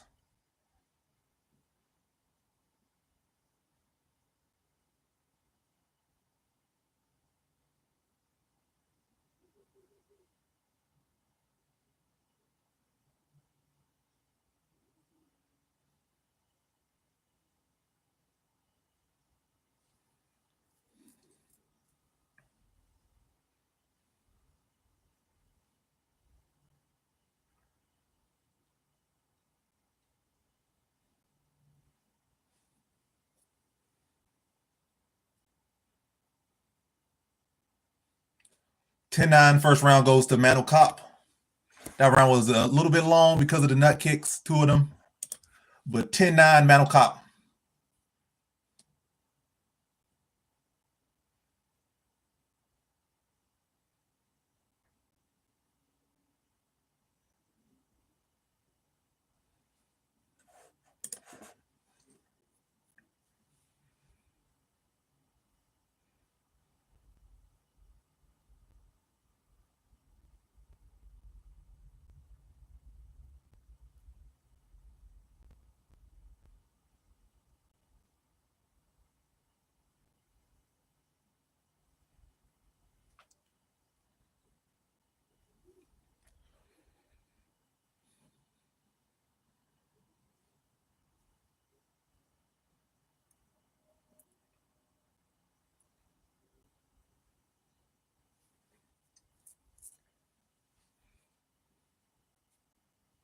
All right, round 2 about to start.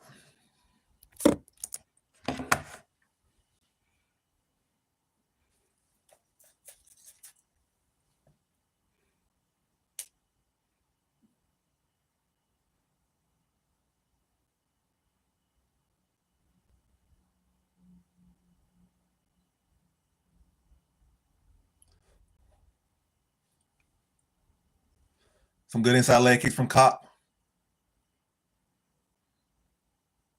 Takedown attempt from Bruno Silva, easily defended. Good little combination from Cop there.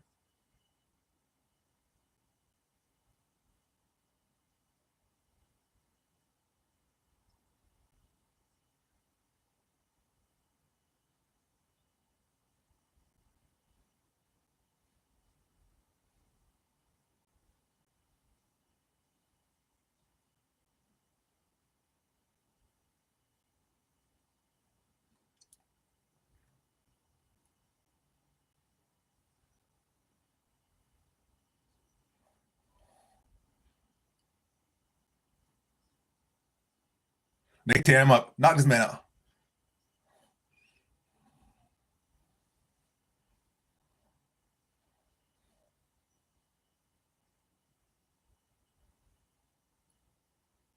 Another dick kick. You got to. I can't even stop. I'm stuttering. You got to. Yeah, you got to deduct a point right there. That's a third nut kick. That should be 2 points deducted. That really should be a DQ.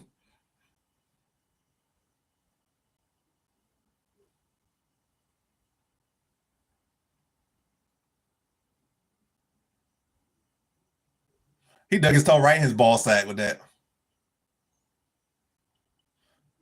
I don't even think that even touched cup. That touched straight balls.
Are they saying USA? There's not an American fighting here.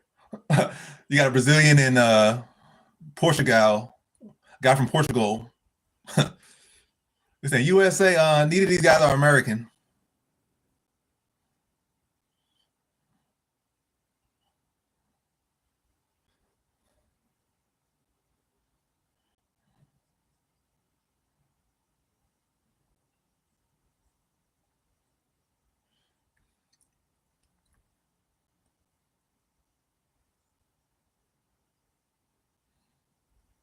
Good leg kick from Silva.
Nice body kick from Cop to end the round, in the second round.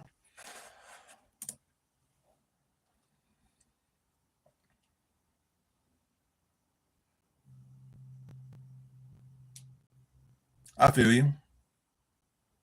I'd be locked in though. You feel Bruno look good? I don't know what round are you talking about. He looked good in the first or the second. I feel like he clearly lost both rounds. I don't think Bruno looked all that great in either round. 2-0 clear for Mano Cop. In the second round was a 10-8 because of the nut kick. If I still got Swanson. I have no bets on Swanson, but I do have Swanson. If that's what you're asking. But best of luck to you if you do got Swanson betted on him.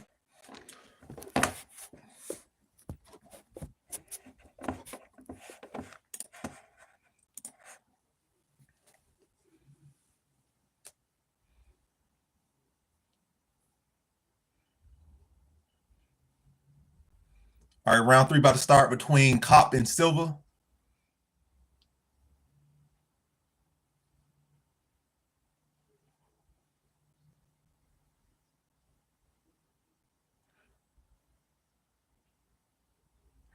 They let this guy get away with eye pokes, nut kicks.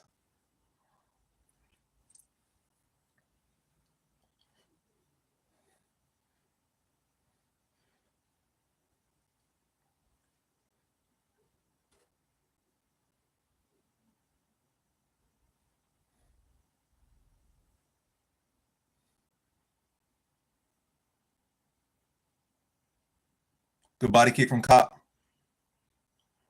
Yeah, Bruce Silva going for broke. You know he down 2 rounds.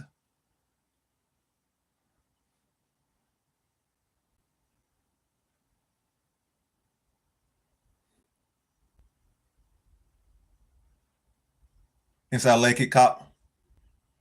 Man, this guy poking eyes, kicking dicks.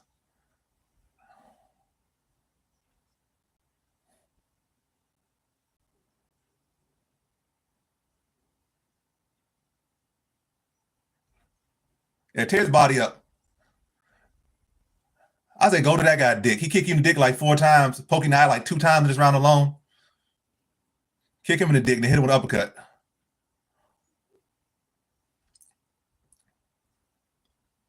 Yeah.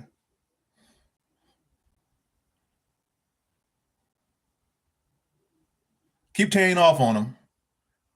He deserved it to get knocked off all this cheating he doing.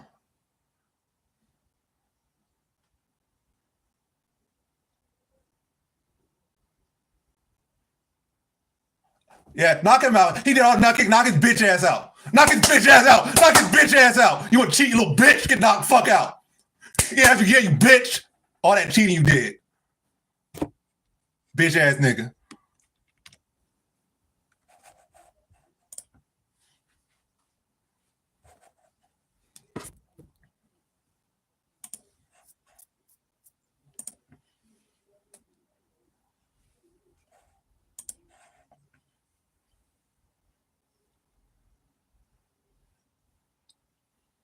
Give him what he wants. Give him a title shot.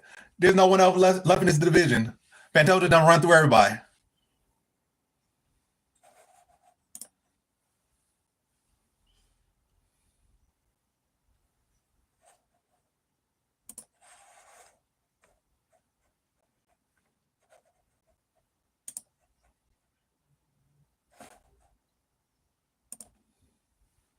Mantle Cop got the 3rd round knockout. He said Silva won. Silva didn't win.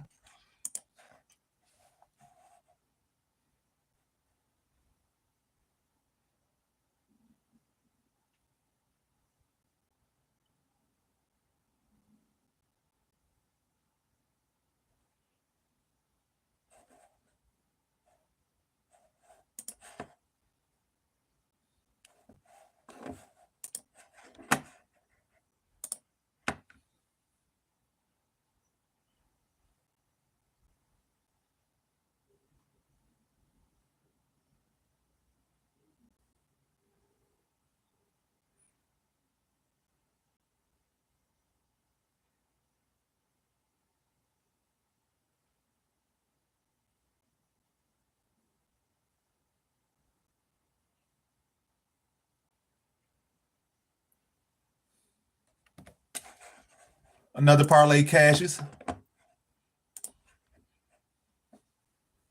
We're on a 1-fight streak because I just lose the last fight. Yeah, I lost the last fight.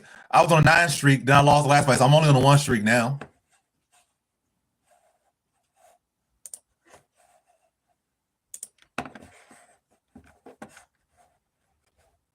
So last bet I got Buckley in a parlay. And that's my last bet of 2024. So my big parlay hit, a little parlay hit, a slightly less little parlay just hit, and now a slightly less big parlay about to hit if Buckley wins. Mantle Cop won by third round knockout.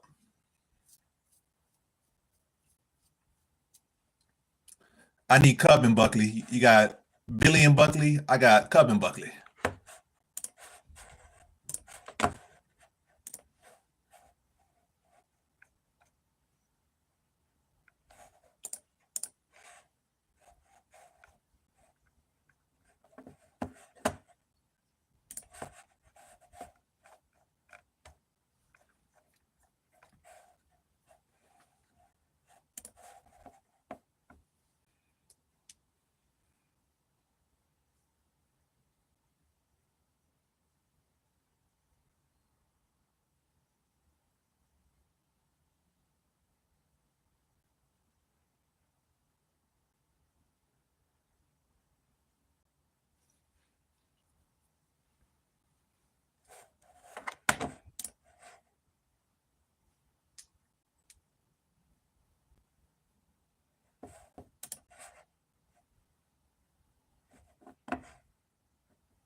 Adesanya. He calling out people above his weight class. Adesanya.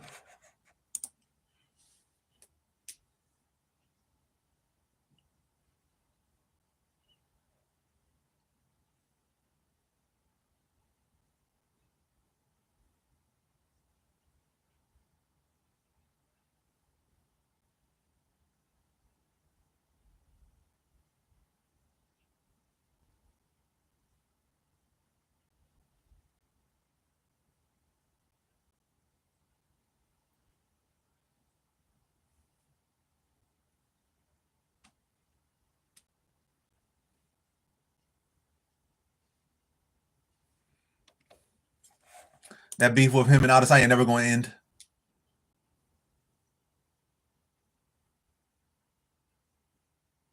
I got a Cub, so I wouldn't do that parlay. But if you want to do that parlay, that's good for you.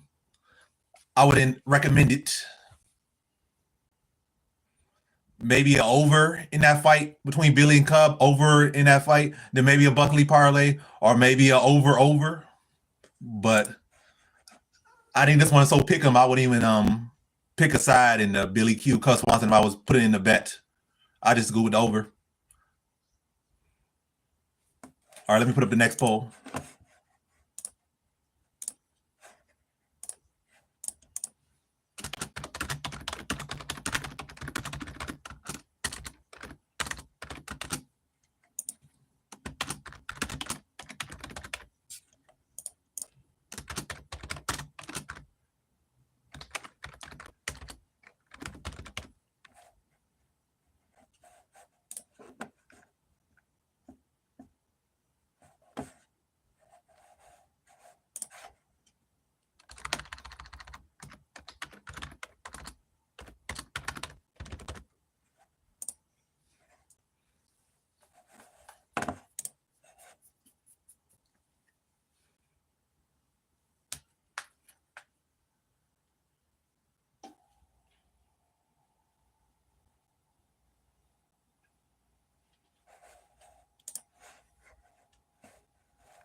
Maybe. I mean, Cus Swanson in his last fight clearly showed that he still got hunger there because he arguably beat what's his name? I be forgetting the guy's name, but pretty much he fought a guy at the same level, if not better than Billy Q, or a guy that has proven to be better than Billy Q, at least through his resume. What's that guy name? Andre Philly. Yeah, Andre Philly has been ranked higher than Billy Q. They're both around even skill level, and Cus Swanson arguably beat Andre Philly in his last fight, so he obviously didn't look like he was there just to collect a check in his last fight.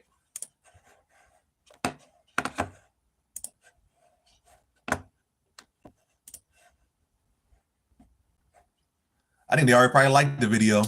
I got like 30 likes on this video, so yeah, 34. So it's 12 people in here. I think people in here have already liked it. I definitely would not bet the house on it. And if it's at it's not at plus money, I wouldn't play it. Yeah, I wouldn't be at the end of the night trying to chase no Buckley KO or no this decision or nothing. I wouldn't be chasing nothing with 2 fights left. I can see if you had a whole card or at least half a card to work with, but I personally would not recommend nobody trying to chase no I wouldn't recommend no one trying to chase chase some plays with 2 fights left. I really don't need none right now. If I get more people in, I feel like I really don't need the mods. It became when I start having like 100 people in, 200 people, 300, 400 people in here, or probably like 100. I probably don't need to be no 400. It probably just need to be like 100, 150 people in here. And then by that point, it's a whole bunch of crazy people. Right now, it just be like 1 or 2 crazy people every now and then, and I can manage that. So I don't really need a whole lot of modding.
All right, Billy Q versus Cub Swanson, our co-main event.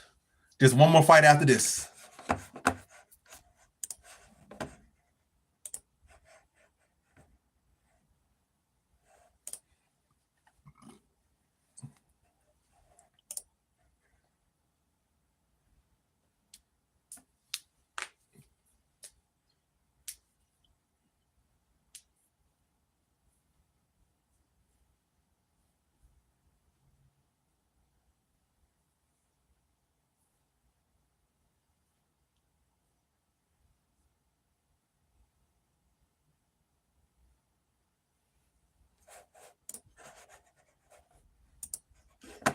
Let's see what the poll says before the fight starts. So 62% of people have picked Cub to win, and I'm among those people. But let's see what he does. They still got enough in the tank? Or yeah.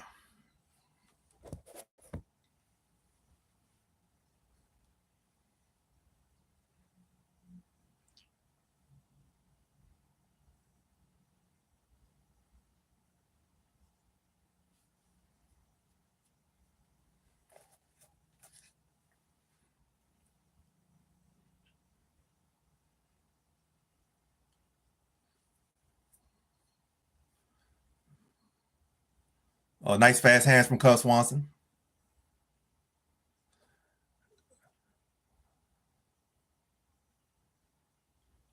Cub Swanson looking a little thick. Like he been doing some strength and conditioning.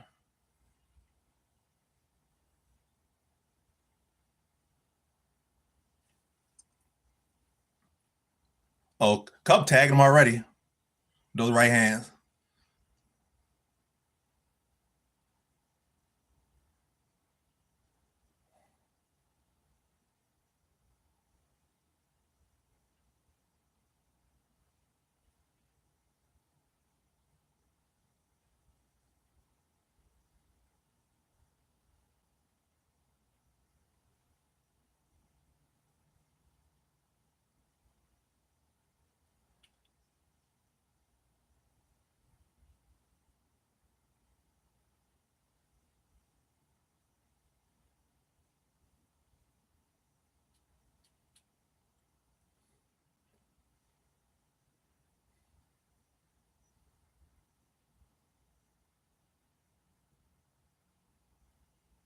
Oh, Cub getting creative out there. Classic Cub Swanson right there.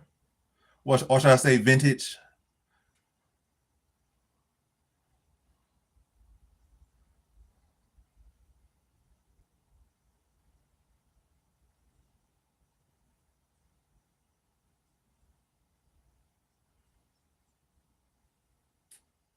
Another leg kick from Billy Q.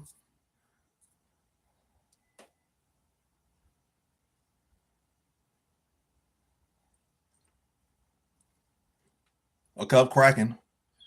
Oh, big punch from Cub. If this was vintage Cub, this fight be over already. He already landed such good clean shots. Oh, another big shot from Cub Swanson.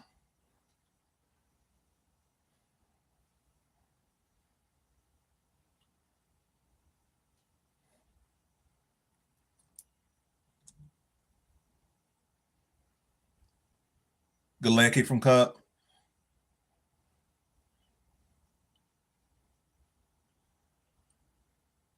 We say he landed 60% so far.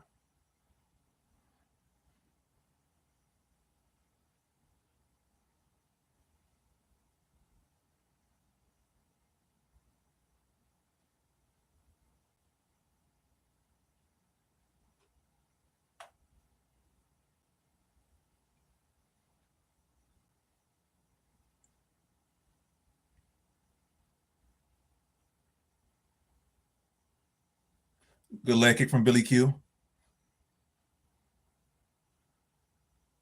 Good jab to body Cub.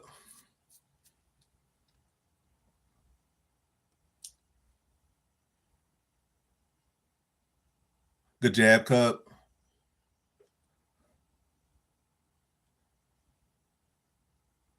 Oh, nice combination there from Cub.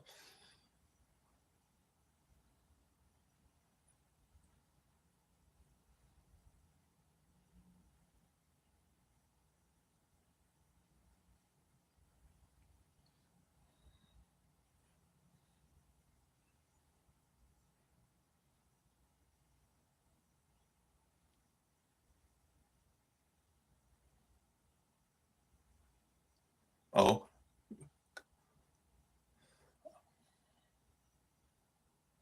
Cub got to chill out a little bit there. He got caught a couple times. Billy Q trying to work behind his jab now.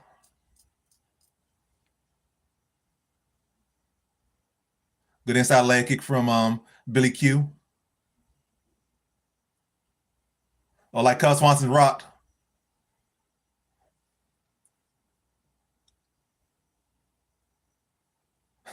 Did Billy Q get hurt there? Like an overhand and a little uppercut there. But then again, he going for a takedown as well.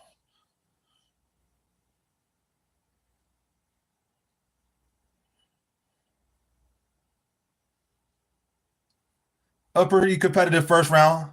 I say that round was Cub Swanson round to the end. So at the end, I don't know if the judge is gonna give that to Billy Q. Probably gonna be a split round.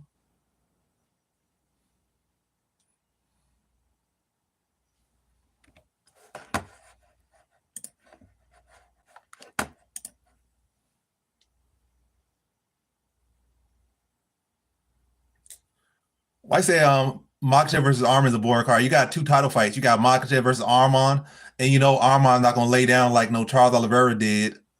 And if Poirier could give Makhachev a good shot, you know Arman gonna be able to give him a good shot. And then you got Usman Nurmagomedov versus not Usman. You got Umar Nurmagomedov versus Merab Dvalishvili. That's a fun fight. So there's some good fights on that card, and that's all. Just the two main fights. So I know there's some other fights that are good on that card.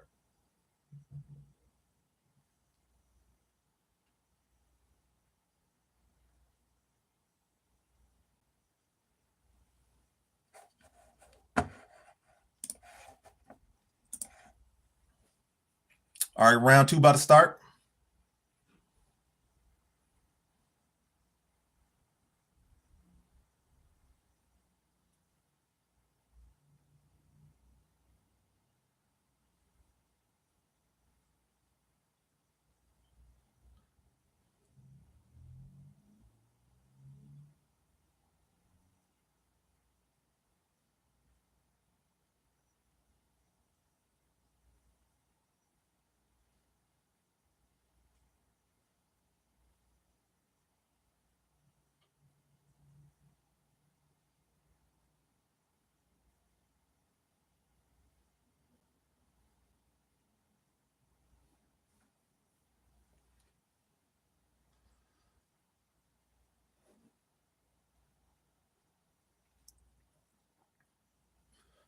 Now Billy Q trying to push in this round.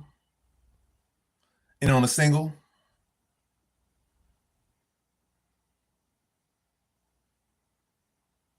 Good defense from Cub Swanson.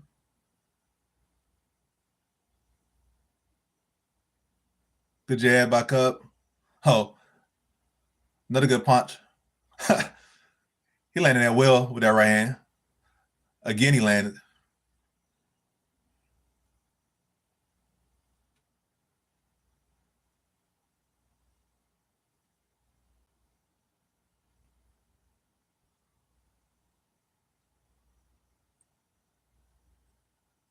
Good jab, Cub.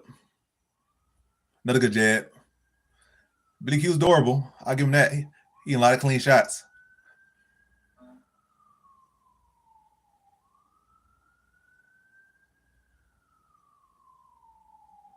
Oh, good knee there from Billy Q.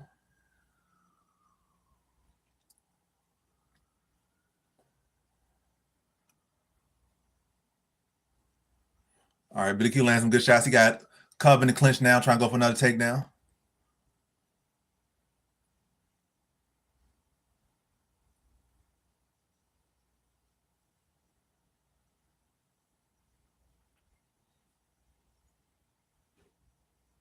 Good elbow there from Billy Q. Good uppercut.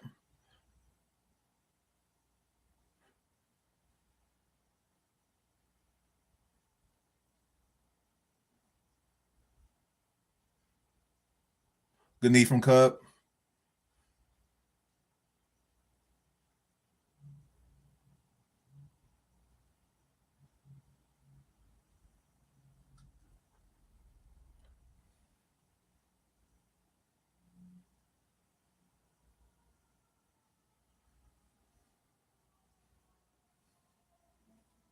Billy Q going for another takedown.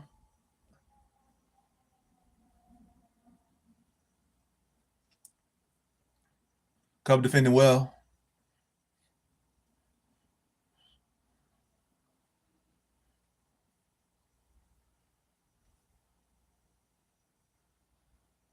Now Billy Q gets a takedown.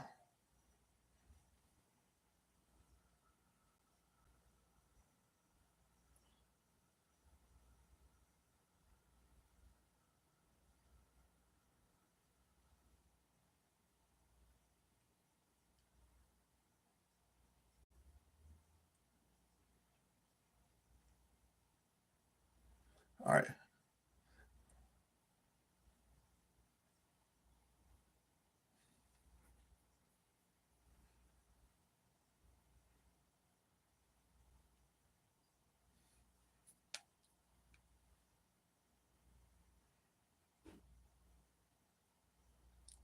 Oh, now Cub Swanson teeing off.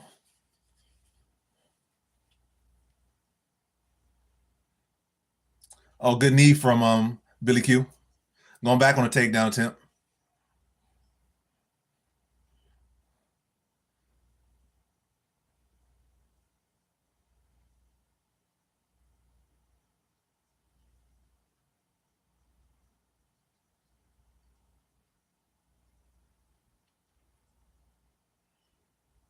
Billy wins the scramble.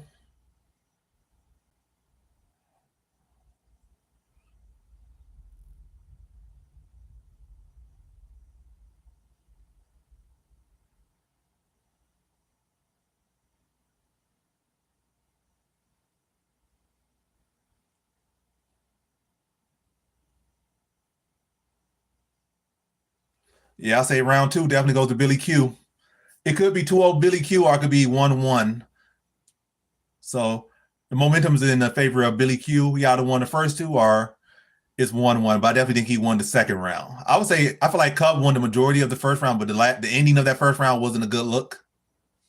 It all comes down to the third round, regardless. Yeah, he do got a chin in the gas tank. And both those things were known.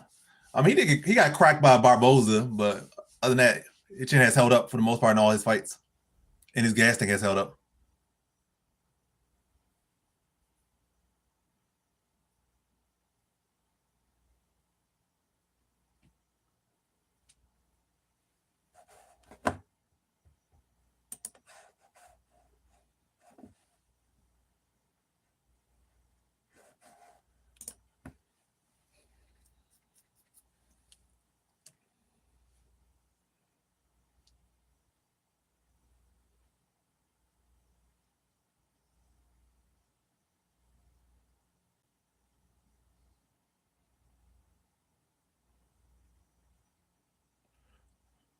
All right, Billy Q coming out his third round, pressing, leg kick.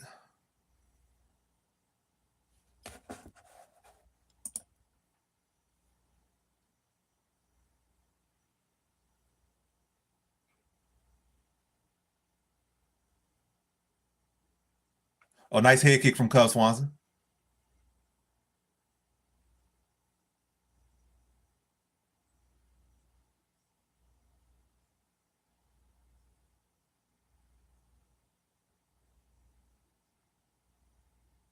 Oh, nice punch from Cub. Good body shot, Cub.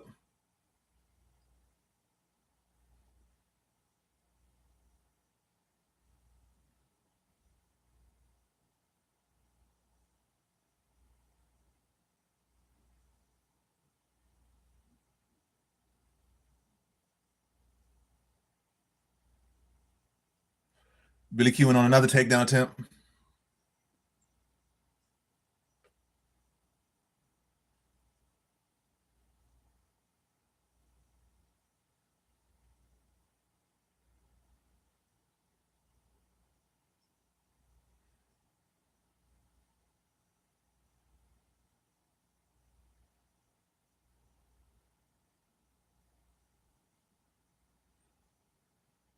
Oh, he knocked Billy Q out cold. Hey, that's a way to retire right there. My boy Cub Swanson, knockout in the third round. Heck of a way to retire if he retires off that one.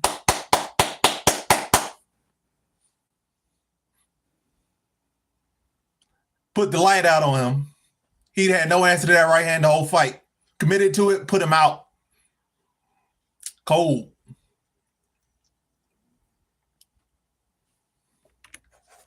Killer Cub.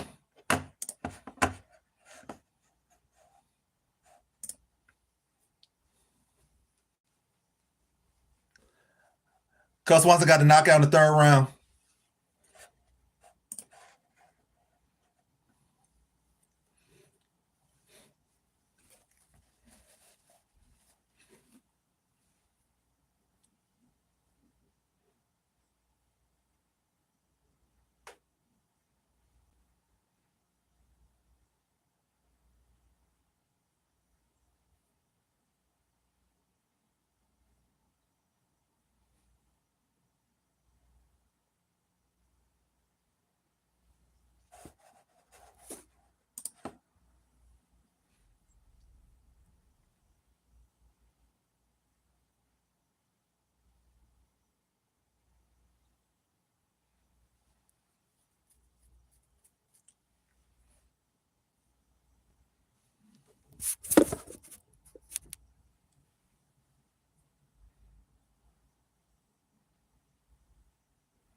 He definitely look good for 41.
That definitely was a hard fought win. It wasn't easy.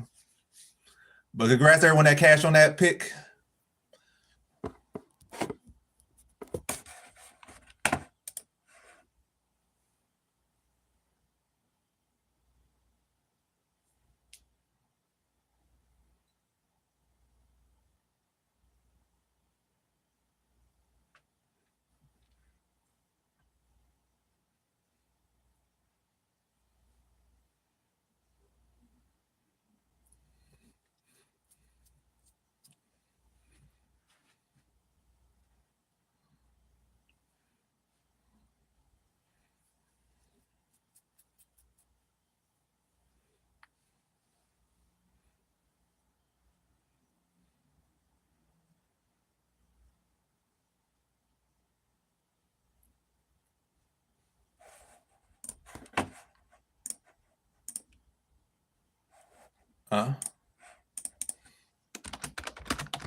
Who wins in the main event? Final fight of the year. Also was one of the only people who picked Pierre Rodriguez. I think she was the biggest dog. No, she wasn't the biggest dog. The biggest dog to cash tonight was Patrino. Not Patrino. I mean, it was Jacobe. I missed that dog, but outside that, I think I had the second biggest dog, and that was Pierre Rodriguez. It was three, I think. Cub was upset, Pierre was upset, and Jacobe was upset. And one of these ones was a pick'em. What was that pick'em one? It was a pick'em early on in the card. Oh yeah, Grant versus Tavares was a pick'em. I know Grant opened as the dog, but I think he ended as a slight favorite. But as far as actual upset, I think it was 3 upsets. And I got 2 of the 3 so far.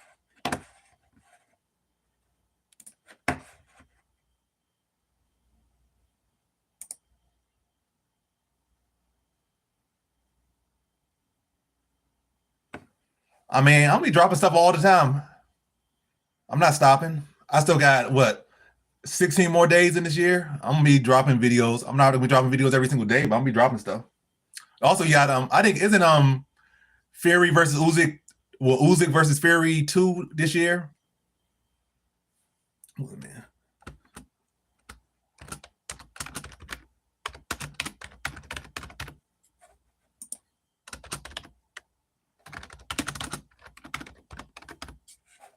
All right, who wins in the main event? Colby Covington or Joaquin Buckley or Joaquin Buckley, however you pronounce the name.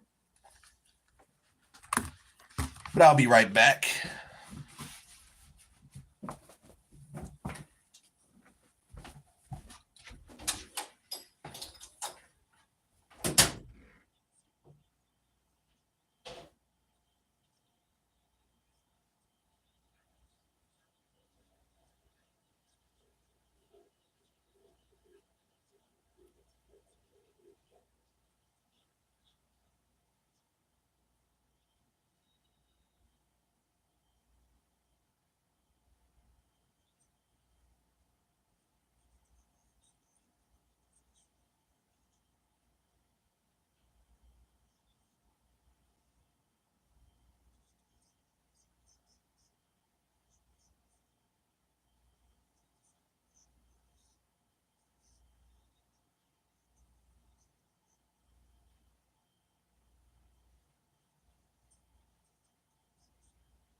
I don't want to get a new chair.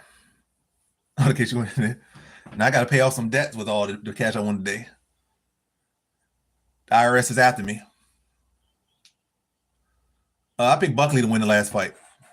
And I got him in my final parlay of the night. No knockout, no nothing. I just got him money lined in my parlay. I got like what? I had him like a 3-4 legger, I believe.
Nothing crazy. Probably like 800 or something, depending. I know it's going to be at least be 700.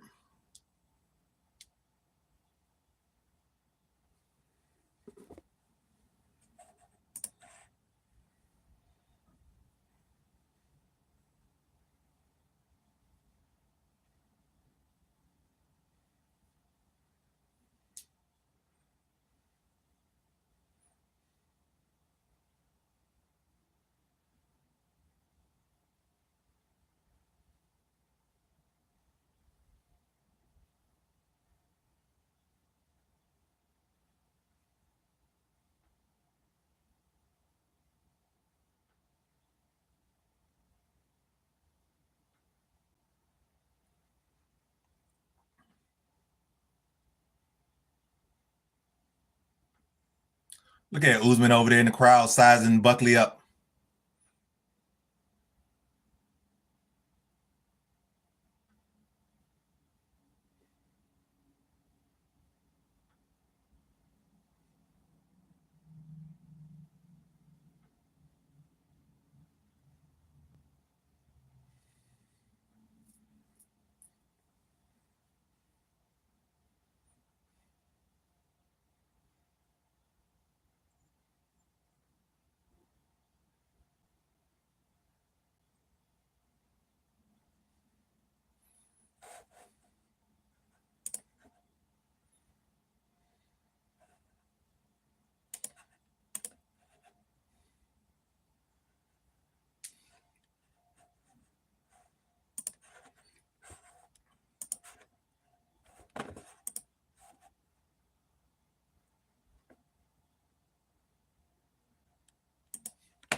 What is some Hulk Hogan music?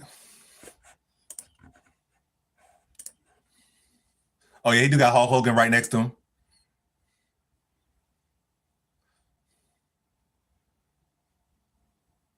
I was like, he got Hulk Hogan music. Hulk Hogan can barely carry that flag. Man, like 90 years old.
$11 votes.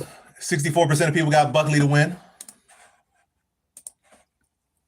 Final fight of the year. Final fight of the year. Is this the final fight of Kobe's career? We'll see.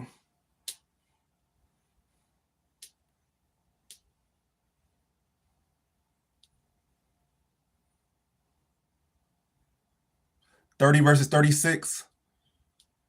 Buckley has the reach by what, 4 inches?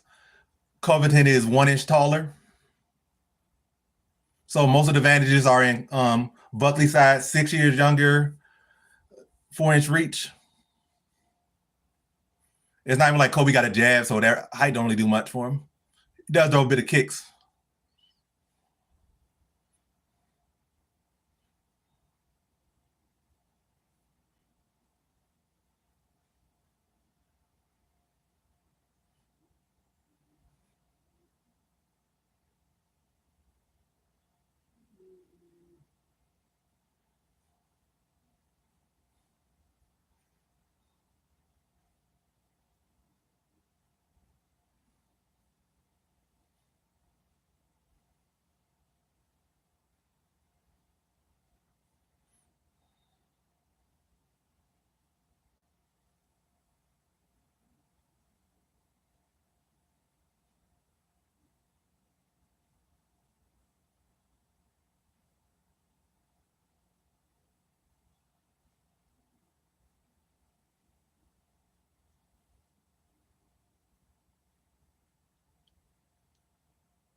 Final fight of the year about to start in like 2 seconds.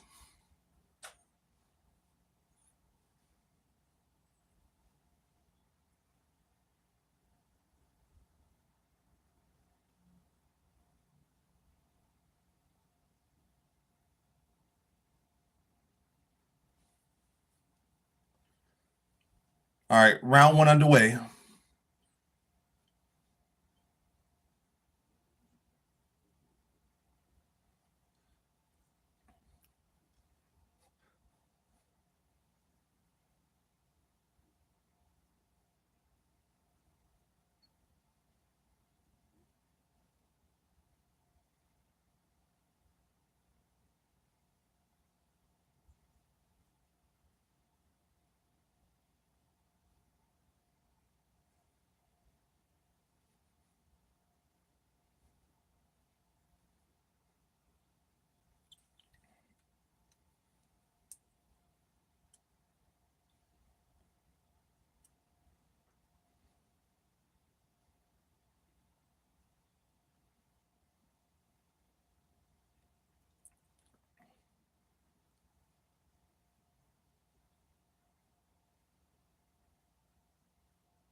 Not much happening just yet. A lot of filling out going on.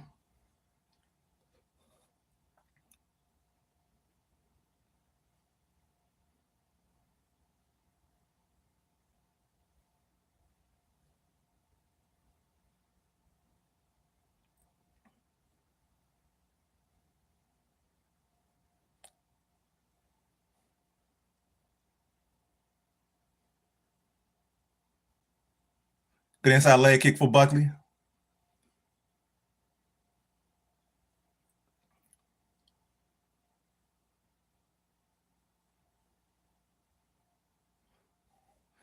Wonder Boy trying to go. I mean, I said Wonder Boy. Buckley. I said I'm getting his name all mixed up. Covington goes for his first takedown attempt. Buckley defends it pretty easily. Kobe bleeding out the eye already. Step inside kick for Buckley. High kick attempt for Buckley.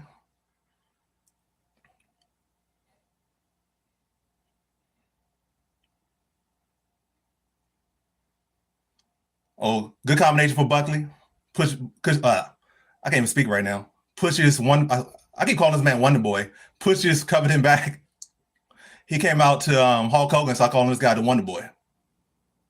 Oh, good high kick attempt for Buckley. Good step inside kick for Buckley.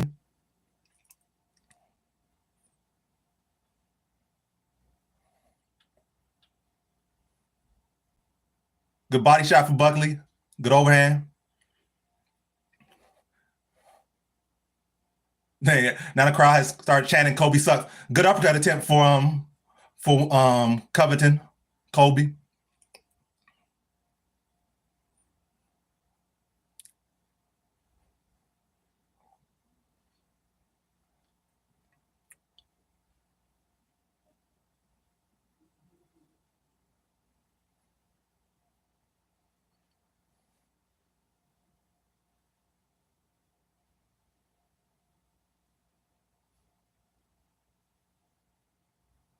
Good head kick attempt from Kobe. Is blocked though. Good body shot from Buckley there. Good body kick from Kobe.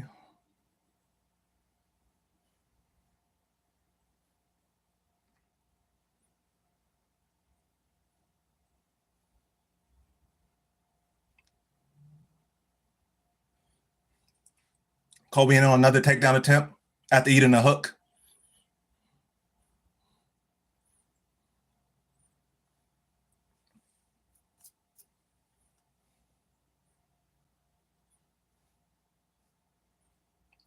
Buckley defending well so far.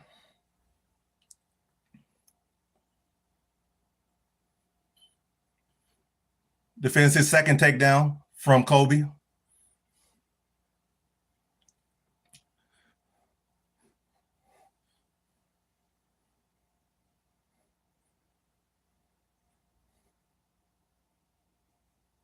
Oh, Kobe looking at the clock now, bleeding out his eye. The cuts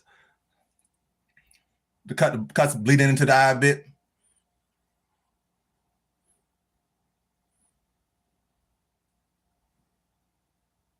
Oh, big hook drops Covington at the end of the round. Yeah, very. They all put his nuts on Kobe's face. A very bad end to round one for Kobe. He gets his eyes split open towards the beginning of the round, gets dropped at the end of the round, gets all of his takedowns defended in the first round.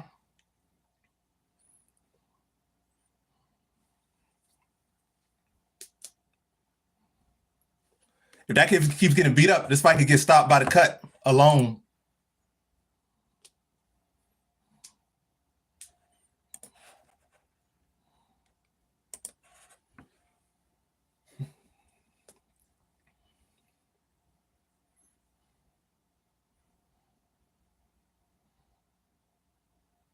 That wasn't even lying. That was just the force of Buckley that knocked him to the ground. But that cut's right on the eyelid.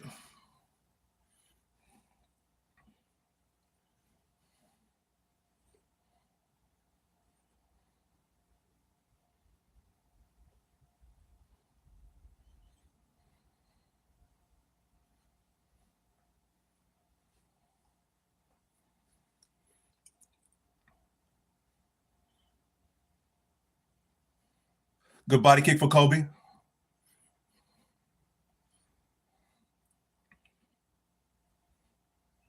Good jazz from Buckley. Good body kick from Buckley.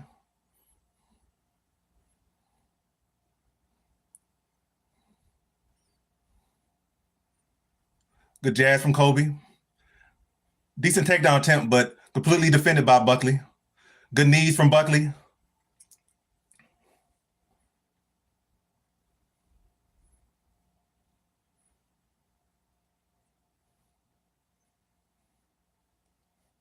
Another good body shot from Buckley.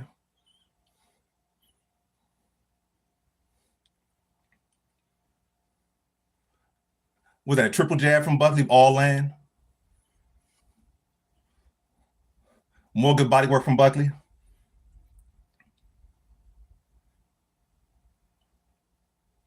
Another good body shot from Buckley. Good pressure from Kobe there.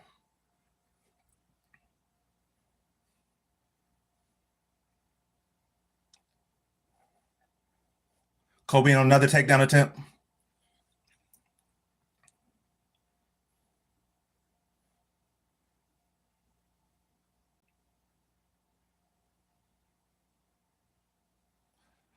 Like Kobe gets his first takedown here in the second.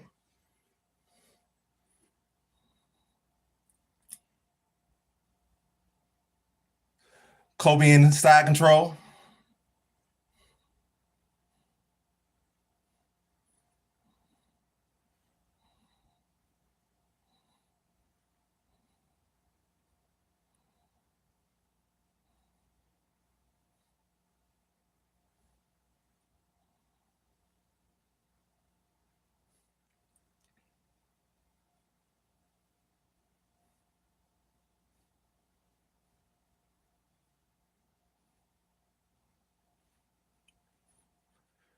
Covington established some control here. He's in half guard now.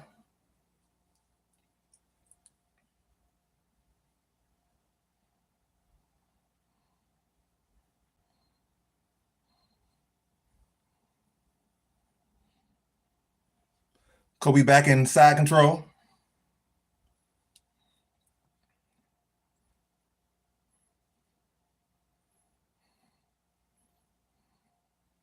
All right. Joaquin back to his feet.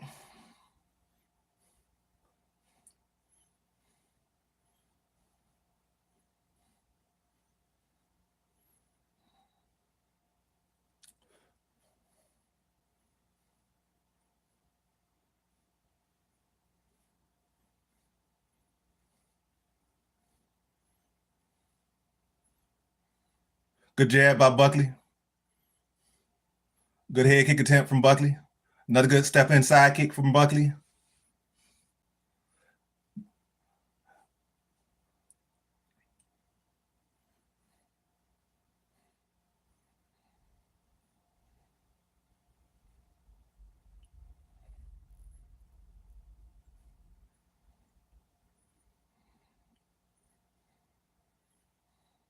A good jab from Buckley.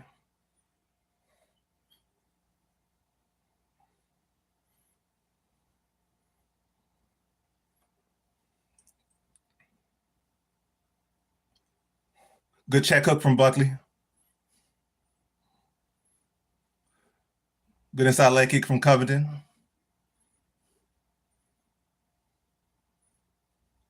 Good leg kick, Buckley.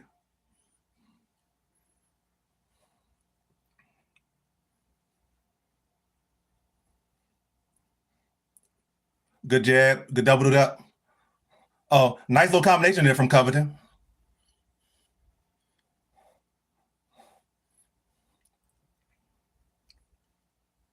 Good double jab from Buckley.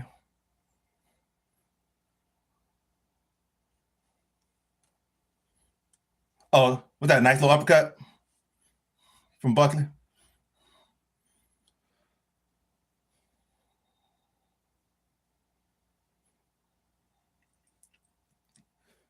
Two rounds to zip for Buckley, in my opinion. Covington got a takedown for like a minute 30, did no damage with it. Buckley landed with like 28-10. I say that's another Buckley round.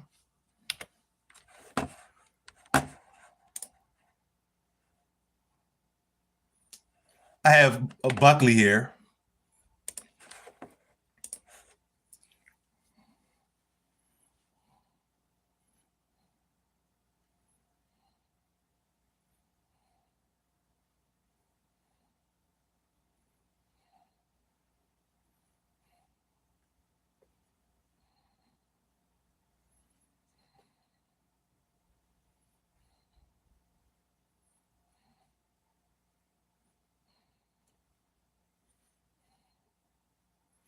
All right, round three about to start.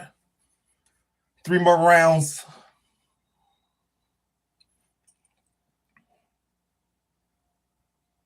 And now the doctor is saying that if that cut gets opened up anymore, they're going to stop the fight.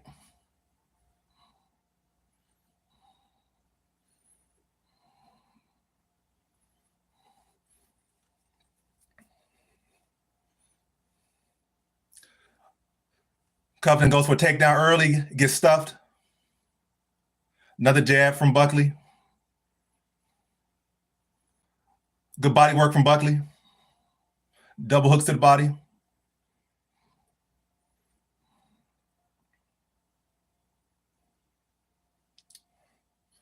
Good hook from Buckley. Good hook from Covington. Nice power jab from Buckley. Nice head kick attempt off the jab. Oh, nice spinning switch kick from Covington. Oh, big combination from Buckley.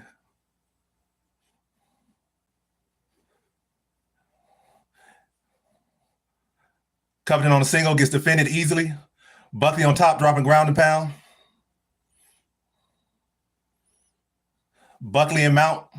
Oh, finishes, man. Oh, Covington's able to get up.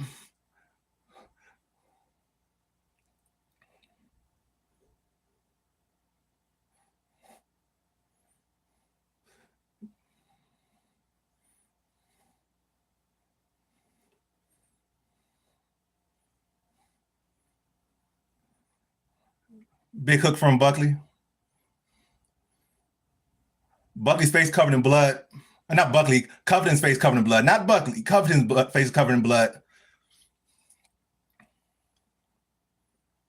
Sloppy overhand from Covington, easily blocked. With like a 3-piece combo just landed for Buckley. Good jab from Buckley. Another weak takedown attempt from Covington, easily defended. Some ground and pound from Buckley.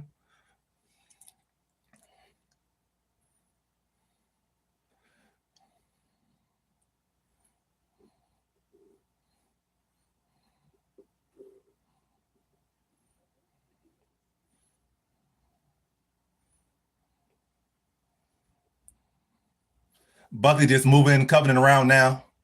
Now dropping ground and pound on him.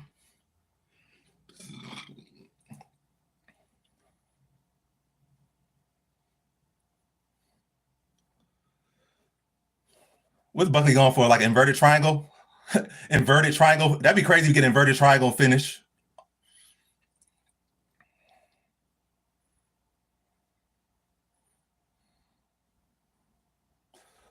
Buckley falls off the top. Now Covington's in Buckley's guard.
Buckley works his way to the cage.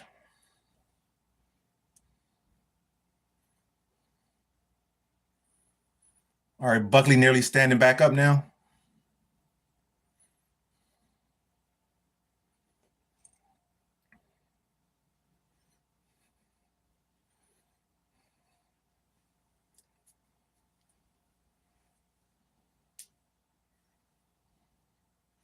Yeah, Buckley been tearing him up. 20-10 first round, 30-14 second round, 25-5 third round. All right, Buckley back to his feet with 20 seconds left in the third. Like the ref might stop the fight now. They're going to check the cut with 18 seconds left in the third round.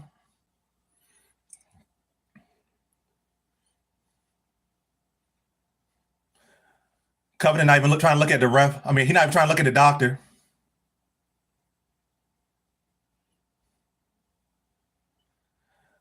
Oh, they want to stop. They stopped the fight.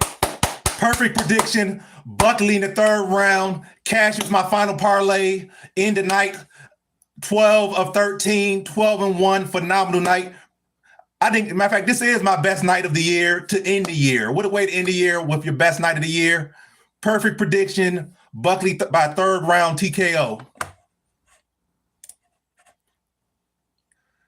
If anybody want to donate, great night.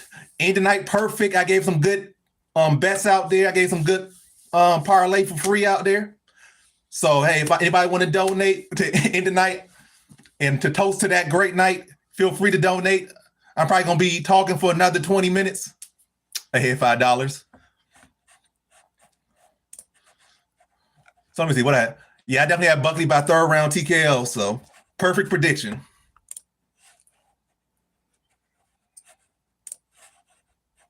Yeah, Buckley dominated that fight. Covington is done.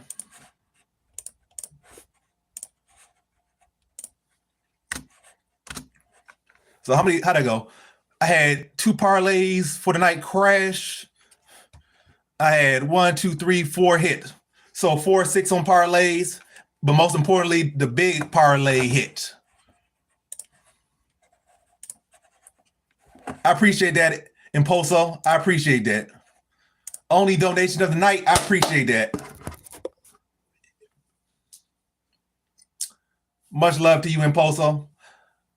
Thank you, Sharif. I hate when I can't react to these. Because I can like Impulsos, but I can't like yours. But I appreciate you, Sharif. Appreciate you, Sharif, and appreciate you, Impulso. Much love to you, Sharif.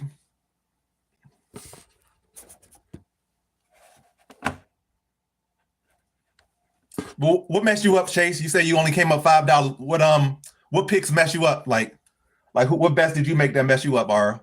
Who'd you put confidence in that mess you up? Yeah, Kobe need to retire. He's no longer elite.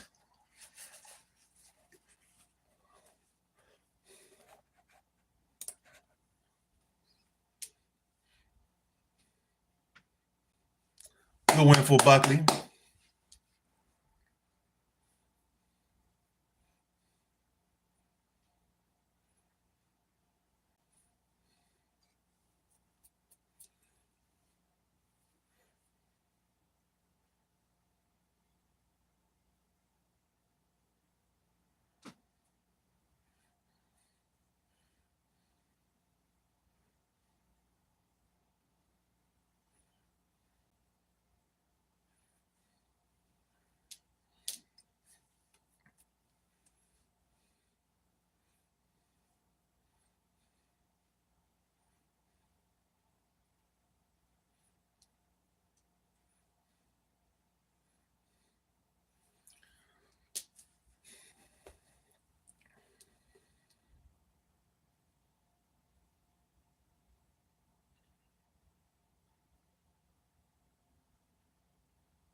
All those cheers sound the same.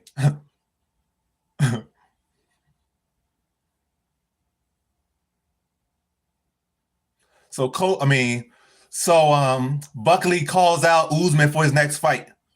And Usman was already in the crowd and he was sizing up Buckley when Buckley was checking in. So Usman seems interested in that matchup. Buckley seems interested. Why not make that next? And if Usman can win, he could get himself a title shot potentially. Buckley wins, he could get himself a title shot potentially. Fight makes sense. But then again, isn't Usman fighting Usman's fighting Jack Della Maddalena next in Australia, isn't he? But I don't know. These fights never set in stone.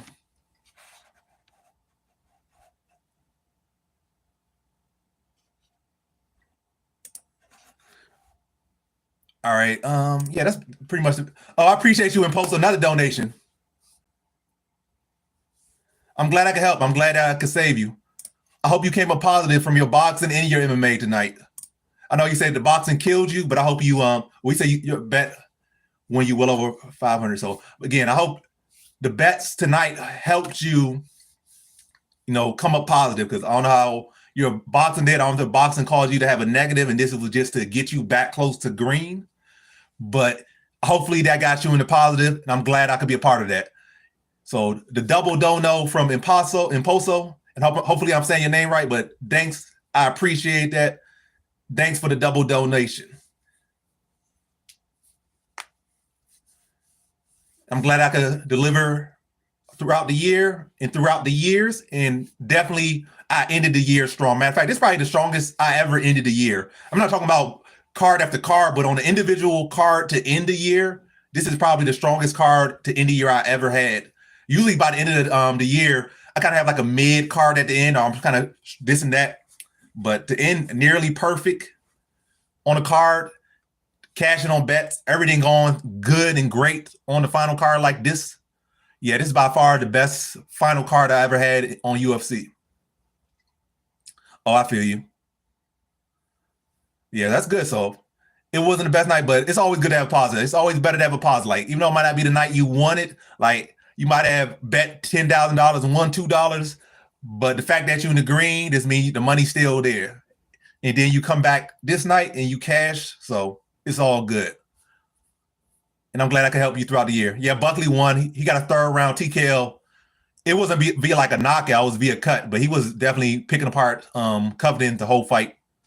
First round, second round, third round. Covington started to get takedowns in the second and third, but wasn't able to do nothing with them. But the damage just kept picking up. He was getting eat up by the jab all day long, getting ripped to the body all day long, eating hooks all day long. And the fight was not trending his way at all. So yeah, Buckley got the third round TKO, just as I predicted. Maybe not exactly as I predicted, but you just talking about the fighter, the method, and the round. I predicted that fight perfectly.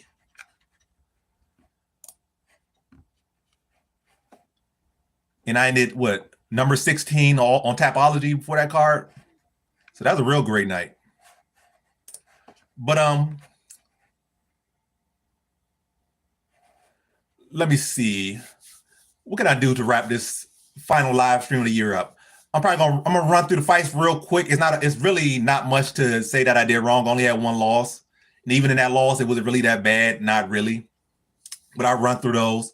Then I continue to give you guys thanks and transition us to the next year, more positivity, more goals and stuff like that for next year. But this is a wrap for this year. But yeah, I'm gonna run through the card real quick. Again, I only had one loss, and it wasn't even, in my opinion, it wasn't really even a bad loss. It was like a minute away from being another victory, in my opinion. But yeah, with like 13 fights on this card, I went 12-1 or 12 or 13. Phenomenal night of picking, phenomenal night of betting. I went 4 of 6 on betting as far as this parlays, 4 of 6 on parlays. I think I hit for like 780 for the night, so that's good. First fight of the night, I had Pierre Rodriguez to beat Knutson, and I noticed Knutson's weakness in her grappling and takedown defense in her last fight, and that fully came to a reality again in this fight, and Rodriguez was able to fully capitalize. So, yeah, one of the bigger dogs of the night cash for Rodriguez there. Played out how I thought it would play out, exactly. Grant versus Tavares. This was the pick that I switched from Tavares to Grant. Initially, I had Tavares, but then this one picks I'm gonna change. I changed that, and it played out pretty good. I said I think second round knockout, but Grant was just too experienced, too diverse. Tavares just had hands, and Grant was able to pretty much pick him apart the whole fight. Tavares had a couple moments, but Grant was, just landing on him at will, outlanding him like 3-1 over 15 minutes. So that was a good switch there to switch to Grant, and Grant came through.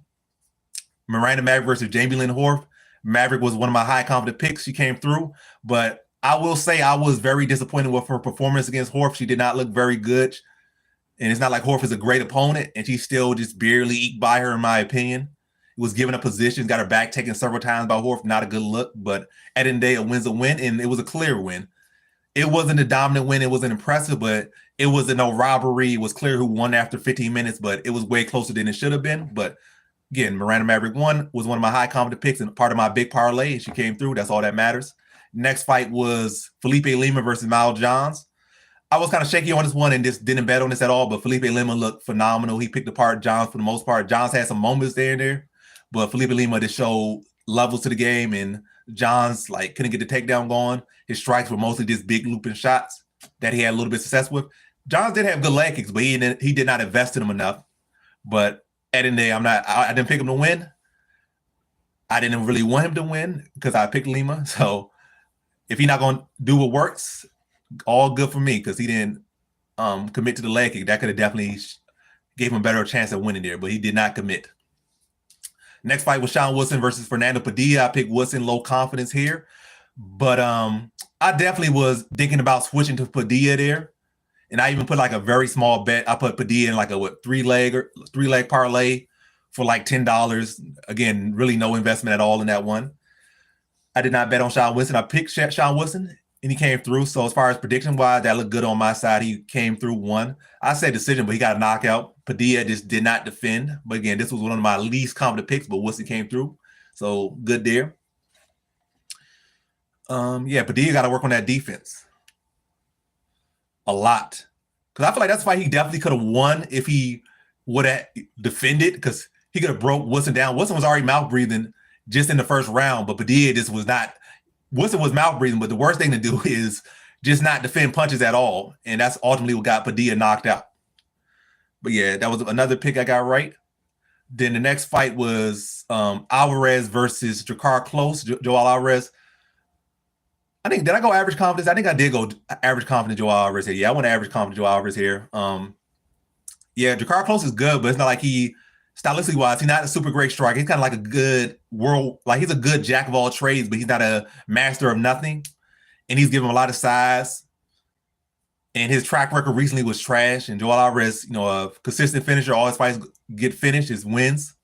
And he just looked like the much better fighter. It was just a matter of time. And when he started to connect, it was just all she wrote. So yeah, Joel Alvarez was just a much better fighter.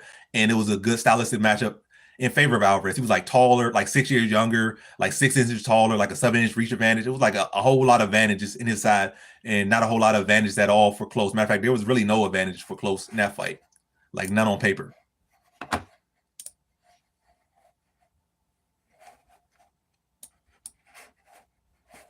All right, let me see. Then Michael Johnson got the second round knockout. I had him first round knockout, but he got a second round knockout. So that was a very good win for Michael Johnson to get that second round knockout. A couple little rocky moments there, but eventually he was able to connect, line him up, and get Zitar out of there. So good win for Michael Johnson. And another win for me. And then the next fight, it was the final leg of my 5-legger parlay. Another high confident pick, Navajo Sterling versus Tokos. And I went with Sterling here. I thought he would get the first round knockout, but it went to a 3-round decision. But a pretty clear fight. Tokos had some little grappling moments, but that was about it. Nothing too good on his side. It was just like, just keeping him in the fight. But Sterling was picking him apart on feet all day long. Pretty wipeout decision, 30-27 across the board, I believe. This did mess up one of my parlays because Sterling wasn't able to get the knockout like he should have been able to get it. But at the end of the day, this guy has like 5 fights. I'm not going to be too much on him for not being able to get finished here. And if anything, this is good that he was able to get 15 minutes. He saw, that he can improve on his wrestling defense, improve on his grappling defense. He was able to go 15 minutes, test his cardio a little bit in a fight. And he's only going to get better from that. And I still think he has a pretty high ceiling, pretty good striker, good build for light heavyweight. Good age. Again, only 5 fights into his career. And he joined the UFC with 3-0. Well, he's 6-0, so yeah, only 6 fights. So yeah, Sterling got, he can improve a lot, is all I'm gonna say. Sterling can improve a lot. I'm not gonna be mad about him. A guy that's only has a handful of fights, not doing what he's expected to do.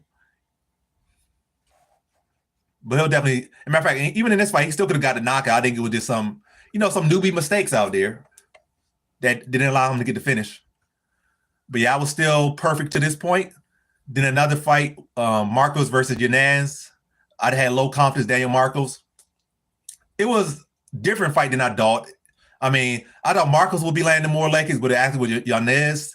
And Marcos was landing some clean boxing much more than I thought. It was ultimately a very close fight, but Marcos just, mixed it up better. And then in the third round, in the close fight, he was able to mix in the grappling to get the win. So Marcos fought the cleaner fight throughout, and he fought the smarter fight when it came down to it, he fought the smarter fight as well. So in the close fight, he was able to mix in the wrestling and edge a decision over Yanez. In a very close scrap between 2 talented young guys, Marcos was able to keep his own and get the win. And a perfect prediction for me. Marcos with the decision, whether it be split or unanimous, close or not close, a decision in the right fighter, another perfect prediction with Marcos to win by decision. Then the next fight, I had Jacobe versus Patrino. I had average confidence in Patrino, which maybe was a little bit too much confidence in him. But I'm actually not too mad about him losing that one. Didn't put really much investment at all in him in that one, so I'm not mad at that. That's one reason I'm not mad at it. And then he really was very close to winning the fight. I feel like he did enough to win the second round. He was doing a good job in the third round, getting takedowns. It wasn't pretty, but he was winning the third round. Jacobe was able to line him up and touch him on the chin and get him out of there.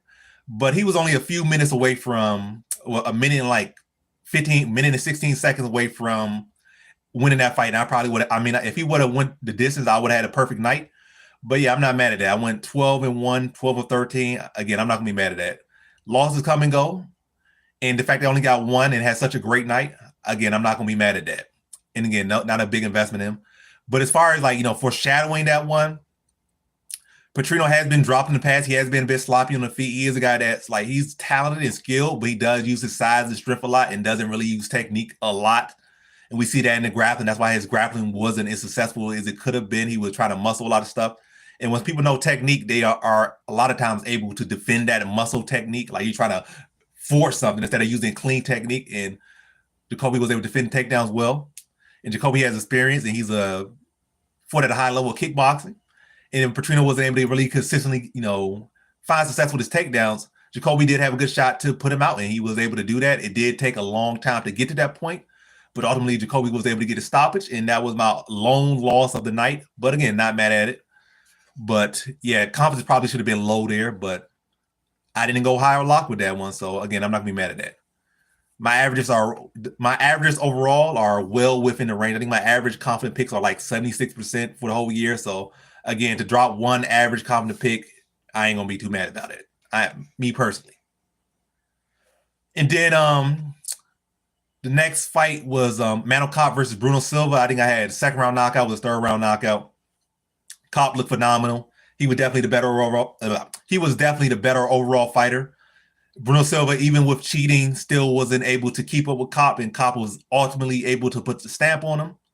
And Kape definitely looks like a good title challenger, but as good as he looks striking, we got to see what he looked like grappling. He didn't look all that good grappling with what's his name? What's that young guy? That young Dagestani boy that just got left from the UFC and about to come back to UFC. But he didn't look good in his last fight in the grappling department. And we know we know Pantoja's going to bring the grappling. And I think Pantoja already has a win over Kape. I think that was Kape's first, I think that was Kape's second fight in UFC. And Pantoja definitely got a lot better, and he definitely has increased his legacy a whole lot. He's the champion. I think he's the second greatest he's the second greatest flyweight of all time now. Kape has been doing good work as well, but Pantoja has been doing a lot more work, over these past couple of years than Kape. But I would be excited for that matchup if that's next. Or maybe Kape versus Kara France is a title eliminator. Either way, I'll be excited for these next couple of matches. And Manel Kape had looked phenomenal in this fight and got put the stamp on it. So another win. Then at that point was I 10-1 because I ended 12 of 13. So I had to be 10-1 at that point. And then Cus Swanson versus Billy Q. Pick Cus Swanson there. I just feel like, I seen Billy Q drop too many fights. It's not like he was the youngest guy. It's not like Billy Q's like 27 or this up-and-coming prospect. Billy Q has dropped many fights. He's a veteran himself. And it's not like he's that much younger than Cus Swanson. He is notably younger than Cus Swanson, but it's not like this 30-year-old, 31-year, 32-year-old guy that's like 18-1 or 20-0 or something. Billy Q is a guy who has dropped fights. He lost to Barboza. Just lost to Yusuf Zalal not too long ago. And I did think Cus Swanson was a much slicker striker, but it was a very close fight. And it was definitely could have ended in a Billy Q fashion where Billy Q just outworks his opponent and just outgrissed him. But Cus Swanson was able to line him up for that right hand that he was landing the whole fight and eventually put Billy Q out when it mattered most and knocked Billy Q out. And what a great way to cap that fight off. And if that is his last fight, that's a great way to end his career. And I really don't think there's no point in him keep fighting. He's not going to win a belt at featherweight. He's not going to win a belt at lightweight. He's not going to win a belt at bantamweight. So if anything, I think he should retire. Maybe he has some celebrity boxing matches. I think some celebrity boxing matchups. I think Cus Swanson, in my opinion, I think Cus Swanson at the least is at the very least, Cus Swanson is top 20 MMA boxers of all time at the very least.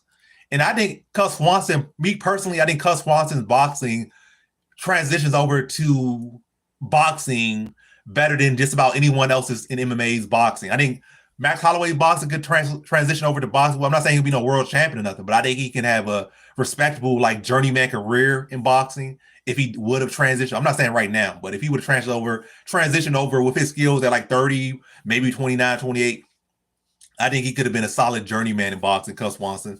I think Max Holloway could be a solid journeyman in boxing. I don't really feel like Poirier would be that great of a boxer with his style. I think Petr Yan would get embarrassed very quickly in boxing with his style. Otto low-key could be good in boxing, low-key. If he would have shifted his skills to boxing, in his 20s or 30s. But yeah, Cus Swanson, definitely in my opinion, at the very least, top 20.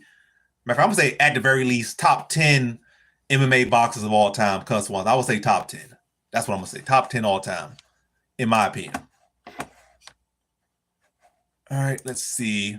Then the main event, Joaquin Buckley versus Colby Covington. Was originally going to go average confidence Buckley here, but I settled on low confidence Buckley to beat Colby Covington. And I actually put the Buckley parlay together 2 cards ago, way in advance. And I originally was average confidence Buckley, but then I shifted to low confidence.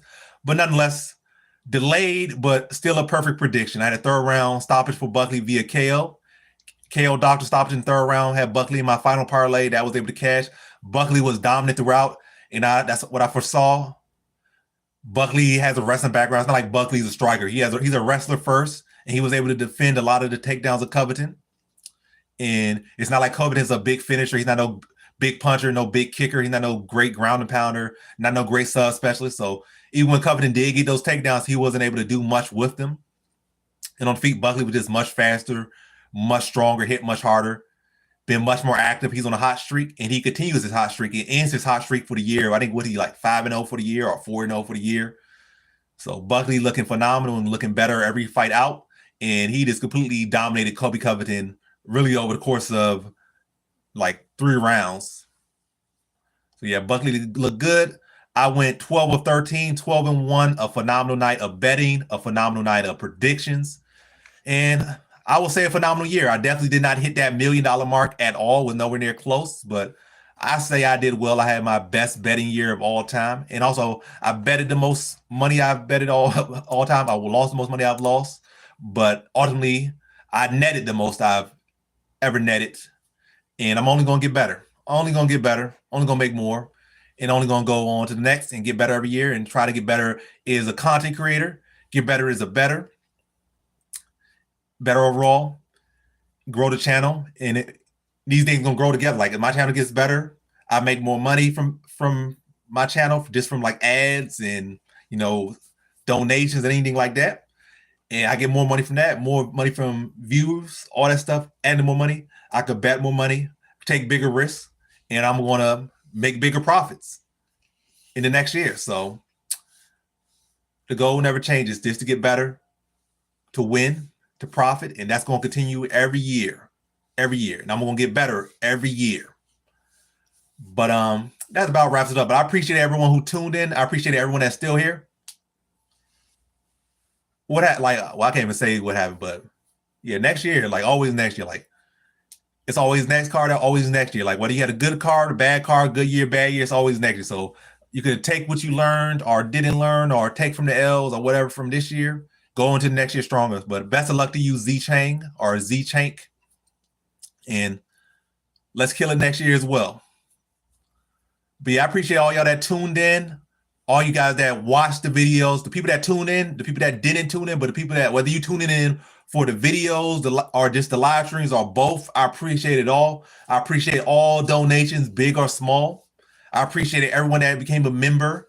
I appreciate everyone that, you know, paid that $50 one-time fee to see my bets for a lifetime. That option is still up on the table, but you know, for the rest of the year. But I think, matter of fact, I'm not even thinking.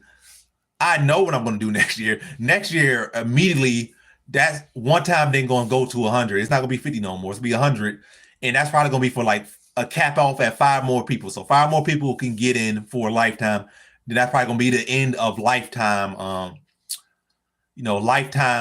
subscriptions to my betting, betting access. So, or to my bets. And it's probably going to be from this point on, probably going to be monthly after 5 more people. But for right now, there's no cap.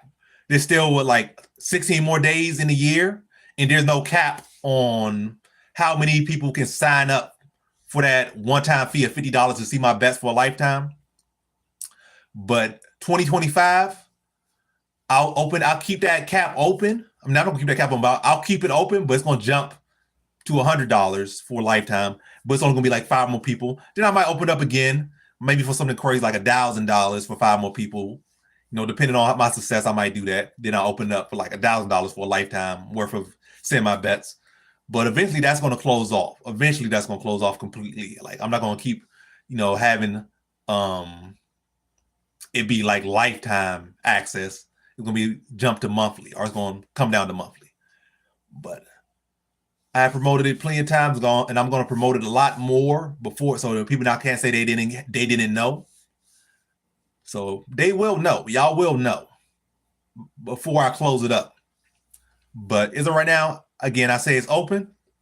It'll be open the rest of the year. And then in 2025, it'll be open for the next 5 people. But then it'll be closed until I feel like open it up again. And when I open up again, it will be for a much bigger number. And still, again, limited. But yeah. Been a good year. I appreciate y'all. Had a great night. And again, went 12 of 13, 12-1 to end the night. I finished number 16 in the world on Tapology for this card. one slip up, but yeah, damn near perfect. And I ended the year with my best card of the year. My best overall, all around betting and prediction card of the year. That's what I ended my year on. And now I'm just talking in circles. I ain't gonna call it luck for that final one, but it is what it is. But I appreciate that. Thank you. Yeah, Rodriguez came through. That was a good prediction. Grant was a good prediction. Swanson was close to losing. Then he had kind of like a Jacobe moment. He found that knockout in third. In reality, he probably could have, if Swanson wasn't 41, that knockout probably would have happened in the first round. But yeah, that age does affect you. But nonetheless, he was able to pull off a vintage performance and get the knockout in the third when he needed it. So very good of him. But yeah, I appreciate y'all. And that's a live stream. I still will make many more videos this year. I would say I'll probably make at least I'll make at least 5 more videos before this year is over. At least 5 videos. I'm really thinking like 10 more videos before the year is over, but I know at the very least I'm gonna make 5 videos before this year is over. So this not the last you'll see me in 2024. You'll definitely see, matter of fact, this will be way more than 5 because I gotta talk about the year of millions or the year of thousands. I gotta talk about that. So I'm gonna make a short for that. I'll make a full video for that. And then I might drop some reactions for this card. So I'm gonna do that. Some reactions for this card. Yeah. I'm gonna drop some reactions. So year million short, year million long. Maybe a reaction or 2 for this card right here we just watched. I'm gonna do, my short where I give my record for the year. So that's another 5. So that's just 5 right there. Then I got like 3 video ideas I've been wanting to do for a minute. And probably 3 of those. And I think Fury versus Usyk is this year. So Fury versus Usyk, that's like 9.